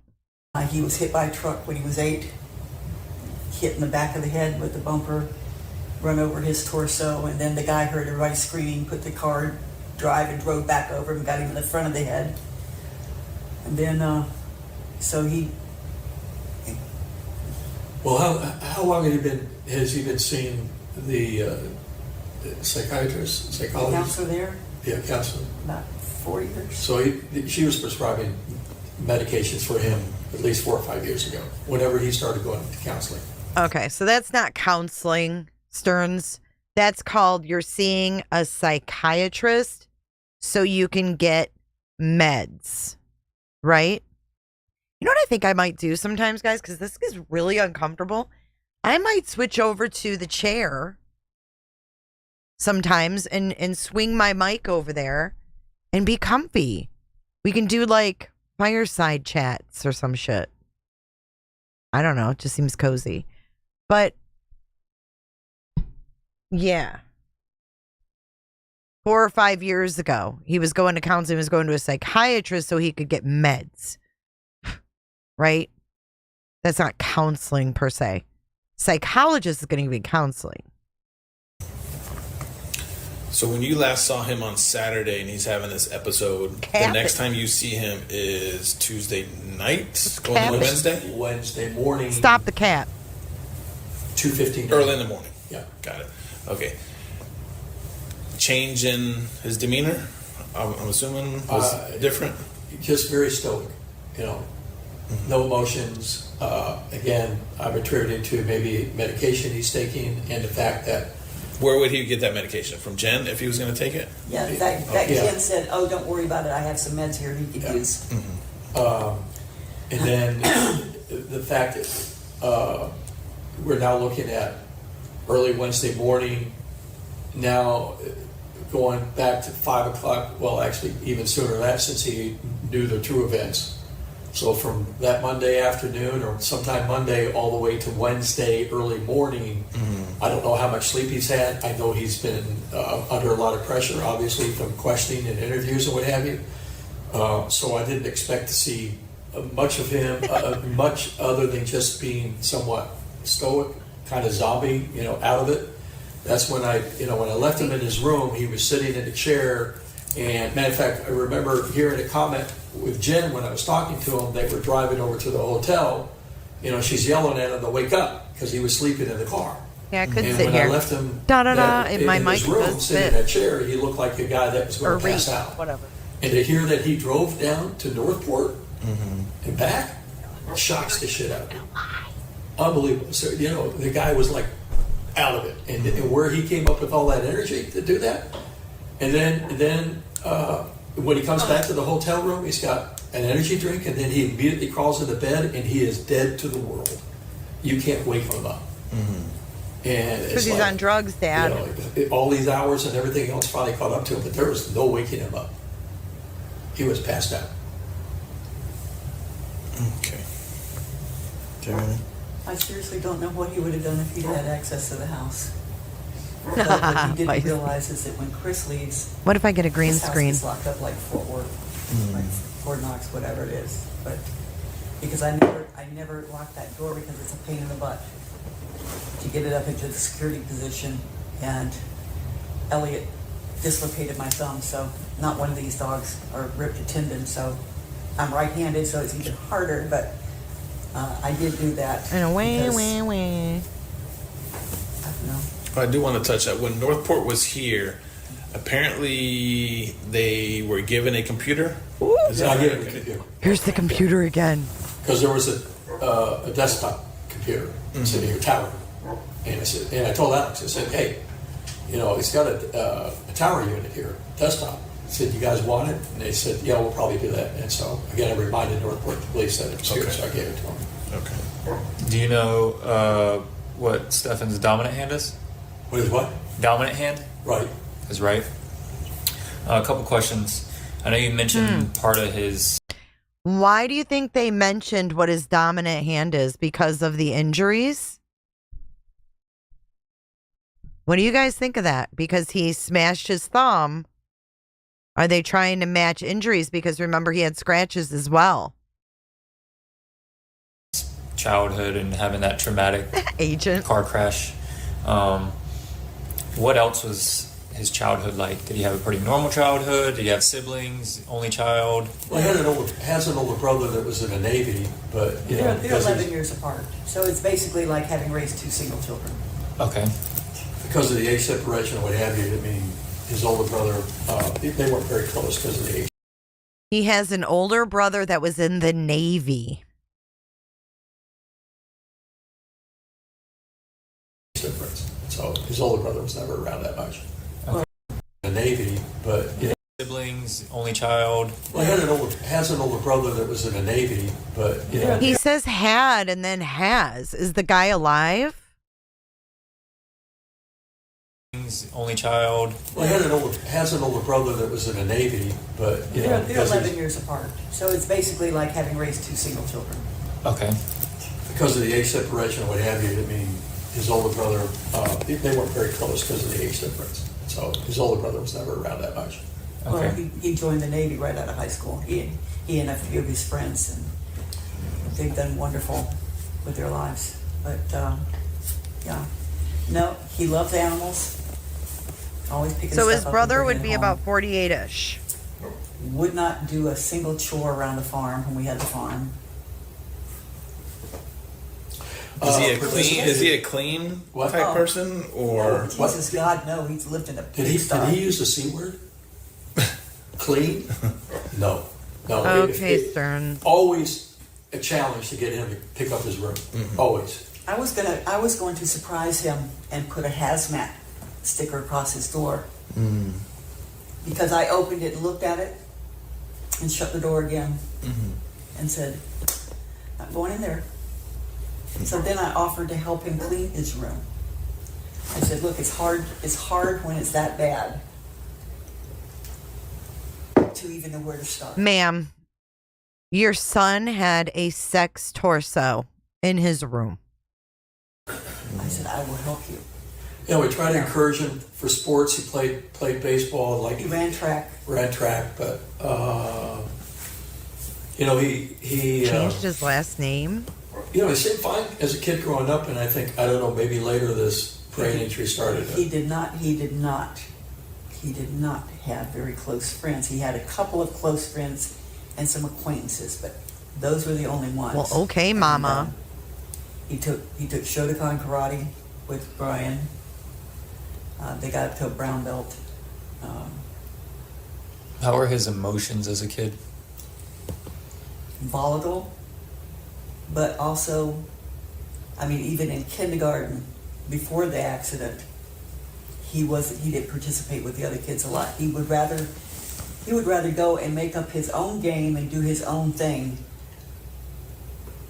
than that. He has a very high IQ. He's very intelligent. Oh, he's really so smart. And I think that I was in college at the time too, trying to finish my degree, and I had all my books, oceanography and stuff like that, and he was interested. And when he was little, he was looking at my college textbooks, and I taught him to read. And he was reading at probably a 5th or 6th grade level when he went into 1st grade. Okay. He has a marvelous vocabulary. He has a great mind for history. If something interests him, he goes all in to research it. So, well, if he's passionate about something, he will put that focus. He becomes an expert. He got quick. Became passionate about whiskeys. Ask him anything about whiskeys. Ask him anything about teas. I said, Steph, go to the liquor store, and if you got this much knowledge, put it to use. Then you get involved in these games and what have you. But boy, if he got focused on something, laser focused, and that really at an early age, because we came down from Georgia to Disney World, and he got the key to the liquor bar, and he stayed there focused until he got that key and unlocked it at 3 years old. Okay, so God, he told that same story in Hidden True Crime, but I just read on Reddit. I just read on Reddit that the brother. It looks like it's Deborah's son. So I don't know if Deborah had an affair, if what was going on, but it's Deborah's son, allegedly. He was like that laser focused. He didn't want liquor, he wanted candy. Yeah. But, he was... The expensive candy that's in those. He was very, very vocal with us that he wanted more candy, because we bribed him with candy all the way down on the plane. And we were waiting for the car to come to get the car seat put in. I hate you, fuck you. And they sure talk about alcohol for people that don't drink. So we're in the car, we're on the way to this dinner, and he's in the back seat wearing a sailor suit. And I want candy. No, Stephan, I'm looking at the rear view. No, Stephan, you can't. We're on the way to dinner. Go on, spoil dinner. Sailor suit. The boy was in the Navy. I don't know, Chris. I want candy. No, you can't have candy. And he goes,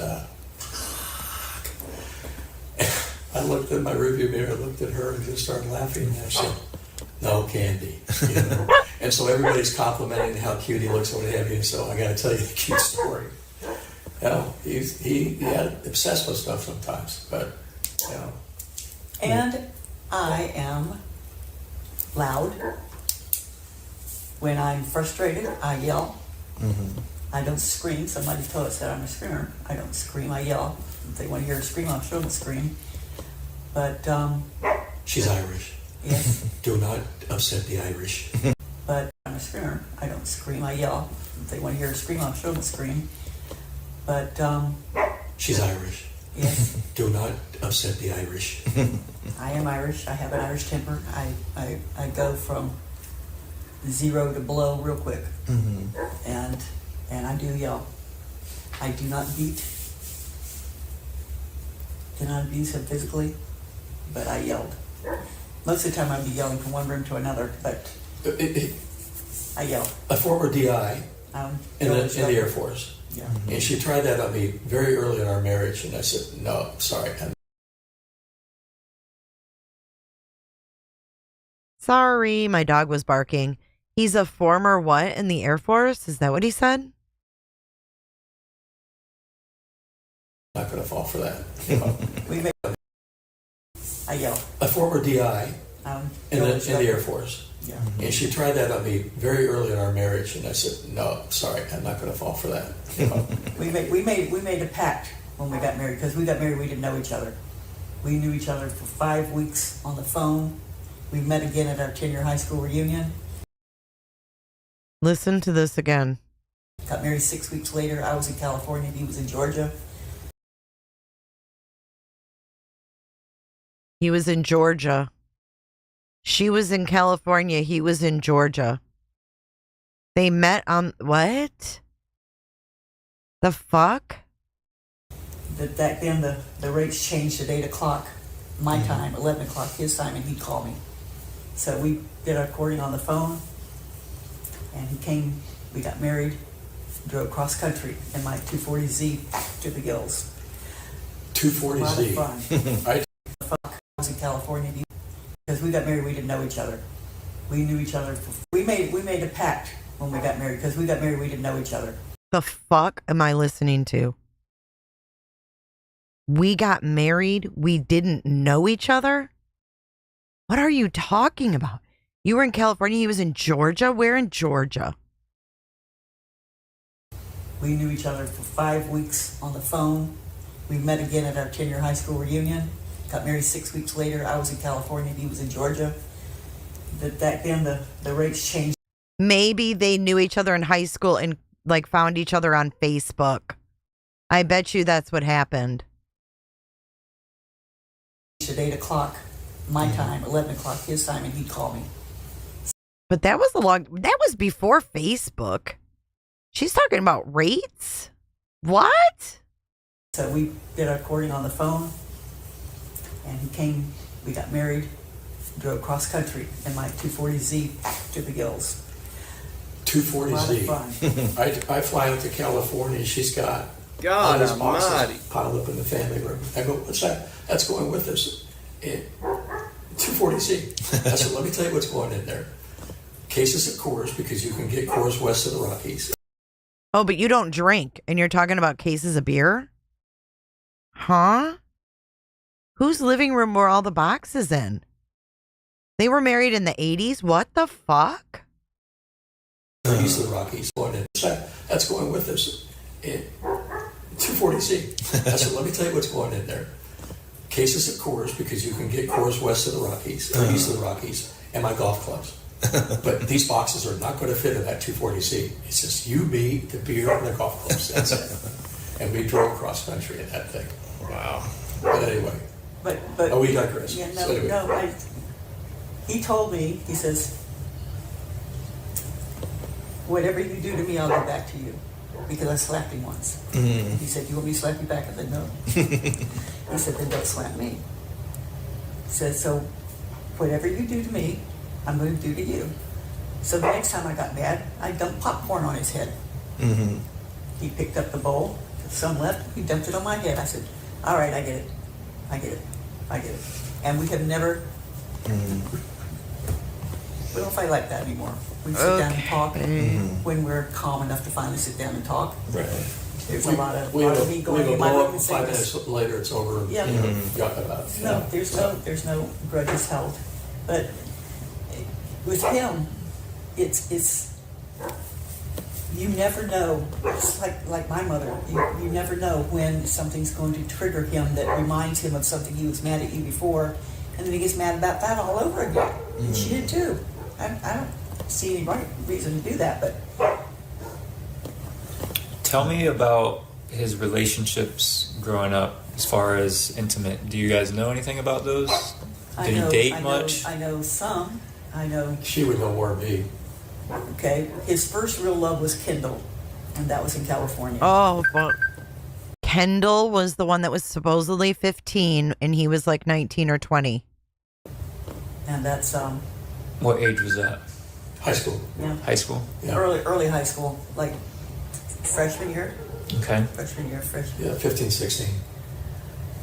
No, it turns out he was older. And that was we loved Kendall, and Kendall loved him. He loved her. That was the only reason he didn't want to leave California, was because Kendall was going to be there. And Were they the same age? yes. Yes. And then when we came to Florida, there was this Crazy girl. other relationships that were just short, nothing. Nothing long term. Yeah, just cycled through a bunch of girls, and the guys he was hanging out with didn't approve of him because they just seemed like no motivation, no drive. I grew up with the, I grew up in Winter Park. I hung out with the elite people in Winter Park. I hung out with the elite people in Winter Park. The Showalter, the elite people in Winter Park. The Showalters and the Manellos and what have you. I worked at the hardware store, Miller Hardware in Winter Park, and so, I had drive. I wanted to get ahead, and I associated with the better crowd of kids. He never did. I never approved them. They were just lazy, looking for the next party, looking for the next hit of marijuana. But so there was a cycle of those people all the time. But nobody steady that they were aware of. You could bargain with him. All of his friends were getting tattoos. Oh, this Chase is interesting. Chase decided that they were all going to get branded with 521, their 521 club in Windermere. He has a brand on his side. They did it with coat hangers.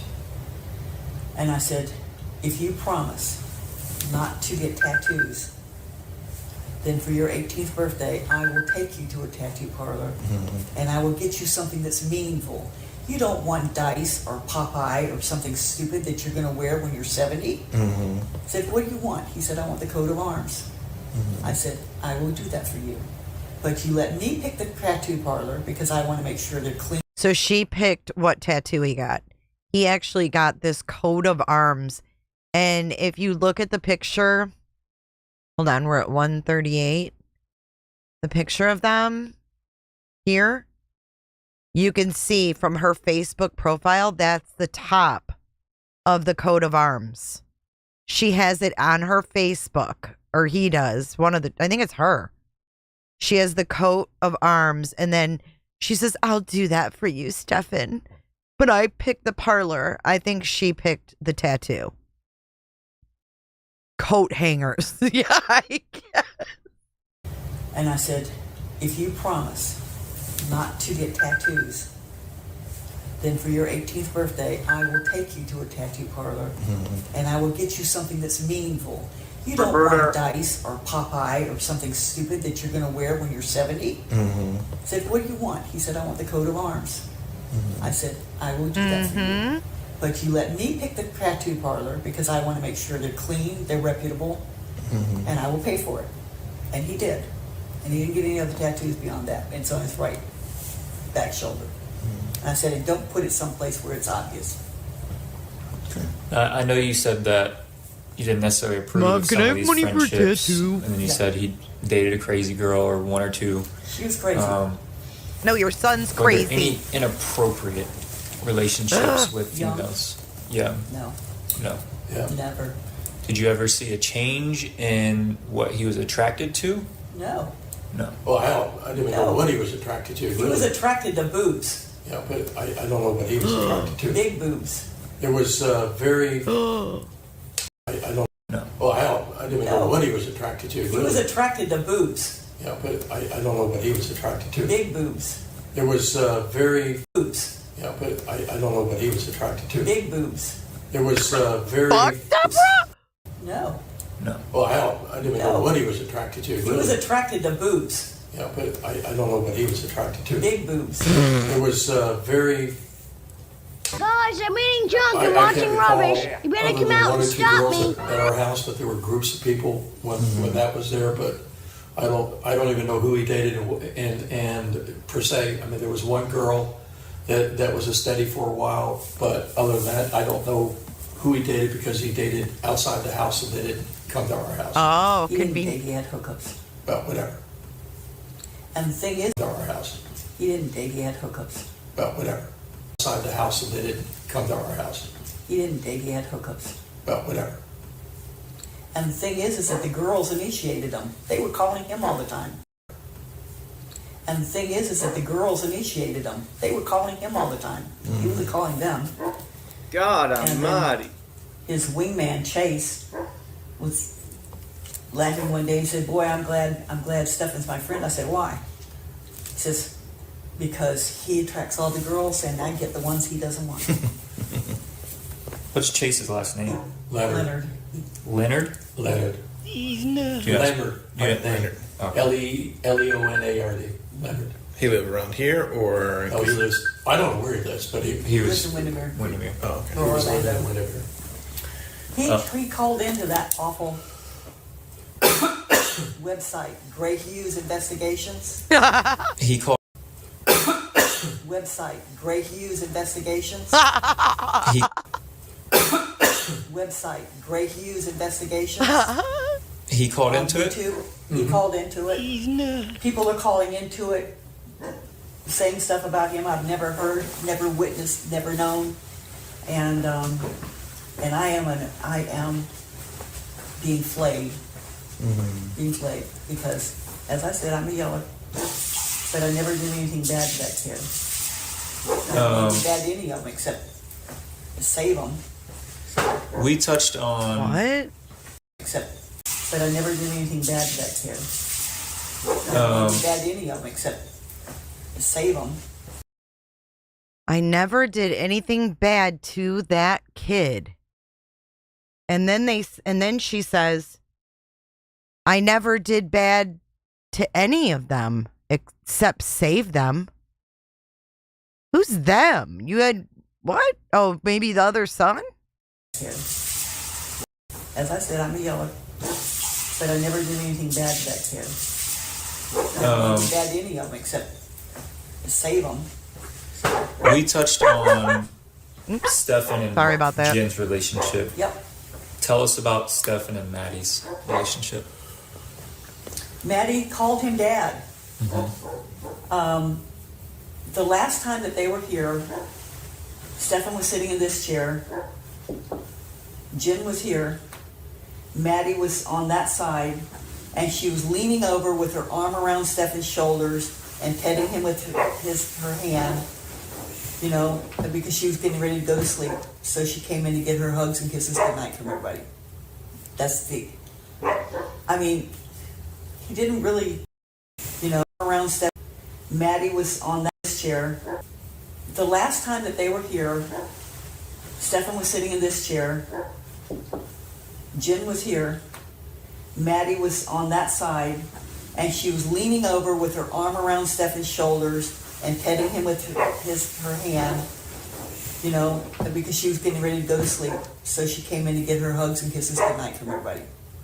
That's the, I mean, he didn't really interact with her.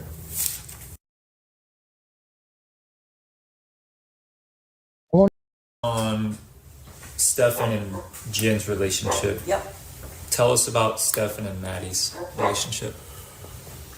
Maddie called him dad.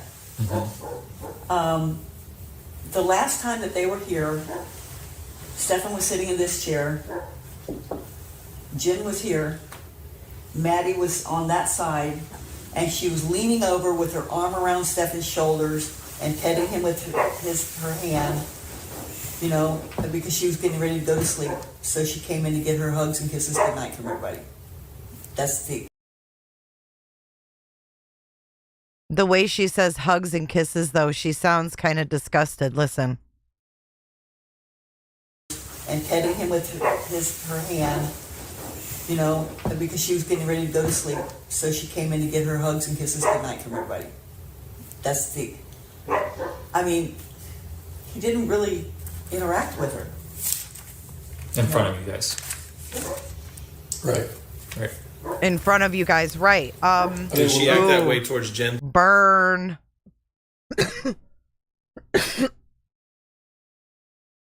Burn. She didn't hardly interact with him in front of you. Interact with her. In front of you guys. Right. Did she act that way towards Jenn too? That same time? She came and got a hug and kiss from Jen too. Okay. She even gave, I think she, when I came into bed, she gave me a hug tonight too. That was it. Did you see any changes in Maddie over the years in her personality? No, we were talking about that the other night. It's like there was nothing visible, noticeable about her, change in her attitude, demeanor, what have you. And again, we hadn't seen Maddie since maybe early 23. I think at the same time Jenn got her car. They came down for a night. Didn't notice anything out of the ordinary. Seemed like all the experiences that we had observed in the past. You know, happy kid, playing with the dogs, and either watching TV in there, going to bed, or floating around in here. Did you know her to be on prescription medication? No, I didn't know. No, not at that time.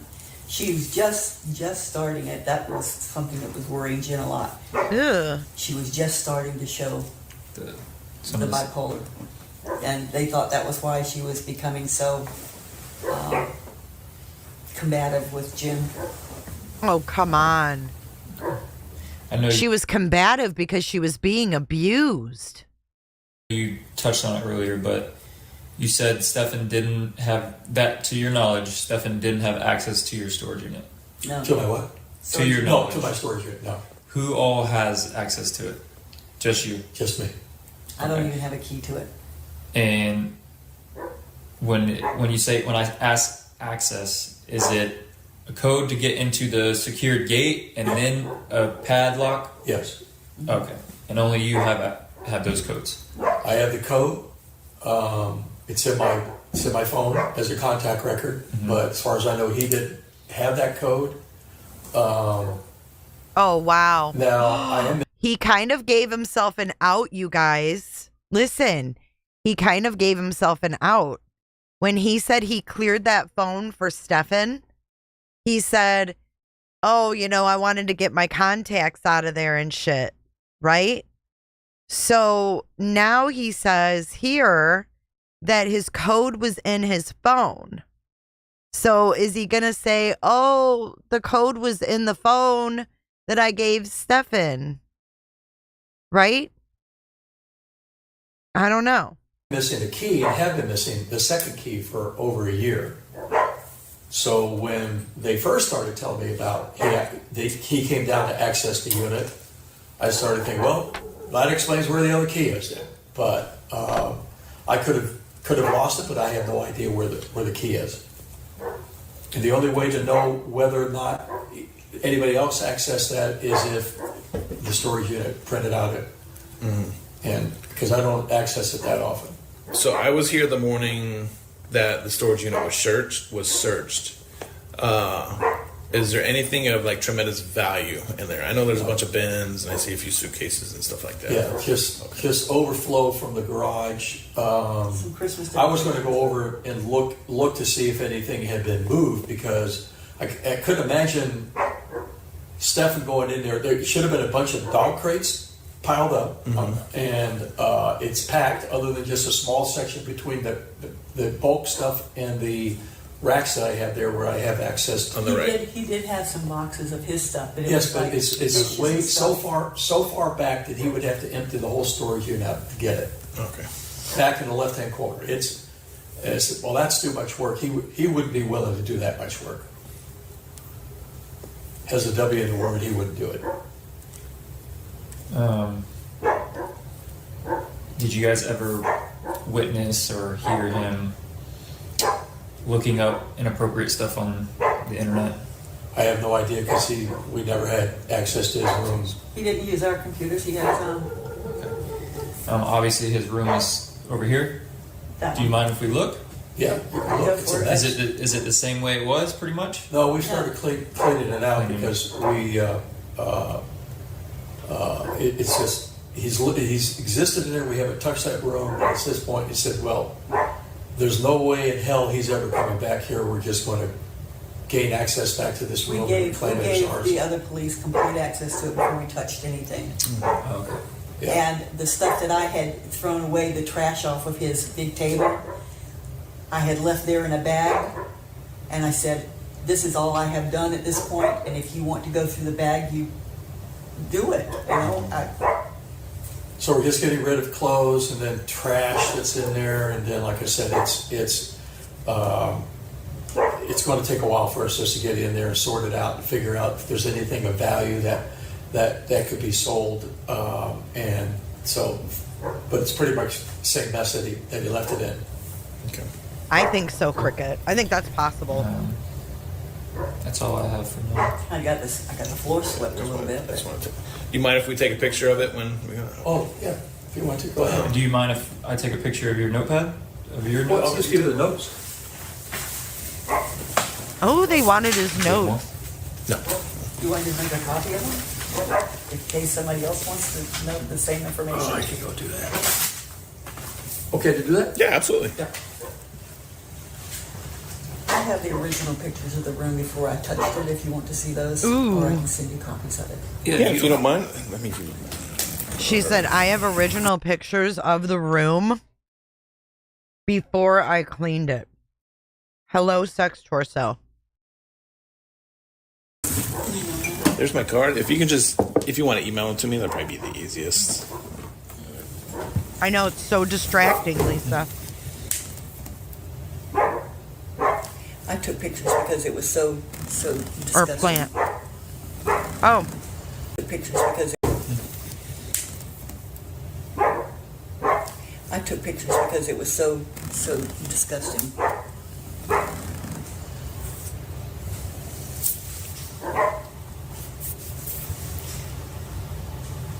It'll take a while. I've got a week's worth of pictures on. Yeah, no worries. I do a lot of pictures. Do either of you like Trump? Oh my God. I'd rather hold my opinion. Like Trump? Are you kidding me, lady? I'd rather hold my opinion to myself, especially being on the record. I'm not going to say it on the record. I was just going to show you something cute. Can I make a personal observation? Absolutely. What? There you go. Thank you. What are you showing me? That is funny. Oh, so when this thing came down Wednesday afternoon, we meet with the detectives and then personal escort and what have you, and then everything goes dark at 4 o'clock. What? 4:04, I get a text message. Finally, I get a text message from Jenn trying to figure out what the F is going on. Back to Jen. And Not that we she don't think texted me she's and said, responsible, but get Stephan a lawyer now. Mm-hmm. Okay. Why? And then she says, well, they have found these images on Stephan's phone that there's sex acts between Maddie and Stephan. And I go, I like disbelief and go, Maddie, these images on Stephan's phone that there's sex acts between Maddie and Stephan. And I go, I like disbelief and go, okay. And I asked her how long, and she said 2 years. And she said something to the effect, like he needs a lawyer up. Mm-hmm. And I thought that was just really weird. And so a few hours later, she finally comes out of the. I'm communicating with her before this, and I said I got to go get something to eat, and got to use the restroom. The station's locked up. I can't get in. And she said, well, they said, go up to a Wawa or something. I said, okay. And the next thing you know, no, they're going to let me out and go to get something to eat. So she comes out, and demeanor is just matter-of-factly, everything's fine. Mm-hmm. And we get in the car, and we're talking. And we go to get something to eat. And I kept thinking, this is a woman who just learned that her child had been sexually abused for the last 2 years. And she's acting towards me like nothing's happened. And it's like another day, another evening out, we're just spending time together. That entire time. And then I take her back to the police station. And then she's done with her interview. The detectives come out and say, hey, we want to talk with you. I said, fine, there's somebody going to have a conversation with me. Arrange for her to get in the car to stay with Sailor. And I go up and have my conversation with Alex, and then I go back to the car, and I'm going to take her back home because she needs a ride home. And even her demeanor of coming out with the detectives is just like, everything's fine. And did she act like that during previous contacts with you guys, whether it be last month, last year? Was it the same kind of interaction? Yeah. If anything, this is the most interaction I've ever had with her. Because when she came here, I never really interacted with her unless we're having a meal together. And so we're leaving, and I'm taking her home. And I kept thinking as we're talking, I'm expecting her to just blow up and start beating the shit out of me or scratching me or chewing my ass out. But no, none of that. I kept waiting for something to explode. As a matter of fact, as we're leaving, before we went downstairs to the lobby, Stephan handed me his pocket knife and said, hey, you better hang on to this. I said, okay. And then I threw it into the console of my car as I'm leaving. I look down and I see this knife, and I go call Alex and say, hey, Stephan gave me his knife that's got it in the console. Maybe you should have it. So I swung back around and took it to her, and I didn't get any questioning from her. What are you doing that for? You know, I kind of expected that, but I didn't. Ran through the piece of paper, gave it to Alex, gave him a statement, and we left. Took her back, and everything. She's acting just too normal. It doesn't seem. It's acting abnormal because she shouldn't be that way. Her demeanor should be entirely different. And then she goes on to tell me that Stephan was sexually frustrated because she and Stephan were not having sex.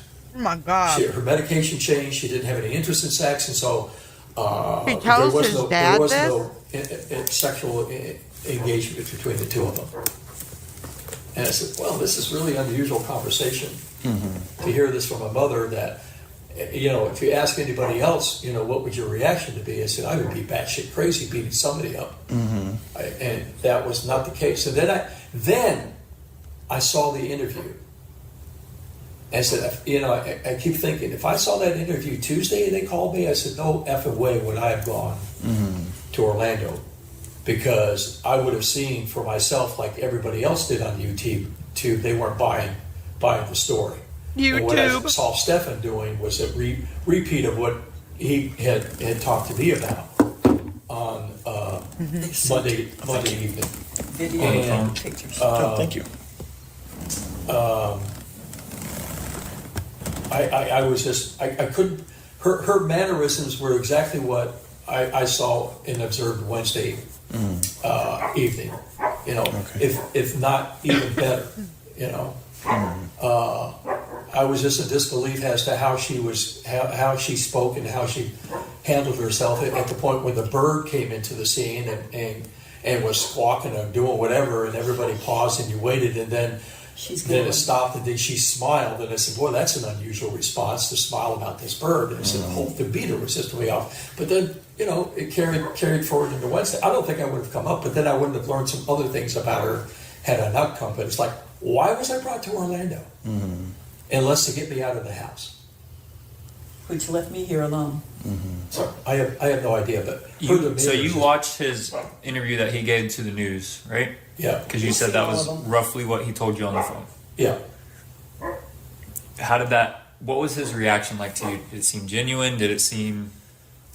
It was very difficult to tell when he was...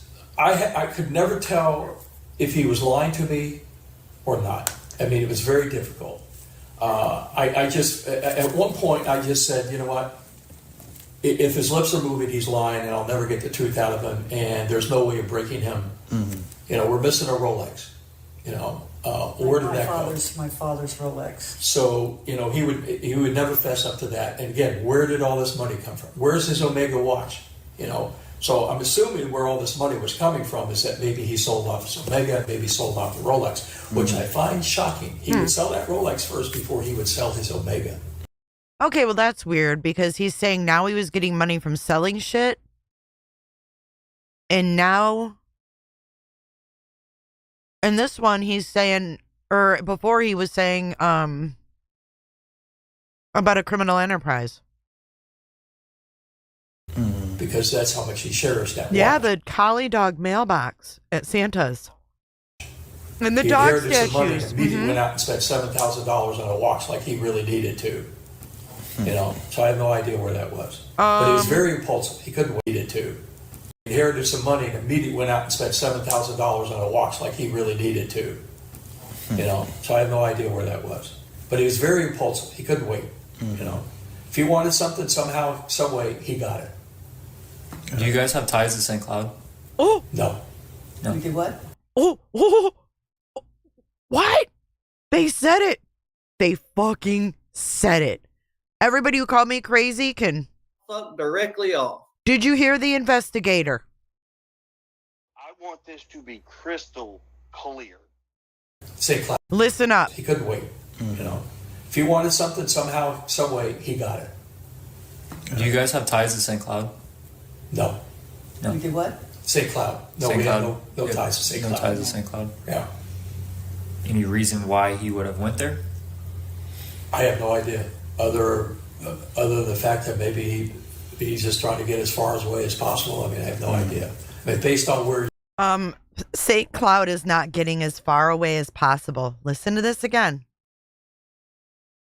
Talking about the watches and the money. And he says, do you guys have ties to St. Cloud? Put your listening ears on. Are you ready? Couldn't wait. You know, if he wanted something somehow, some way, he got it. Do you guys have ties to St. Cloud? No. You did what? St. Cloud. No, St. we Cloud. have no ties to St. No Cloud. ties to St. Cloud. Something somehow, some way, he got it. Do you guys have ties to St. Cloud? No. You did what? St. Cloud. No, St. we Cloud. have no ties to St. No Cloud. ties to St. Cloud. Yeah. No. Do what? Way, he got it.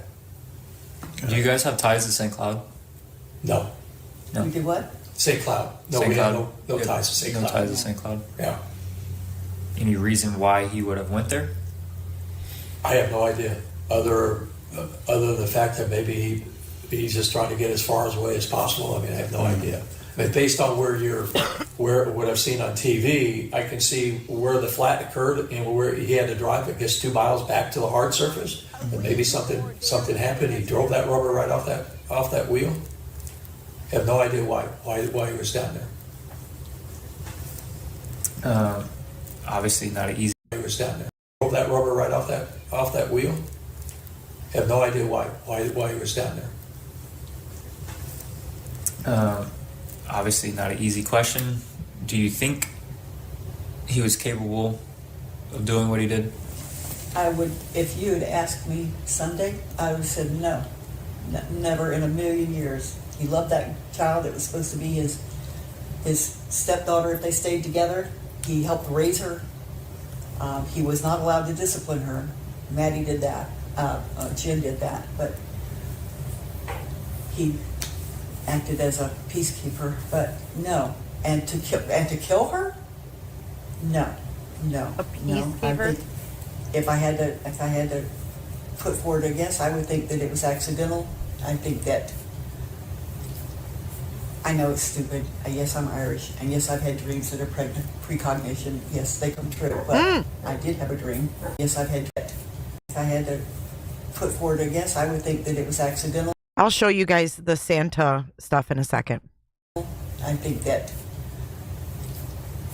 I know it's stupid. Yes, I'm Irish, and yes, I've had dreams that are precognition. Yes, they Pregnant? come true, but yes, I'm Irish, and yes, I've had dreams that are precognition. I know it's stupid. Yes, I'm Irish. And yes, I've had dreams that are precognition. Yes, they come true. But I did have a dream. And in that dream, they were in Stephan's room and in Maddie's room, unclothed. Jenn came in to wake her up. Was confronted by the fact that they were together in a way they shouldn't have been. And I think a struggle ensued, and she either hit her head or broke her neck. So I don't think ensued, and she either hit her head or broke her neck. So She either hit her head or broke her neck some. We know that Maddie died from manual strangulation, right? She sure did, Agent. Mm-hmm. I don't think there was those. Couldn't have been a gunshot because everybody would have heard it. I think stabbing, you'd have found blood. So that's the only thing I can think. And that then as she would have told Stephan, and my agreement was, this is all your fault. You caused this. This is all your fault. You have to fix it. We think. What do y'all think about that? We think it's bullshit. How? Thank you so much. Yeah. Damn it, man. You just said too. Hearsay. And just leave the Irish out of your mouth. So let's listen to this again. Sorry for my going off. You're good. You're good. As late as possible. I mean, I have no idea. I mean, based on what I've seen on TV, I can see where the flat occurred and where he had to drive, I guess, 2 miles back to the hard surface. And maybe something happened. He drove that rubber right off that wheel. Have no idea why he was down there. Obviously not an easy question. Do you think he was capable of doing what he did? I would, if you had asked me Sunday, I would have said no. Never in a million years. He loved that child that was supposed to be his stepdaughter if they stayed together. He helped raise her. He was not allowed to discipline her. Maddie did that. Jenn did that. But he acted as a peacekeeper. But no. And to kill her? No. I think if I had to put forward a guess, I would think that it was accidental. I think that I know it's stupid. Yes, I'm Irish, and yes, I've had dreams that are precognition. Yes, they come true. But I did have a dream, and in that dream, they were in Stephan's room and in Maddie's room, unclothed. Jenn came in to wake her up. Was confronted by the fact that they were together in a way they shouldn't have been. And I think a struggle ensued, and she either hit her head or broke her neck. So I don't think there was those. Couldn't have been a gunshot because everybody would have heard it. I think stabbing, you'd have found blood. So that's the only thing I can think. And that then as she would have told Stephan, and my agreement was, this is all your fault. You caused this. This is all your fault. You have to fix it. We think he's being the front person on this and falling on the sword. And Jenn's definitely complicit in this in some way. That's what we think. He's fallen on the sword. So then you believe that Jenn would have prioritized your son more than her own daughter? Yes. Yeah. Why? Because she didn't have anybody else. Oh, I think they made a pact. I think they and again, decided who was going to you look at her hugging him and consoling him at that interview, knowing full well what the truth is. And I think Stephan's decided to be the fall guy in this because he's feeling remorse over the inappropriate relationship he had with Maddie, and that since if he's going to be discovered in this, that he's going to be the front guy in this, but she's just as culpable as he is in this. But this isn't about her. We're talking about him. is that as a mother, I have seen that child cry. You do not fake the sound in his voice, the clogged sinuses that he was dealing with. The man was sick. No. I don't know if she just feels vindicated that she took care of it. I don't know, but I know that he's the only one that's feeling any remorse or any sorrow for that child, and she is not. I told Debbie when I left Tuesday night, early Wednesday morning, I said, do we really know our son? Early Wednesday morning, I said, do we really know our son? Because at that point, I didn't know what to question. Apparently not, from some of the stuff that's coming out of these calls into Gray Hughes. But anyway. I mean, some of the stuff that's coming out of these calls into Gray Hughes. But anyway. I mean, stuff that one kid said that we were providing him with Hustler magazines. We've never had a Hustler magazine in our house. Oh, this was brought up on Hidden True Crime too. We went over that on Saturday if you guys want to go watch that. We don't have booze in our house unless it's for people to come to visit. We don't drink. We don't do drugs. Don't smoke cigarettes anymore. Quit those when I was before I got pregnant with him. Yeah. Just a lot of it, connecting the dots after their visit, what have you, and then seeing that interview, I was like blown away by that interview. So, I think people are making some crap up just to be sensational. Yeah. It's the internet. You gotta take it. Trust me, lady, your son has done the most horrific thing we've ever heard of. We don't need to make it sensational. For what it's worth. Just when do you think? Well, I don't know if you can tell us or not. I see 3 milestones coming up that we have to prepare for the backlash. The autopsy, obviously the charges that come out afterwards, and then if the other shoe drops with Jenn, and hopefully that happens where it diffuses some of this to where it needs to go as well. I can answer one of those questions. The autopsy is done. Autopsy was done Saturday. But as for the other two, we can't really. I know you guys have to get your act together on that because that obviously is very important to the case in getting all that put together. Julie, the dogs, maybe? They can't do that. No, can't do that. When everything comes to an ending, we need a heads up because we've already had people coming to the door with microphones and crap and vans out front, and I'm getting hate mail, hate texts, hate phone calls. People saying some pretty awful things to me about being a rotten mother, and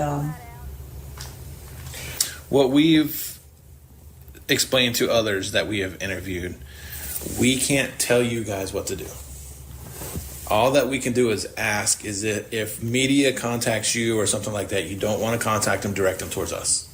And then we will do, our department will handle the media stuff. Northport's been great. They've actually stepped up their patrol units here. They know what we're up against, so they've been very helpful. Well, the Landrys were here, so they've been through this before in the last 2 years.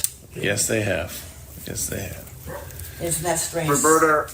Tiny little Northport where people go to die. This is God's waiting room, a bunch of old farts here. And we have 2 murders. Well, it wasn't here.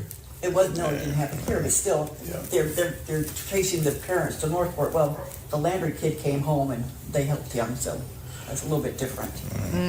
But still, I don't want to feel like I have to look over my shoulder all the time. I don't want to feel like I have a target on me.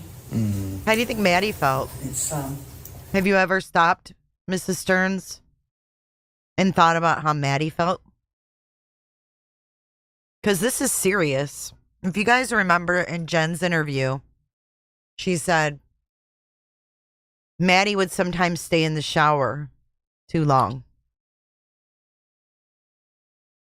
That she'd have to yell at her to get out of the shower. When Maddie got home from the birthday party, Stephan Sterns said she was doing her nightly routine and took a shower. So, Mrs. Sterns, how do you think Maddie felt every time she had to turn off that shower? That's what I want to know. When you're worried about having to look over your shoulder, people talking shit about you on YouTube, when you can just turn YouTube off, delete the app, don't type in youtube.com, don't do it. But every time you feel like you have a target on your back, think about how Maddie didn't want to shut that water off in that shower. And how her mom would holler at her to get out. Sick. It's just sick. You have to have nails to get that out. You want me to get it out for you? My shoulder all the time. I don't want to feel like I have a target on me. It's gross. You have to have nails to get that out. You want me to get it out for you? No regard for Maddie at all. Well, like I None. said, I really do appreciate you guys speaking with us. Since it was, our conversations were recorded, you swear everything that you told us was true and accurate to the best of your knowledge? Yes. To the best of our knowledge. Okay, thank you. I know that's graphic, but it's the truth. There was a reason there were 3. I think that's it. I think we're done. Oh, these people, are they like us? Yeah, that's where it cuts off. It's done there. Maddie was failed by so many people. If you guys have not watched The Hidden True Crime, if you want to not hear commentary, you can go watch it on Hidden True Crimes YouTube. We did go over it on here on J is for Justice on Saturday. And I just think it's important to, really talk about who the victim is here. You know what, you guys? Right. I mean, really, honest to God, they should be really thanking their lucky stars that Maddie didn't kill their son. Because that's what he deserved. And I wouldn't blame her one bit. I don't know why he did what he did. I don't. We have nothing to go on that she was pregnant. But at the time when this interview was done on March 6th, they didn't know. But I think the charges would reflect that as well. Yeah, you guys need to check that out and let me know what you guys think in the comments below. If you're replaying, thank you so much. And yeah, this concludes what we have so far on Stephan Sterns' parents. So we are done with them. The next one, I think we will do the friends of Stephan.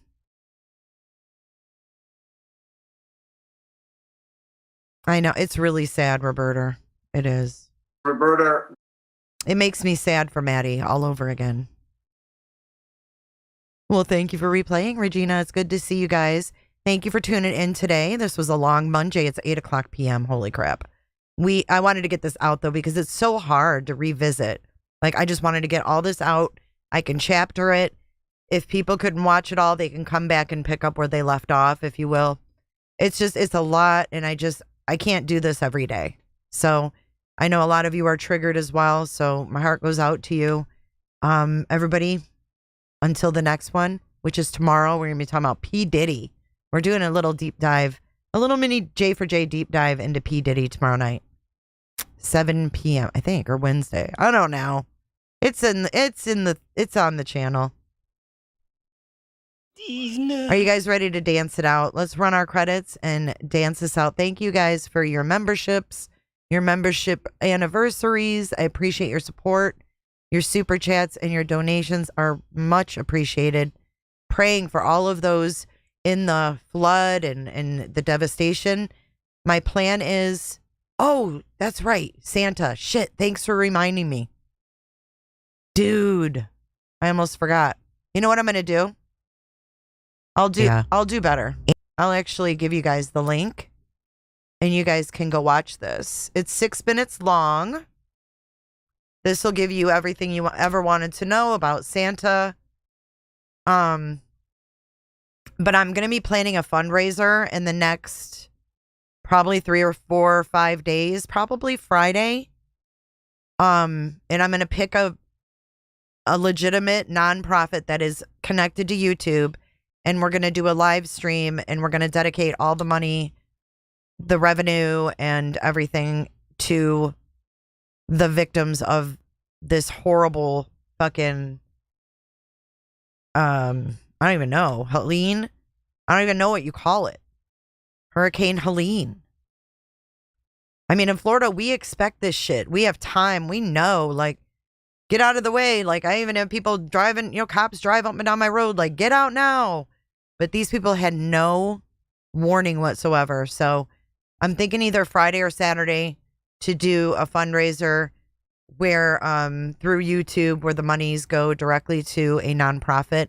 I don't trust a lot of nonprofits, so I really have to look into what's out there on YouTube, because I'm iffy on a lot of nonprofit stuff. I would love for it to go directly to families, but I have no way of doing that. So if you guys have any ideas or anything like that, I just want to stay away from it being in my hands. We'll figure it out, though. I think the best way is just to go through YouTube, but we'll see. I got to do some more looking into it, but I want to do something for those folks. All right, you guys, let's roll our credits, and I will see you in the next one. Until then, stay safe.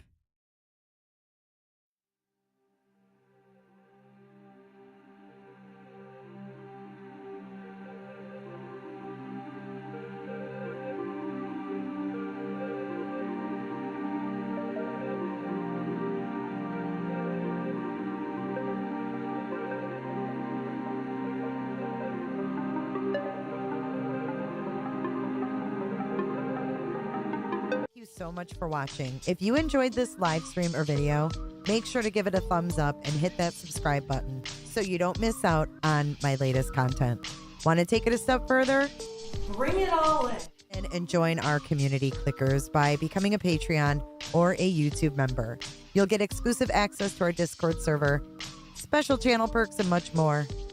Until then, I'll see you in the next one. Click, click, click, click, click, click, click. It's real easy, man.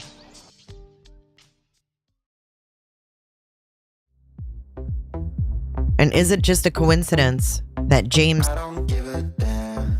I don't really care about you and your problems. I don't give a damn. You talk way too much. I have heard enough about you and your problems. I don't give a damn. I don't give a damn. Damn, damn. I don't give a damn. Damn, damn. I don't give a damn. Damn, damn. I don't give a damn. Damn, damn. You wanna be with me. You wanna feel something real, but I'm feeling differently. You're making plans to get to France, but don't wanna face the fact that I ain't got time, I ain't got time, I ain't got time for that. Staying up late, sleeping all day, dreaming about Cadillacs. Buying new shoes, hanging by the pool, sipping on Coke and Jack.